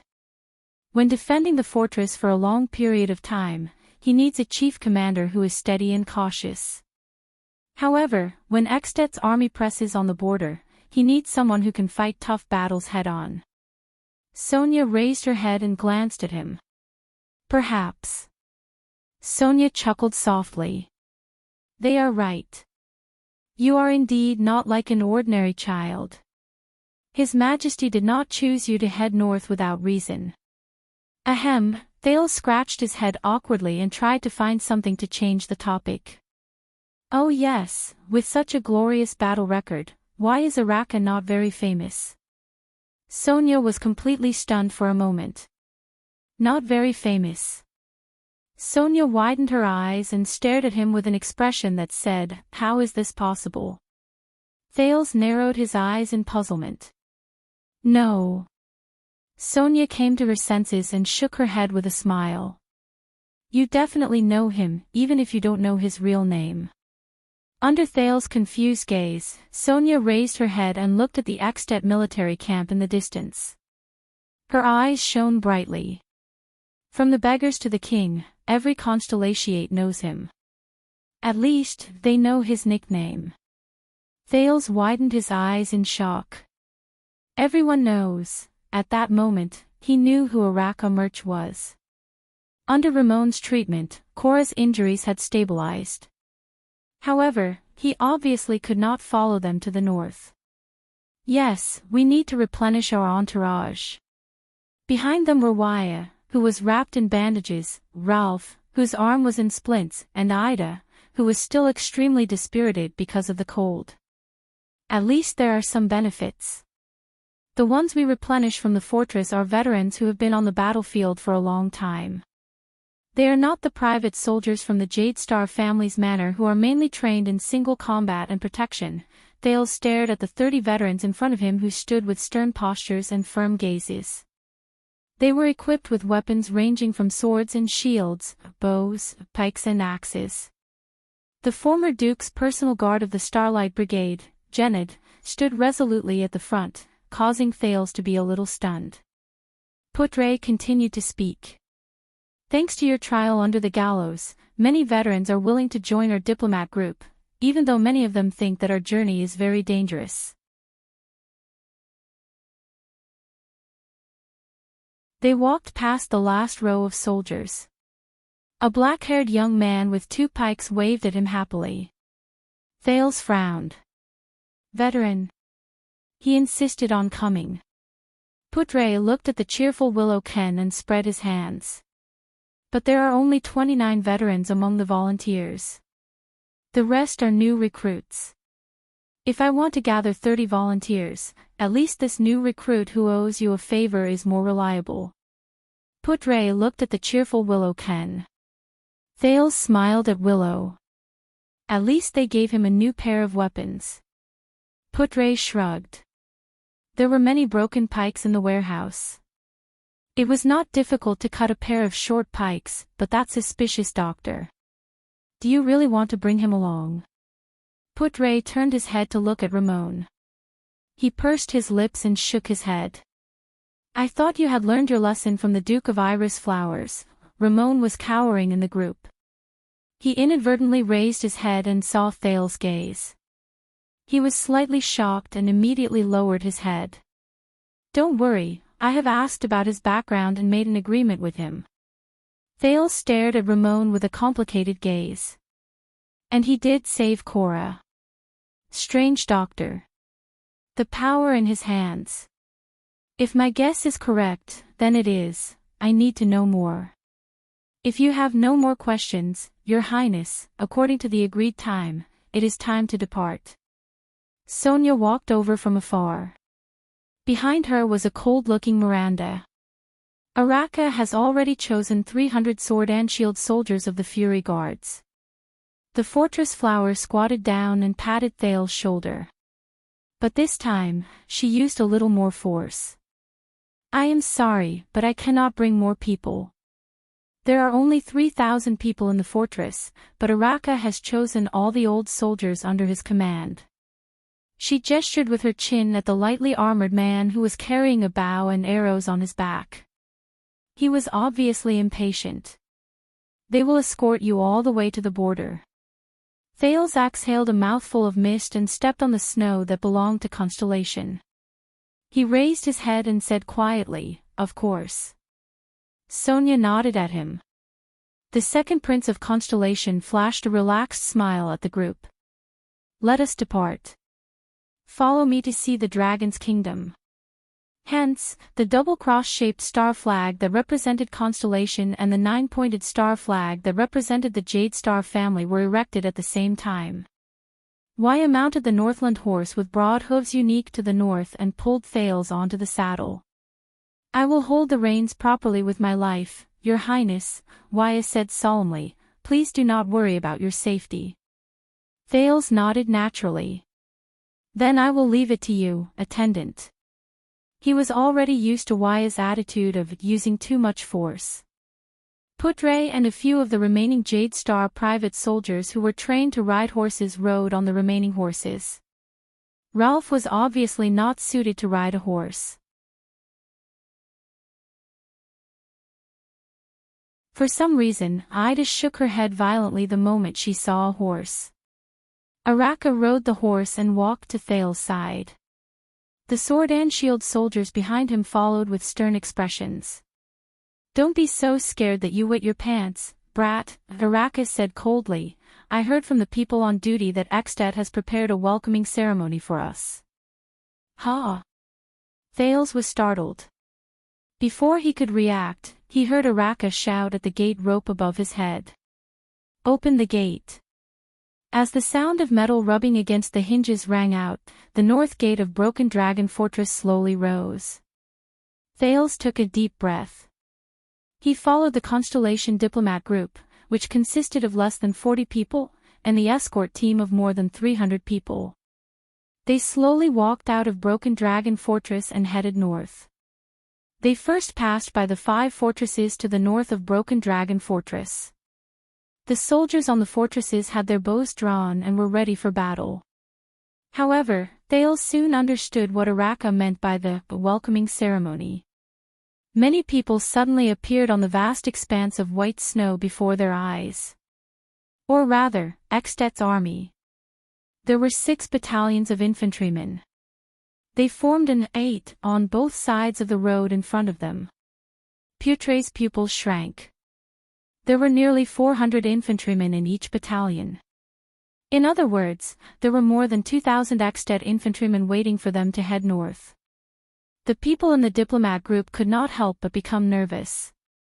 Wyatt tightened his grip on the reins. "This is our welcoming ceremony." Thales looked at the Ekstedt army formation not far away from them with an unpleasant expression on his face. They really crossed the border. He turned around and glanced at the fortress. Sonia's figure could be faintly seen. Araka, who was walking in front, turned around and said to his soldiers in a deep voice, "Get ready for battle. Do not relax." Putre furrowed his brows and said, "Maybe it's a show of force, but they don't have to get into formation in front of the fortress. Waiting for us to enter Ekstedt's military camp will have the same effect." "I have a bad feeling about this," Thales said with a pale face. "So you want to retreat, little prince?" Araka said sarcastically, "It's not too late to turn back now." Thales closed his eyes and exhaled. Then, he opened his eyes. Let's continue moving forward. Don't worry, Putre said in a deep voice, Lampard will not be so stupid as to kill the prince and heir of Constellation's envoy in front of everyone at the border of the two kingdoms. As long as we do not do anything provocative and give the other party an excuse. They advanced slowly until they entered the area of the 8. They did not say that such a thing would happen. In the group, Ramon anxiously nudged a black-haired soldier beside him. The diplomat group should be fine, right? Ha! Willow Ken was stunned for a moment before he reacted. He smiled and patted Ramon's shoulder. Don't worry. I met them before. Extet soldiers are quite nice. Quite nice. Ramon was startled, but Willow's next words made his face turn ashen. If they want to kill you, their swords are very sharp, and they will not dawdle. You will not suffer. At this moment, the 6 battalions of infantrymen began to move slowly. The people in the diplomat group immediately became nervous. But fortunately, the Extet soldiers did not walk towards them. On the left and right sides of the diplomat group, the 2 extension battalions at the front advanced slowly. They almost brushed past the diplomat group. Thales could even see the Northland soldiers' beards and yellow teeth. They looked boorish and fierce. The tall soldiers were usually equipped with large axes or huge spiked hammers. The extensions also turned their heads to look at Constellation's diplomat group with hostile expressions. Asterisk thud, thud, thud, asterisk the sound of heavy footsteps on the snow-covered ground could be heard in a disorderly manner. But the momentum of more than 2,000 people from all directions made the densely packed footsteps sound rather shocking to the ears. They walked past the diplomat group on both sides. Thales' expression froze. It was the first time he faced an army of thousands. He was a little flustered. But he was not the only one. Even the sword and shield soldiers of the Fury Guards could not help but become nervous. Asterisk thud, thud, thud, asterisk, steady yourself, Araka said in a low voice. The anxious Thales wanted to calm himself down, so he turned his head and saw the Northland soldiers on both sides clearly. From their armor, weapons, movements, to their march, Extet's infantry battalion was obviously not as orderly and uniform as Constellation's square formation. Some of them held axes and wore chain armor, some held one-handed swords and only wore breastplates, some held shields and spears, and there were even sword and shield soldiers who were similar to Constellation's sword and shield soldiers. But Thales could clearly feel that these infantrymen were different from Constellation's infantrymen. They all had one thing in common: their gazes were unfriendly, their expressions were fierce, their auras were threatening, and their expressions were filled with contempt and disdain. These infantrymen raised the flag that represented the Lampard family with the pattern of an iron fist. But they occasionally rubbed, knocked, and swung their weapons as if they were demonstrating their strength. They were murderous, like wild beasts that would go berserk at any time. Asterisk thud, thud, thud, asterisk, that's not right. Thales told himself in his heart. If this is a demonstration, they are all light infantrymen, at least according to Northland standards. Extet's famous two-handed heavy sword infantrymen, heavy armored axemen, and even Northland's heavy cavaliers are not here. Not even the light cavaliers are here. Putre pondered deeply and said slowly, if it were those troops at the back, it would be too easy for them to kill us. If it's the light infantrymen, they should just be demonstrating their strength. Then, why don't they use the other powerful troops to demonstrate their strength? Thales furrowed his brows tightly and asked, a group of heavy infantrymen trampling on us with a shocking momentum. Wouldn't the effect be better? Putre also furrowed his brows. It's really strange, asterisk thud, thud, thud, asterisk, don't let your guard down. Araka Murch's voice rang. Even if there are more than 2,000 light infantrymen, if they were to swarm us, it would be enough to chop us into pieces in half an hour. Araka tightened the silver-black metal bow on his back. He turned his head and said coldly, in a battlefield with thousands of soldiers and horses, without support and protection, a supreme-class elite would not be able to last more than a quarter of an hour. However, in the next moment, the situation completely changed. The 6 extension brigades moved slowly. After the first 2 brigades passed them, they suddenly changed direction at the command of their officers and met up with the other 2 brigades. Asterisk thud, thud, thud, asterisk the disorderly footsteps of 2,000 people could be heard continuously. Extet's light infantrymen surrounded them and slowly formed the shape of an 8. They are surrounding us. Waya roared furiously, what is the meaning of this? Putre stared at the extensions before him in shock. On the other hand, Thales looked into the distance in disbelief, trying to see what was in front of him clearly. Impossible. Stop. Araka roared furiously and stopped the entire diplomat group and the escort team. Form up on the spot. Even though they were nervous and apprehensive, the 300 soldiers of Constellation, especially the veterans, still stopped and turned around in an orderly manner. They formed a wall with their swords and shields, surrounding the prince and forming a circular formation. It is impossible to charge out now. Araka looked at the extensions around him in rage. These bastards. The Constellations stared at the murderous extension infantrymen around them in bewilderment and nervousness. What do we do now? Waya asked through gritted teeth. Do they have anyone they can communicate with? Officers or commanders? Thales asked anxiously, for Lampard's benefit, they dare not kill me. However, in the next moment, a few unfamiliar yet forceful orders rang from within Extet's battle formation. Araka and Putre's expressions changed abruptly. There were also many old soldiers. They recognized this extension military order. In the next second, 6 large groups of more than 2,000 extension infantrymen raised their weapons and roared furiously in unison. War! War! War! The deafening roars terrified Thales. What happened to them? In the next moment, the extension infantrymen's faces were ferocious as they strode forward. Asterisk boom. Boom. Boom. Asterisk the sound of footsteps that were even louder than before rang out like thunder. More than 2,000 infantrymen raised their weapons and charged madly towards Thales' diplomat group from 6 directions. Kill! The extension light infantrymen roared fanatically and charged towards them. Thales stared at everything before him in a daze.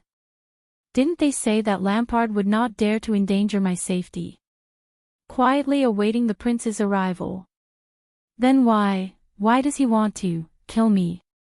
Damn it! Putre widened his eyes in shock and drew out the 1.5-handed sword at his waist. An even louder roar exploded in the air, interrupting Putre's words. Enemy troops, charge! In the center of the troop, Araka Murcha's face was ashen. He controlled his restless steed and forcefully drew out a fierce 2-handed longsword. He roared at Constellation's escort team, his Fury Guards.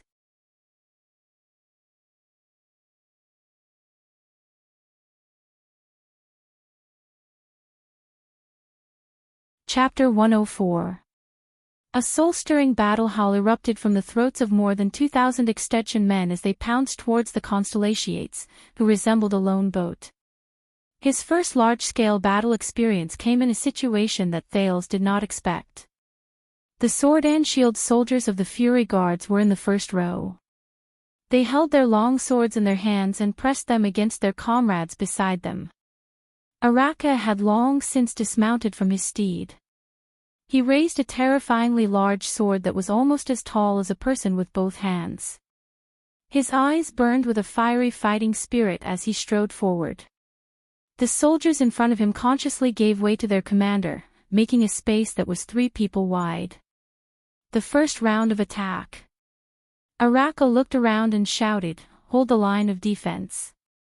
The enemies surged forward like a tidal wave, getting closer and closer. At the center of the battle formation, Wei immediately pulled Thales down from his conspicuous warhorse and surrounded him tightly in a circle formed by 6 soldiers. Then, he joined Ida, Putre, and Ralph in guarding the 4 corners of this small battle formation. "Go and help the front row," Thales urged. "If they collapse, all of you will not be able to protect me." However, his heart was in a mess. He could not understand how he could face such a situation on a diplomatic mission to Axtet. What happened? Waya and Ralph looked at each other. With Putre's nod, they moved towards the front row. Ida exhaled and whispered to Putre, "This is a real battlefield. Even Supreme-class elites have to be extremely careful. And such a great disparity in battle. If you have any way to avoid battle, quickly say it. If not, quickly think of it." Thales gritted his teeth and looked at the enemies charging towards him from all directions. There were 6 large groups of extensions. The number of enemies is too many. We are surrounded. We don't have enough military strength at all. No, it should be said that we are not prepared for battle at all. What should I do? Shout out my identity. But the other side did not seem to care at all. Faced with the impending battle, many of the Constellatiate soldiers exhaled a breath of hot air. They gripped their weapons tightly and held their shields properly. They looked at the aggressive extensions with solemn gazes. The first extension infantryman roared furiously and charged towards them. Asterisk bang. Asterisk his shield collided with the shield of a sword and shield soldier. With the help of his comrades on both sides and behind him, Constellation's sword and shield soldier gritted his teeth and withstood the tall opponent's charge. He also swung his sword to block the opponent's axe that came swinging down from the air. However, more extensions surged towards Constellation's diplomat group. Bang! Bang! Bang! The Axtet soldiers roared furiously and continuously crashed into the Constellatiate's battle formation from all directions. Kill! Hold them off! Amidst the roars of the soldiers from both sides, the sounds of shields colliding and weapons clashing interweaved, like countless thunderclaps exploding on the flat ground. Genid stood in the first row with 2 soldiers of the Fury Guard. He pushed his shoulder against the shield with all his might. A mace that was swung over smashed onto the shield. Genid's entire body trembled, and he almost fell backwards. His companions behind him supported his back and helped him stabilize his body. With a distorted face, Genid withstood the impact with all his might. Damn it, he thought bitterly. These extensions. Their strength and physique are much stronger than those rebels from the southwest. Genid dodged a sword that was aimed at his forearm and asked his comrade to deal with him. The veteran pushed away the mace and kicked its owner's knee, causing him to stagger. Then, he stabbed his sword into his defenseless neck. Blood gushed out, and the opponent fell on his back while stammering. Fortunately, their movements are not very agile. Just as he thought of this, a long spear brushed past his ear and pierced through the abdomen of a soldier on Genid's left. The latter fell limply as he howled in pain. Genid roared furiously and replaced the position of the dead soldier. He broke the long spear and blocked a blade that wanted to charge in through the gap. A soldier behind him quickly filled in the empty spot Genid had left behind. Such scenes appeared at various places in the front row. Enraged roars and pained wails were still mixed with the sounds of metal clashing and weapons clashing. Ekstet's light infantrymen pounced forward again and again as if they did not care about their lives. They were blocked or even killed by the Fury Guards and the diplomat group, leaving behind corpses. However, people from Constellation continued to fall, and blood gradually dyed the snow red. However, the veteran of the Fury Guards at the front row still relied on his rich experience and mature skills to maintain the line of defense and prevent it from being broken. Thales watched everything around him in fear. This was a battlefield where thousands of people intertwined with each other. A brutal and terrifying slaughter.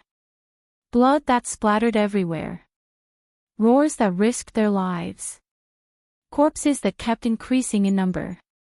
The battlefield before him was undoubtedly more shocking than the battle with the Sacred Blood Army. Commander Araka was also at the front row. With an unpleasant expression, he guarded the gap between the three of them alone. He did not display any fancy and exquisite supreme-class combat skills. Instead, he repeated simple and unadorned battle moves. However, no one could gain an advantage over him.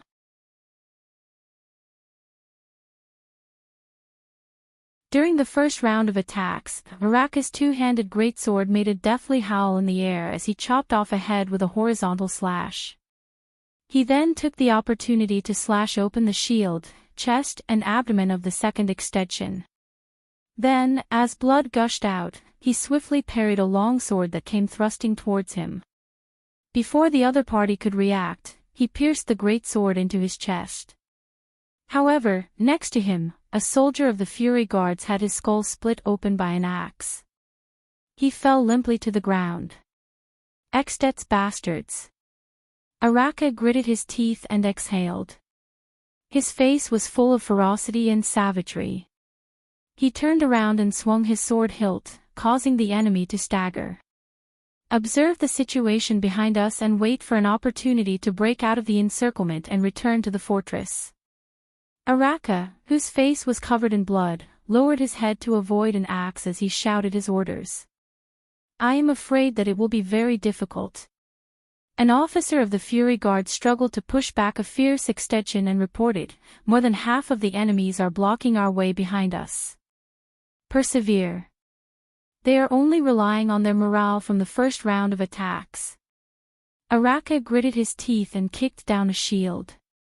He then stabbed his sword into the ferocious and furious face of his master. He swung his left hand at the right moment and parried a long spear with his forearm. However, at the same time, an axe slashed towards his head. Araka calmly lowered his head and dodged. The axe blade took away a few strands of his hair. Waya, who was wielding a single-edged sword, arrived.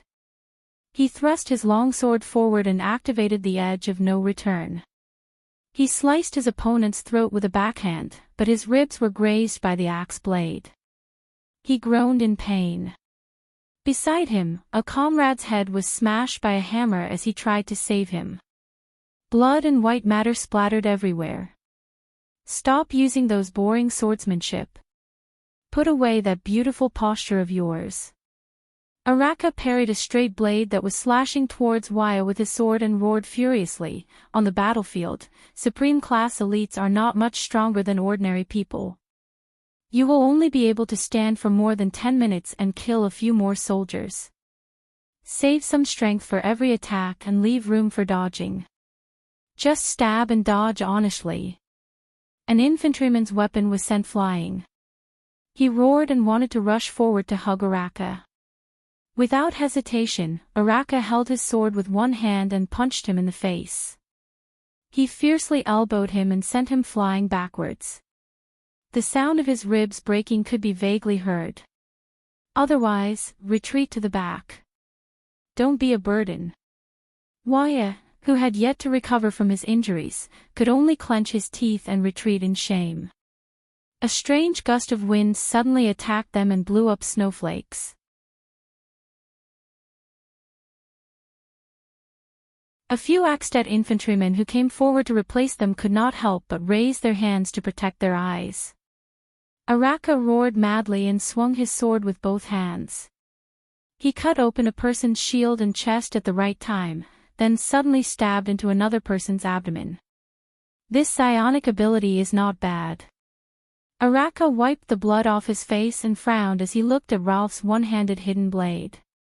But can that thing be used on the battlefield? The mute Ralph, who had a fractured arm, could not say anything. However, he could indeed feel the powerlessness of the hidden blade on the battlefield. Without a hand guard, every time he swung his sword, he might have to bid farewell to his own arm. He could only use his psionic ability to support him in battle and the hidden blade to defend himself. On the other side of the formation, Willow Ken hid behind a sword and shield soldier. He blocked a sword attack with his left hand and thrust his spear out of the shield with his right hand into the side of the enemy's face. A soldier's right hand was chopped off. He held his shield and clenched his teeth as he retreated. However, when he took his first step, a flying axe cut into his chest and abdomen. Another person stepped forward to replace him. "You are a doctor, at least do something." Willow anxiously shouted at Ramon, who was curled up behind him. "I am not a military doctor." Ramon glanced at the enemies around him. He hugged his head and shouted, "And that prince did not say that this would happen. If I had known that this would happen, we would have brought along some spearmen."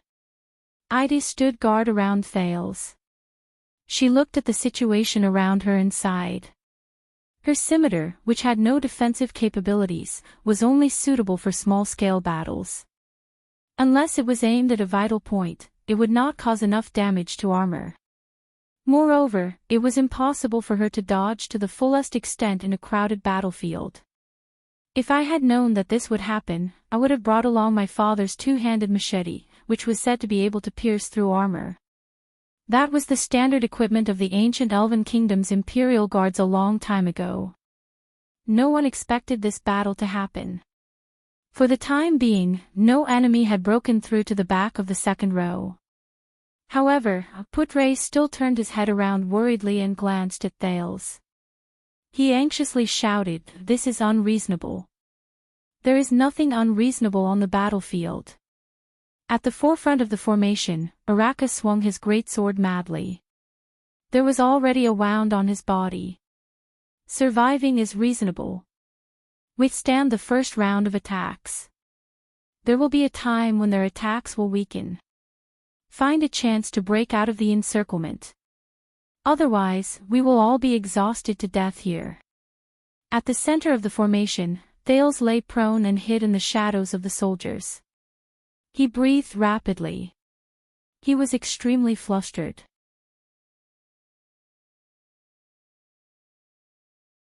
Thales wanted to calm his hands, which were buried in the snow, so that they would no longer tremble.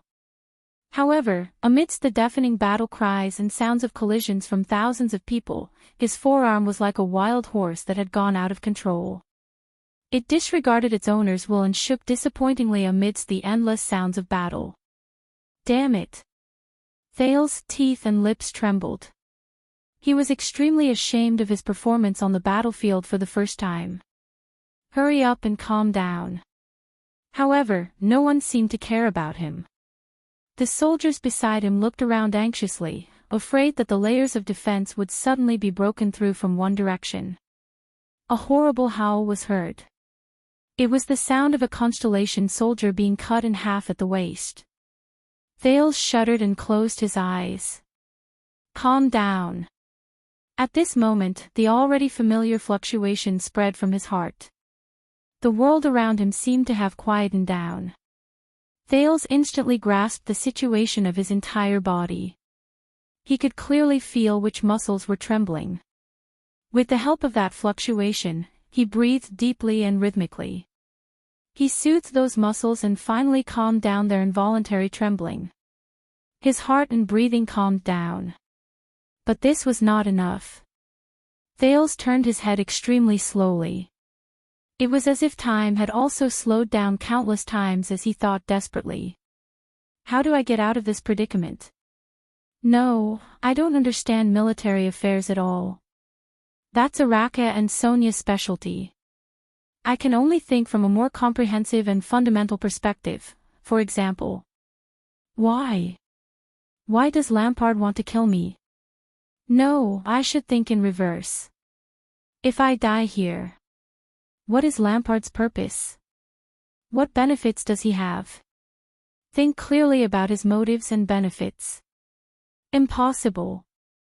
Robbing and killing Constellation's diplomat group and Constellation's heir.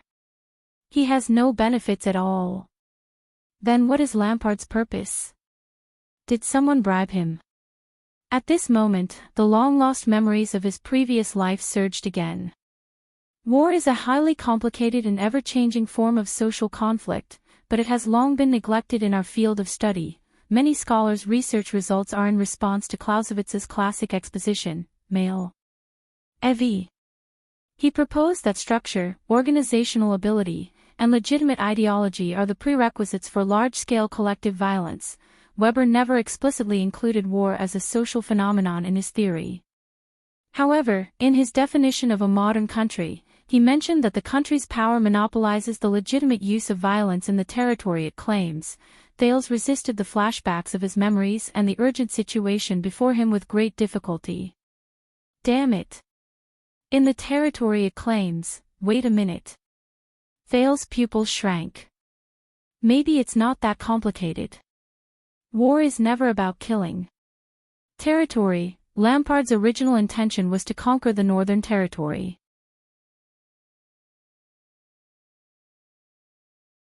So, the fluctuations faded away. Time seemed to have returned to normal. Fighting and death returned to his ears. Thales lay on the ground, sweating profusely. He panted heavily. He found the source of this conflict. Now. I have to get rid of it. No. An Ekstet infantryman watched in horror as Araka slit his throat. You are, but he could no longer say the rest of his words. Fill my position. Araka clenched his teeth and swung his sword again. He cut down a rough-skinned man with a hammer and retreated with a furious roar.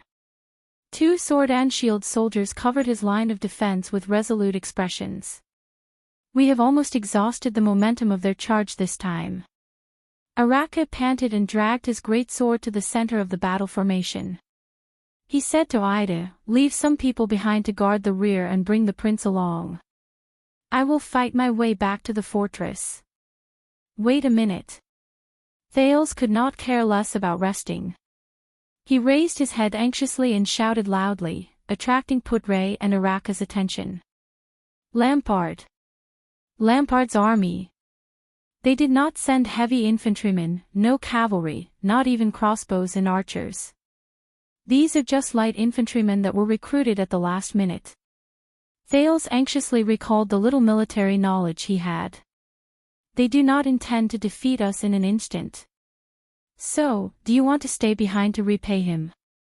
Araka turned around and said sarcastically, because of Lampard's kindness, he let us live for another 15 minutes. What he wants is to stall us here for this 15 minutes, not to quickly annihilate us. Thales rejected Aida's support and stood up strenuously. Lampard is betting. He is betting on his opponent's choice. Our choice. Waya, who was beside them, thrust his sword out from behind his shield and forced an axe to retreat. Before Waya's face was cut by a long sword, Ralph dragged the powerless Waya back just in time. Waya panted and said, "Betting on us breaking out of the encirclement or defending to the death." No. Thales opened his eyes and stared at Araka. Lampard is not betting on us. No. Putre instantly understood. His face turned pale. He would never dare to use your life to, Thales said anxiously. Archduke Lampard is betting on the broken dragon fortress behind us. The bet is on Lord Sonia Cecir's choice. He is betting on whether she will send troops to rescue us. Araka's pupils shrank abruptly. His bet, Thales roared, is my life and his future.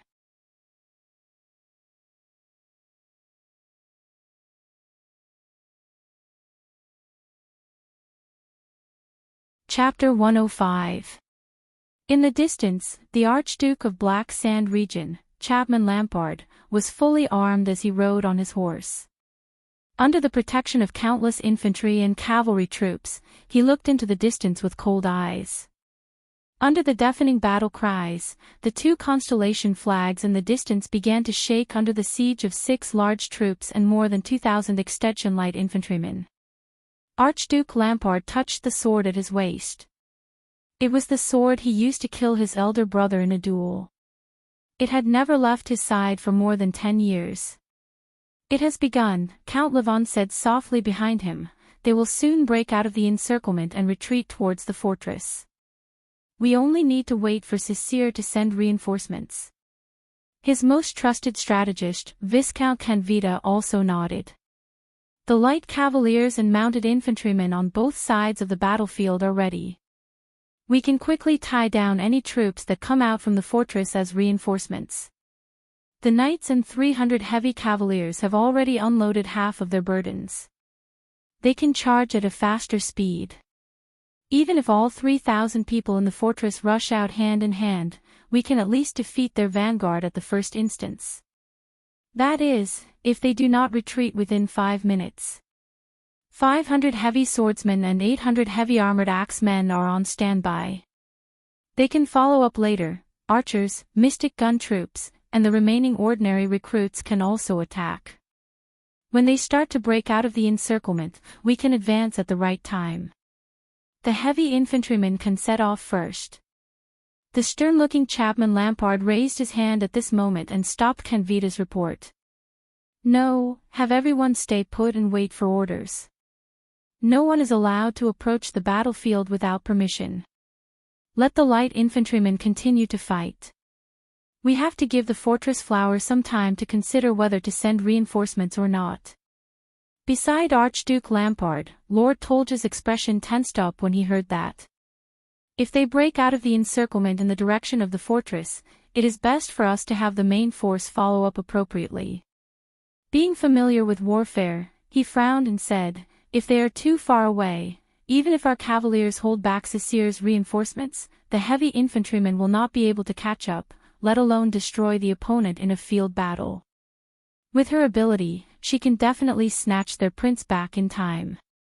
Then, whether it is seizing the opportunity to attack the city or exhausting them in a field battle, our plan will be meaningless. Lampard looked at the battle in the distance and shook his head. Cecere is a cautious person. Archduke Lampard stared at the broken dragon fortress in the distance with a complicated expression. He slowly said, if we want to lure her into sending out her troops, we must take the risk and give her some hope.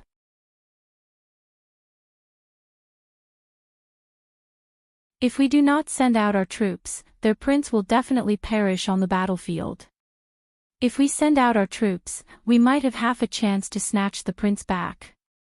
And as the prince breaks out of the encirclement from the back and gets closer to the fortress, the latter's chances will increase.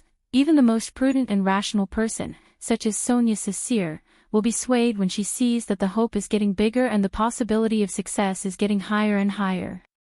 There was an unprecedented desire to challenge in Lampard's eyes, and his gaze was focused on the starry double-cross star flag of Broken Dragon Fortress. Now it all depends on our old rival, the Fortress Flower's decision. Sonia Cecere.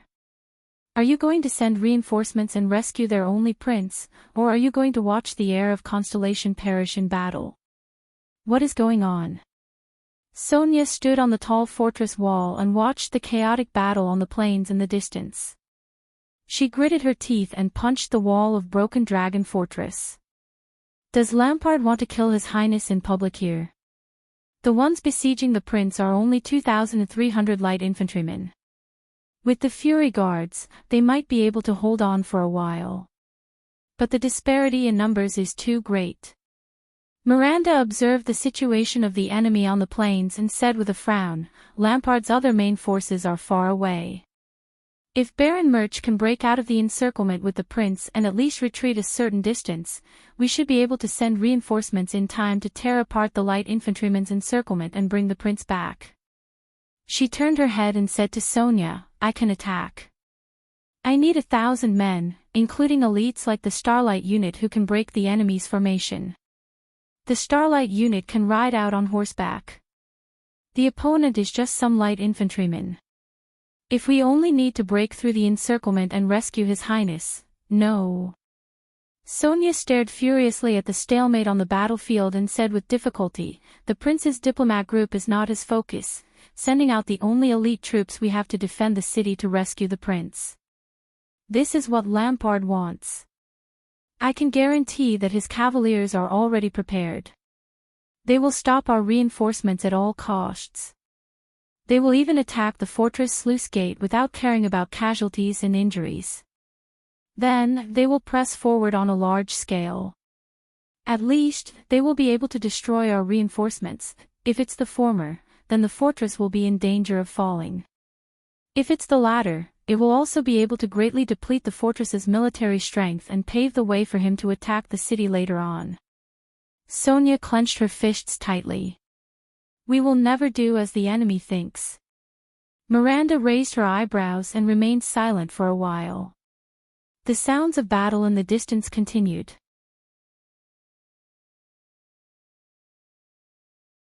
But that is the second prince, and the only heir of Constellation.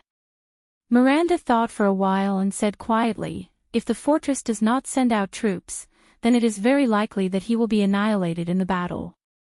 As for His Majesty, Sonia gritted her teeth, closed her eyes and let out a long sigh. This is Lampard's goal. He is waiting for me to make a choice. The fortress and the prince's safety, military or politics. He wants me to choose one of the two. This is a trap that cannot be more obvious. It was originally impossible for Lampard to take down the fortress, but he actually managed to find a chance. Lampard's courage is truly beyond imagination. Miranda tightened her grip on the sword at her waist, raised her head and said, perhaps with Baron Murch's ability, when he breaks out of the encirclement, he can bring the prince further away and closer to us. He can even bring him into the fortress's area of protection. We will try our best to end the battle as soon as possible. Before their follow-up troops arrive, we will safely, be careful. Sonia opened her eyes abruptly. Her gaze was filled with caution. That is what Lampard wants us to think. The fortress is our greatest reliance. You do not know how much he desires for our troops to walk out of the fortress and fall into his rhythm of battle. Everything he did was for the sake of smoothly taking down Broken Dragon Fortress at the lowest cost. Miranda was stunned. But does he really dare to use the crime of killing the Prince of Constellation as a wager? What if the Prince of Constellation really dies in the battle? Lord Tolja looked at the battle in the distance and said hesitantly, anything is possible on the battlefield. Then, we will see if the Sunset Goddess will protect us, and how loyal Sonia Cecere is to the Jadestar royal family, Archduke Lampard said in a low voice. If we win this gamble, we will open the door to the northern territory of Constellation. If we lose... he did not speak again. I am afraid that the prince's life or death is not a matter of luck, but of our choice, Viscount Canvita said in contemplation. If Cecere refuses to send her troops and would rather watch their prince's entire army be annihilated than defend the fortress. Are we really going to kill all of the prince's diplomat group? Not necessarily. Count Levon shook his head. We only sent out light enlisted infantry. Based on the current situation, the Constellations can at least hold on for more than 15 minutes. If that time really comes, it will not be too late for us to blow the horn and withdraw our troops. Then invite the prince in and tell him that everything just now, including so many dead people, was a misunderstanding. Tolja replied with a frown. Their Archduke lifted the reins and urged his horse forward a few steps so that he could get a clearer view of the situation in the distance.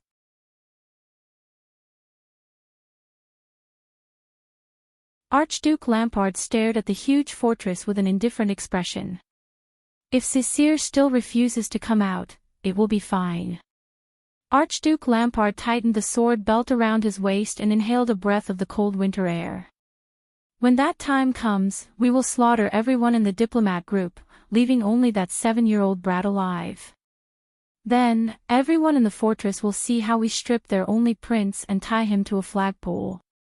Then, we will raise their heir and attack the fortress.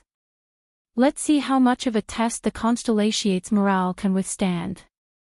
Of course, regardless of whether we succeed or not, that poor brat will survive and be sent to Dragon Cloud City after this to show our respect and loyalty to King Nuvan. I will not be stained with the blood of the Jade Star royal family. Since the age of the Empire, that family's blood has been filled with curses and misfortune. Under such circumstances, as long as he does not die, Constellation will only see the humiliation the prince left them, and not the enmity formed between them and the Lampard family. Hearing this, Tolja could not help but frown deeply. He is only a 7-year-old child. The unsmiling Archduke Lampard was silent for a moment. The scenes of his brothers fooling around flashed across his mind. But the others did not know what he was thinking. The next moment, Chapman Lampard raised his eyes and said coldly, "He is a prince. A prince cannot be a child from the moment he is born. This is their privilege, and also their price." Tolja stared at Archduke Lampard in a daze. He seemed to want to say something, but in the end, he lowered his head and sighed. Only Viscount Canvita frowned. "That child will hate you when he is crowned as king in the future," but he was interrupted by the Archduke. "He will be afraid of me," Lampard said resolutely. Lampard said firmly, "Even if he becomes the king of Constellation, wears the 9-pointed star crown, and holds the staff of Constellation in his hand, I will also make him remember today, the most humiliating, terrifying day of his life." Thawed. Genid raised his shield to block a heavy hammer. The huge force caused him to lower his body. But the veteran cleverly took advantage of the situation and cut open his kneecap. Then, he ended Genid's life when he fell to the ground. But Genid's left shoulder blade was pierced by a sword that came from the side. He endured the pain and retreated to the second row while trembling. However, the soldier who replaced Genid was obviously inexperienced. The moment he moved forward, he was stabbed in the thigh. Genid could only grit his teeth and move forward again. He blocked the enemy's sword fiercely and let his injured comrade retreat. The veteran sensed that the frequency of Axtet's light infantry's attacks had begun to decrease. "It looks like it's time to break out of the encirclement." However, Genid sighed at this moment.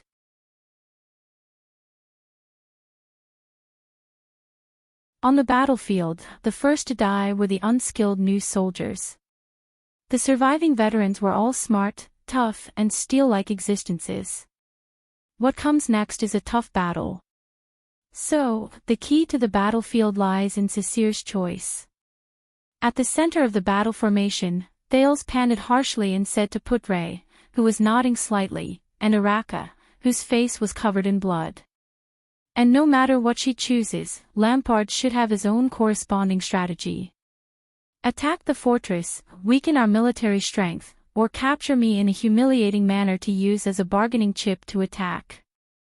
No matter what she chooses, we will still be in a dilemma."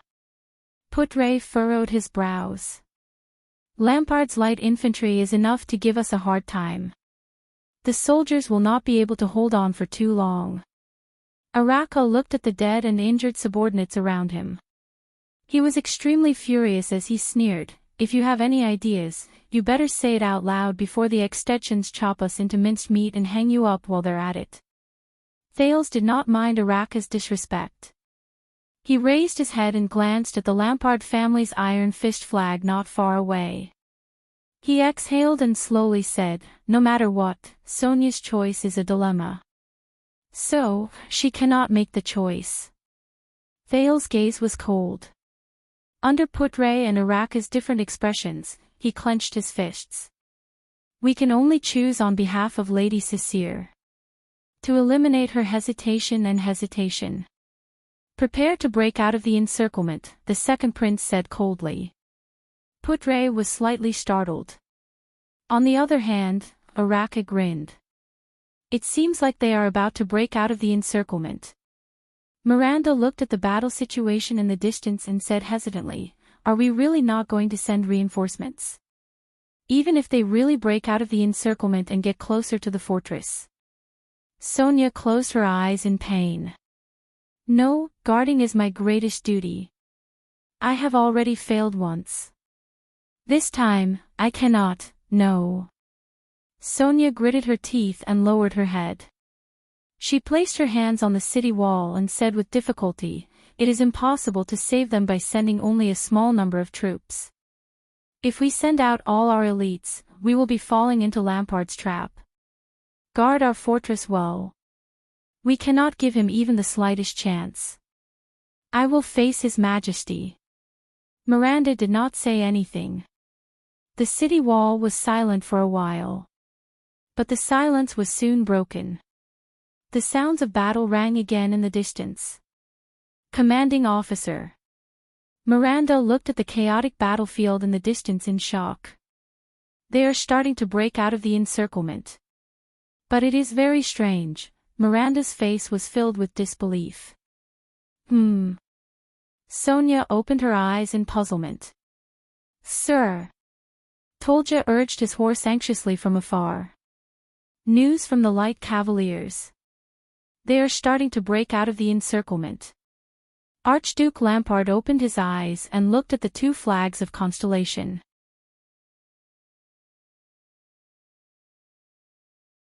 "Very good," he said, "now, we just have to wait for Cecere, wait." Lampard narrowed his eyes. The fluttering of the flags, something is not quite right. He immediately realized that something was wrong. It can't be. Archduke Lampard widened his eyes and opened his mouth in shock. Could it be? "Yes, my lord, our plan must be amended immediately." Tolja said loudly and nervously. And according to the report from the Light Cavaliers, there is more than one accident. Lampard suppressed the hidden annoyance in his heart and cast an inquiring gaze at Tolja. Tolja gritted his teeth and said on his horse, "There is another person with that prince." Archduke Lampard furrowed his brows tightly as he watched Tolja say something that caused the surrounding vassals' expressions to change. "It's him. It's that guy. With that bow." With a cold expression on his face, Araka tied Thales tightly to his back. His body was pressed tightly against the silver-black great bow. "Is it really safe to stay behind this guy?" Ida asked angrily. "I keep feeling like I've lost my job." Thales smiled at her. "Just take it as a vacation. Even authors have times when they stop updating their novels. This is very risky." "It means that we are also gambling," Putre said worriedly. "We are betting on the enemy's choice." Thales took a deep breath and smiled at Putre. "Yes, this is a bet between me and Lampard. It is a game of, do you dare or not? Young prince, I will ask you one last time." Seeing that most of the Fury guards in the first row were dead or injured, Araka suppressed the anger in his heart and said coldly, "Are you sure you want to do this?" "This is the only way," Thales said with a bitter smile. Araka did not speak. Thales gritted his teeth as he lay on Araka's back. He adjusted his abdomen, which was in contact with the great bow, and forced a smile. "And are you really as powerful as the rumors say? Please prove it to me." Araka still did not speak. Thales gently closed his eyes, then opened them firmly. His gaze was sharp. "Constellation's most valiant warrior, Araka Murch." He exhaled softly and loudly uttered the name that everyone in Constellation knew. "The kingdom's wrath." The moment he uttered these words, the expressions of the people who were in a predicament froze. It was as if the atmosphere around them had changed as well.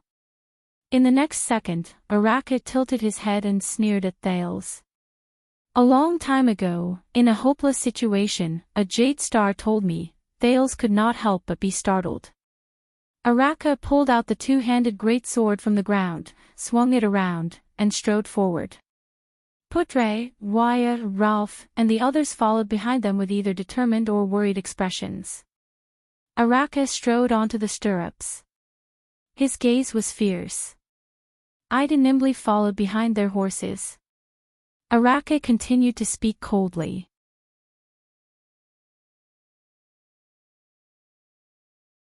He said, "Since there is no way to retreat, Why not go forward with all your might? Thales could not react for a moment. In the next moment, Enrich, the man known as the Kingdom's Wrath, spurred his horse forward with a fierce expression and bypassed his guards. Fury guards, attack the formation. The Kingdom's Wrath's greatsword pointed at the iron fist flag fluttering high in the distance. He roared furiously, our target, north.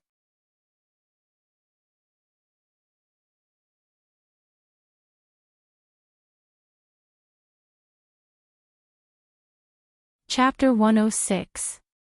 An extension light infantryman held a hammer tightly in his hand. With steady breaths, he rhythmically hit the thick wooden shield in his left hand and followed closely behind his teammates' footsteps. As one of the dozen or so combat captains under Leroque's battalion, he was in his early 30s. This was not his first time on the battlefield. Men in Northland, be they farmers, hunters, craftsmen or woodcutters, were born to fight with swords. Sometimes, even women were the same. It was exhilarating and glorious to shed blood on the battlefield, fight to the death against the most powerful enemy, and drink the wine of victory to the fullest. Every time he swung his hammer, he felt the faint sound of bones cracking in the enemy's body, which made him even more excited and agitated. For example, right now, the combat captain in his 30s roared in delight. He strode forward to catch up with his companions and fiercely hit the head of a constellatiate who could not defend himself in time. He roared and pulled out his hammer. Blood splattered on his face. The next moment, the combat captain pounced on the constellatiate in front of him without hesitation. But these constellatiates are really tough. As he thought of this, he swung his shield and knocked his opponent to the side. With this level of casualties, if it were an ordinary army, their morale would have collapsed and they would have fled in all directions. Unless they are elites. Unless they have a competent commander who is equally tough. The combat captain nimbly and skillfully dodged his opponent's dangerous thrust. The blade of the sword swept past the right side of his forehead. Hey, you are a veteran. The combat captain laughed out loud and smashed the enemy back with a hammer. Asterisk clatter. Bang.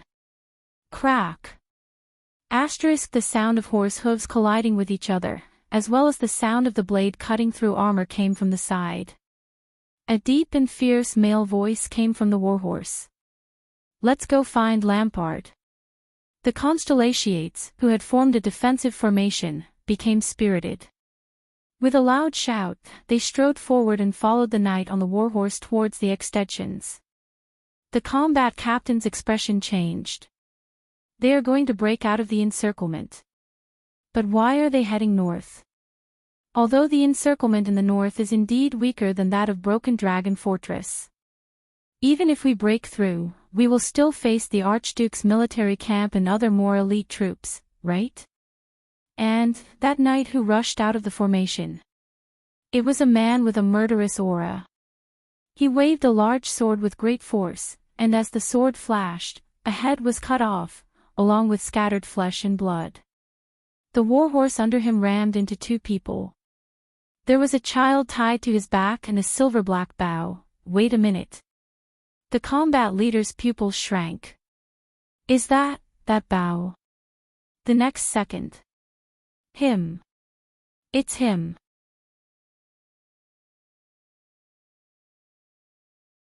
Eksted's infantry commander roared madly, as if he had found the most valuable prize. He no longer cared about the panting Constellation veteran in front of him.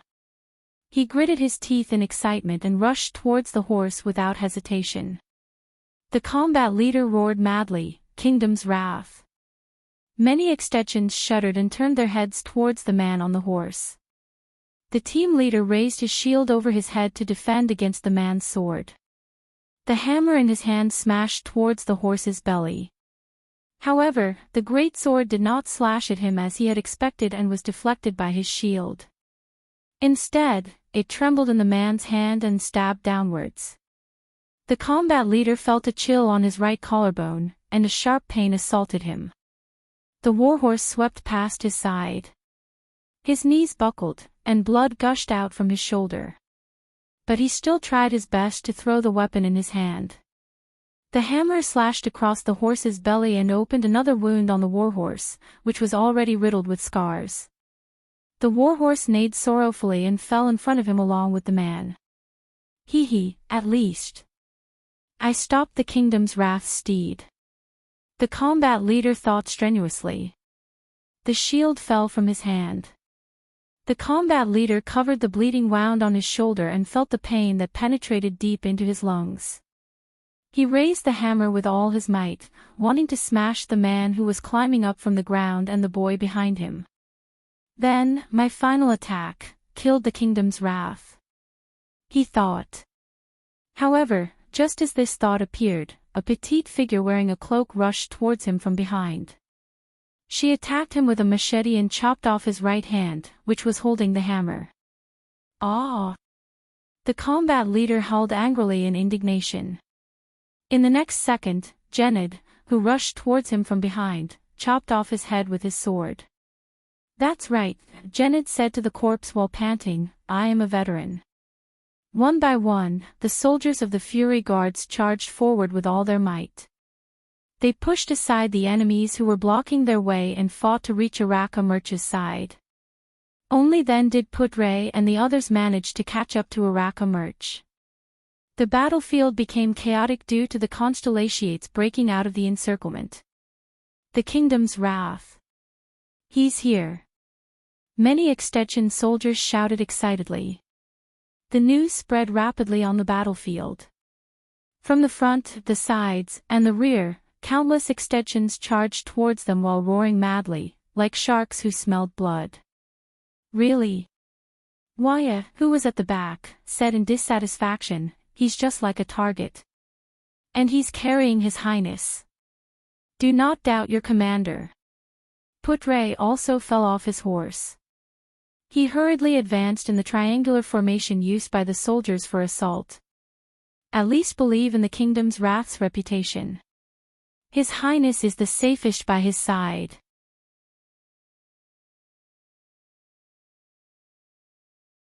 Thales anxiously lay on Araka's back, enduring the dizziness he felt after falling off the horse. What do we do now? Araka coldly and fiercely held his sword with both hands. He slashed open the light armor of an enemy on his left, leaving the enemy to wail on the ground. He looked at the iron-fished flag, which was a distance away. Then, he looked at the countless enemies surging towards them from the fan-shaped area in front of him. He said coldly, our steeds can only bring us up to here. Attack the formation. Araka shouted loudly.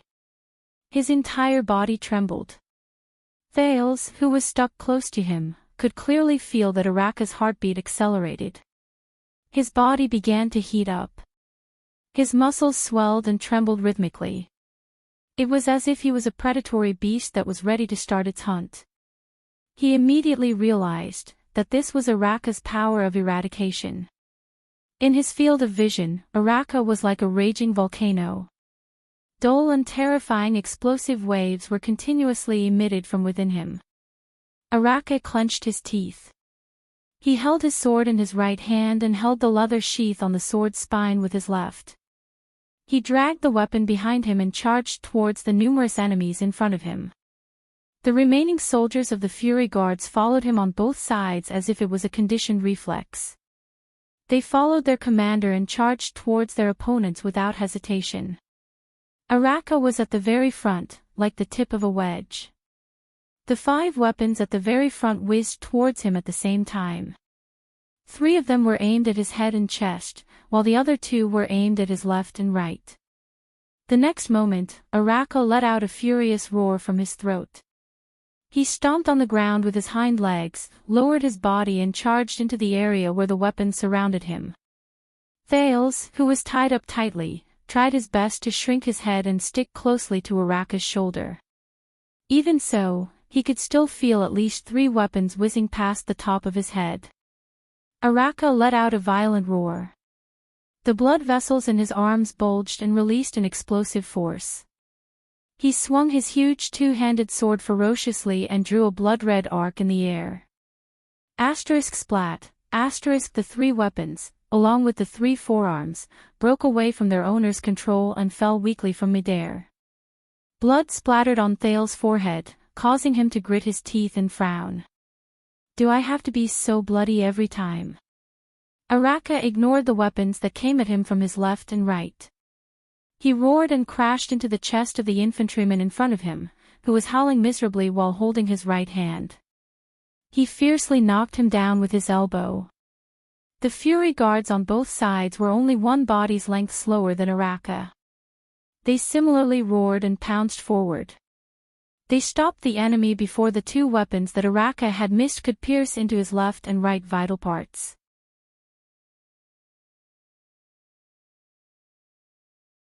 The Fury Guard on the left successfully stabbed his sword into his opponent's lower abdomen. He pushed away his opponent, who was screaming in pain, and continued to follow Araka as he charged towards the second row of enemies. The Fury Guard on the right unfortunately had his shoulder blade cut into his opponent's shoulder. However, he still charged forward regardless of his own safety and pushed his enemy to the ground. The other Fury Guard did not even look as he strode over the two people who were wrestling on the ground. He completed the cone-shaped attack formation and moved forward once again. In just over a second, the fierce Araka, who was at the very front of the formation, charged forward by one body's length and broke through the first row of enemies. He did not slow down and continued to charge forward. However, he was met with a small team of 5 experienced veterans who were charging towards him. 3 of them held shields and swords, while the other 2 held axes. They stared vigilantly at Araka. "The kingdom's wrath," the person in the middle said in a deep voice, "You can't cross." Og! Before he could finish speaking, Araka fiercely thrust his sword forward and pierced straight into his shield. Under the terrifying force and momentum of the impact, the blade of the sword protruded from the other side and sank into the enemy's chest. However, the blade of the sword was stuck between the shield and the sternum. The enemy groaned in pain, but he still struggled to hold Araka's greatsword in place. He tried his best to let the 3 people around him take his life before he died. The blade of an axe was the first to whiz forward. Araka did not hesitate at all. With a fanatical expression, he swung his left fist. With a terrifying force, he fiercely hit the center of the greatsword's blade. With a clang, the greatsword was broken. Araka roared and moved forward. He kicked the second shield-wielding veteran to the ground. Then, he swung his left wrist and brushed against the side of the axe's blade, pushing the axe's blade away from his own head. Under the enemy's shocked gaze, the axe slid past Araka's left forearm, taking away a piece of flesh. The broken blade in Araka's hand pierced into the axe-wielder's neck before he could react. The last 2 enemies roared furiously and attacked Araka. However, the latter did not even look at them. He only focused on charging forward. Just like before, the Fury Guards on both sides, who were one body behind, risked their lives and pounced forward, taking away the threat of the remaining 2 people for the kingdom's wrath. This time, the people on both sides were unlucky. Both of them lost their lives. However, the Fury Guards behind them still pounced forward without a care for their own safety, maintaining the integrity of the formation and the safety of Araka's sides. Thales suddenly understood something.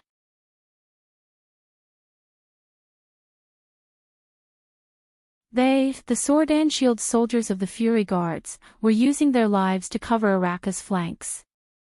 This allowed the latter to focus on breaking through the enemies in front and in the middle without being disturbed. This allowed him to maximize his terrifying force of impact that no one could block.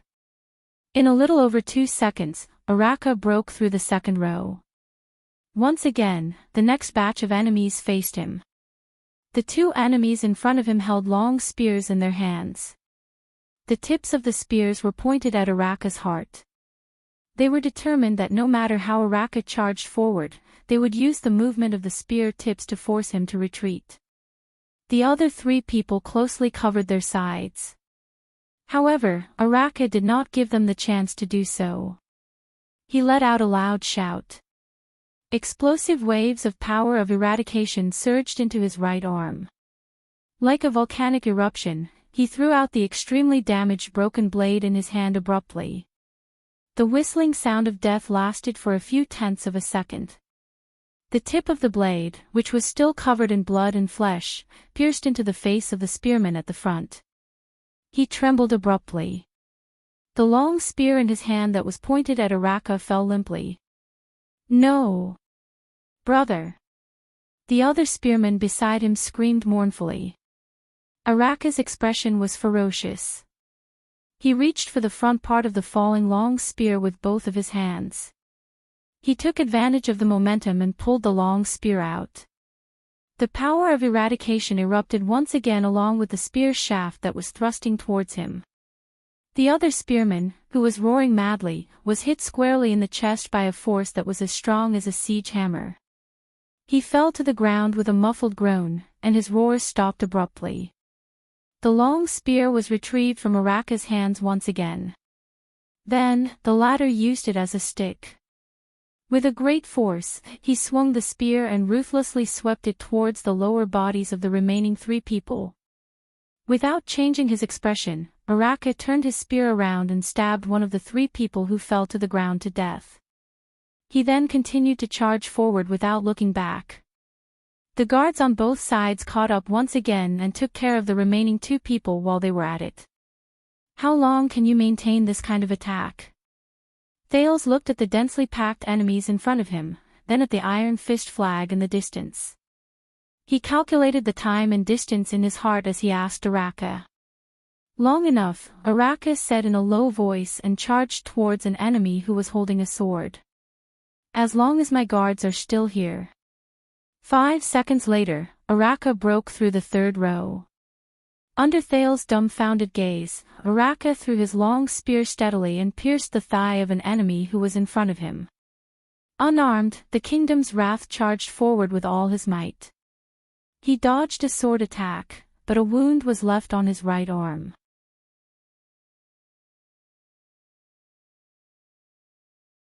The soldiers of the Kingdom's Wrath surged forward once again. With bravery and sacrifice, they took care of the enemies on both sides for him. Amidst the frenzied roars, an axe blade sliced through the air and attacked. The Kingdom's Wrath took 2 steps forward without even looking. He grabbed the long spear shaft that was thrown out and dragged the enemy who was clenching his teeth while hugging his thigh down. At the same time, he swiftly turned around and used the spear shaft to block the axe blade that was coming towards him.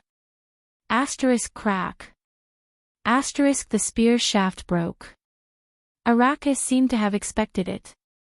He held the broken spear shaft and turned around. The broken spear violently struck the axe-bearer's nose bridge. The axe-bearer let out a muffled groan and closed his eyes. The Kingdom's Wrath flung the broken spear shaft away and accurately grabbed the axe hilt between the axe-bearer's hands. He then pulled him towards himself. Then, Araka headbutted his opponent fiercely on his already injured nose with a bone-chilling ferocity. He snatched the axe from the axe-bearer as he fell to the ground in a daze. Araka moved past him and the enemy who was panting while hugging his thigh that was pierced by the long spear. He continued his assault. 8 seconds later, Araka broke through the 4th row of enemies. One of the guards died.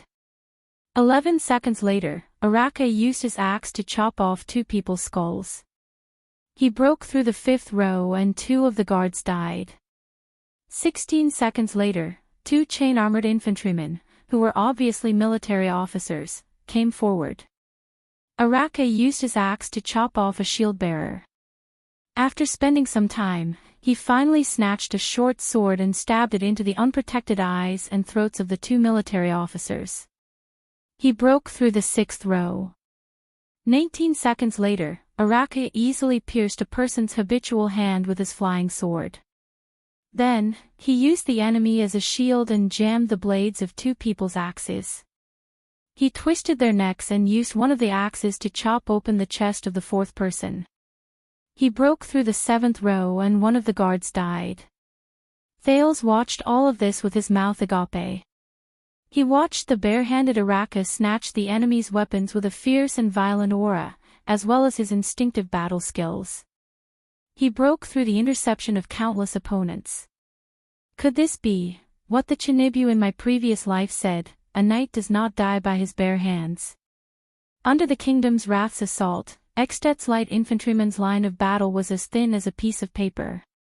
He swiftly penetrated through them at a speed that was similar to when he was training to run. What the hell? Doesn't he get tired?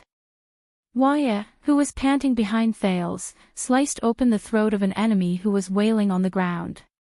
He watched Araka's assault in astonishment. We have been jogging all the way and have not stopped at all.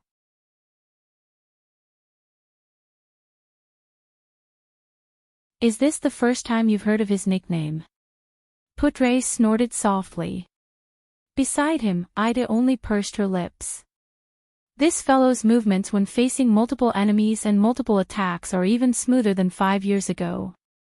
Within a few minutes, they had already broken through more than 20 rows of enemies. However, the Fury guards on both sides were still continuously sacrificing themselves. Thales was worried. Araka's teeth were clenched tighter and tighter. His breathing was also becoming more and more rapid. With his stamina, how much longer can he last? With a cold expression, Araka pierced the hammer in his hand into its original owner's face. He pushed away the wailing enemy and roared as he strode towards the next person. It was a military officer. He was fully armored and held a terrifying double-sided axe in his hand. He was giving out orders loudly. He seems to be a commander. Thales listened to the other party's orders and thought with a frown. The kingdom's wrath was a legend. The soldiers of Ekstet had all heard of his name, as well as the battlefield legends about him. That terrifying man's body contained the wrath of all of Constellation. No one had ever been able to stop the attacks he launched. At least, that was what Mammon Leroque, the commander of Leroque's light infantry brigade, had heard. Until today, he had witnessed it with his own eyes. Leroque, the Northlander who was 6.5 feet tall, furrowed his brows deeply. As he watched his brigade being penetrated by the other party as if there was no one there, he stroked his double-sided axe and licked his teeth. He looked at Araka who was in front of him with eagerness. With Leroque's super-class ability, he could have been a battle leader of a heavy-armored axeman. However, those damned heavy armors were too expensive. Besides, he preferred to be a commander. Many warriors would lose their rationality when they were in a killing frenzy. They would only be left with madness, lax in defense, and little wisdom. But he would not do that. Leroque knew the truth of the battlefield very well. It was not about killing, but about survival. Leroque sucked in a deep breath of cold air. He looked at Araka who had broken through and charged towards him. He looked at Thales who was behind him, and at the Fury guards on both sides of Araka. I found your weakness, you're tuning into the LoveLore Library YouTube channel. We're so grateful for your support and don't forget to subscribe to join us on this incredible journey through captivating stories. Your generosity through donations truly makes a world of difference, as it's the primary source of revenue that allows me to expand and enhance this channel for you. Thank you from the bottom of my heart for being a part of this adventure.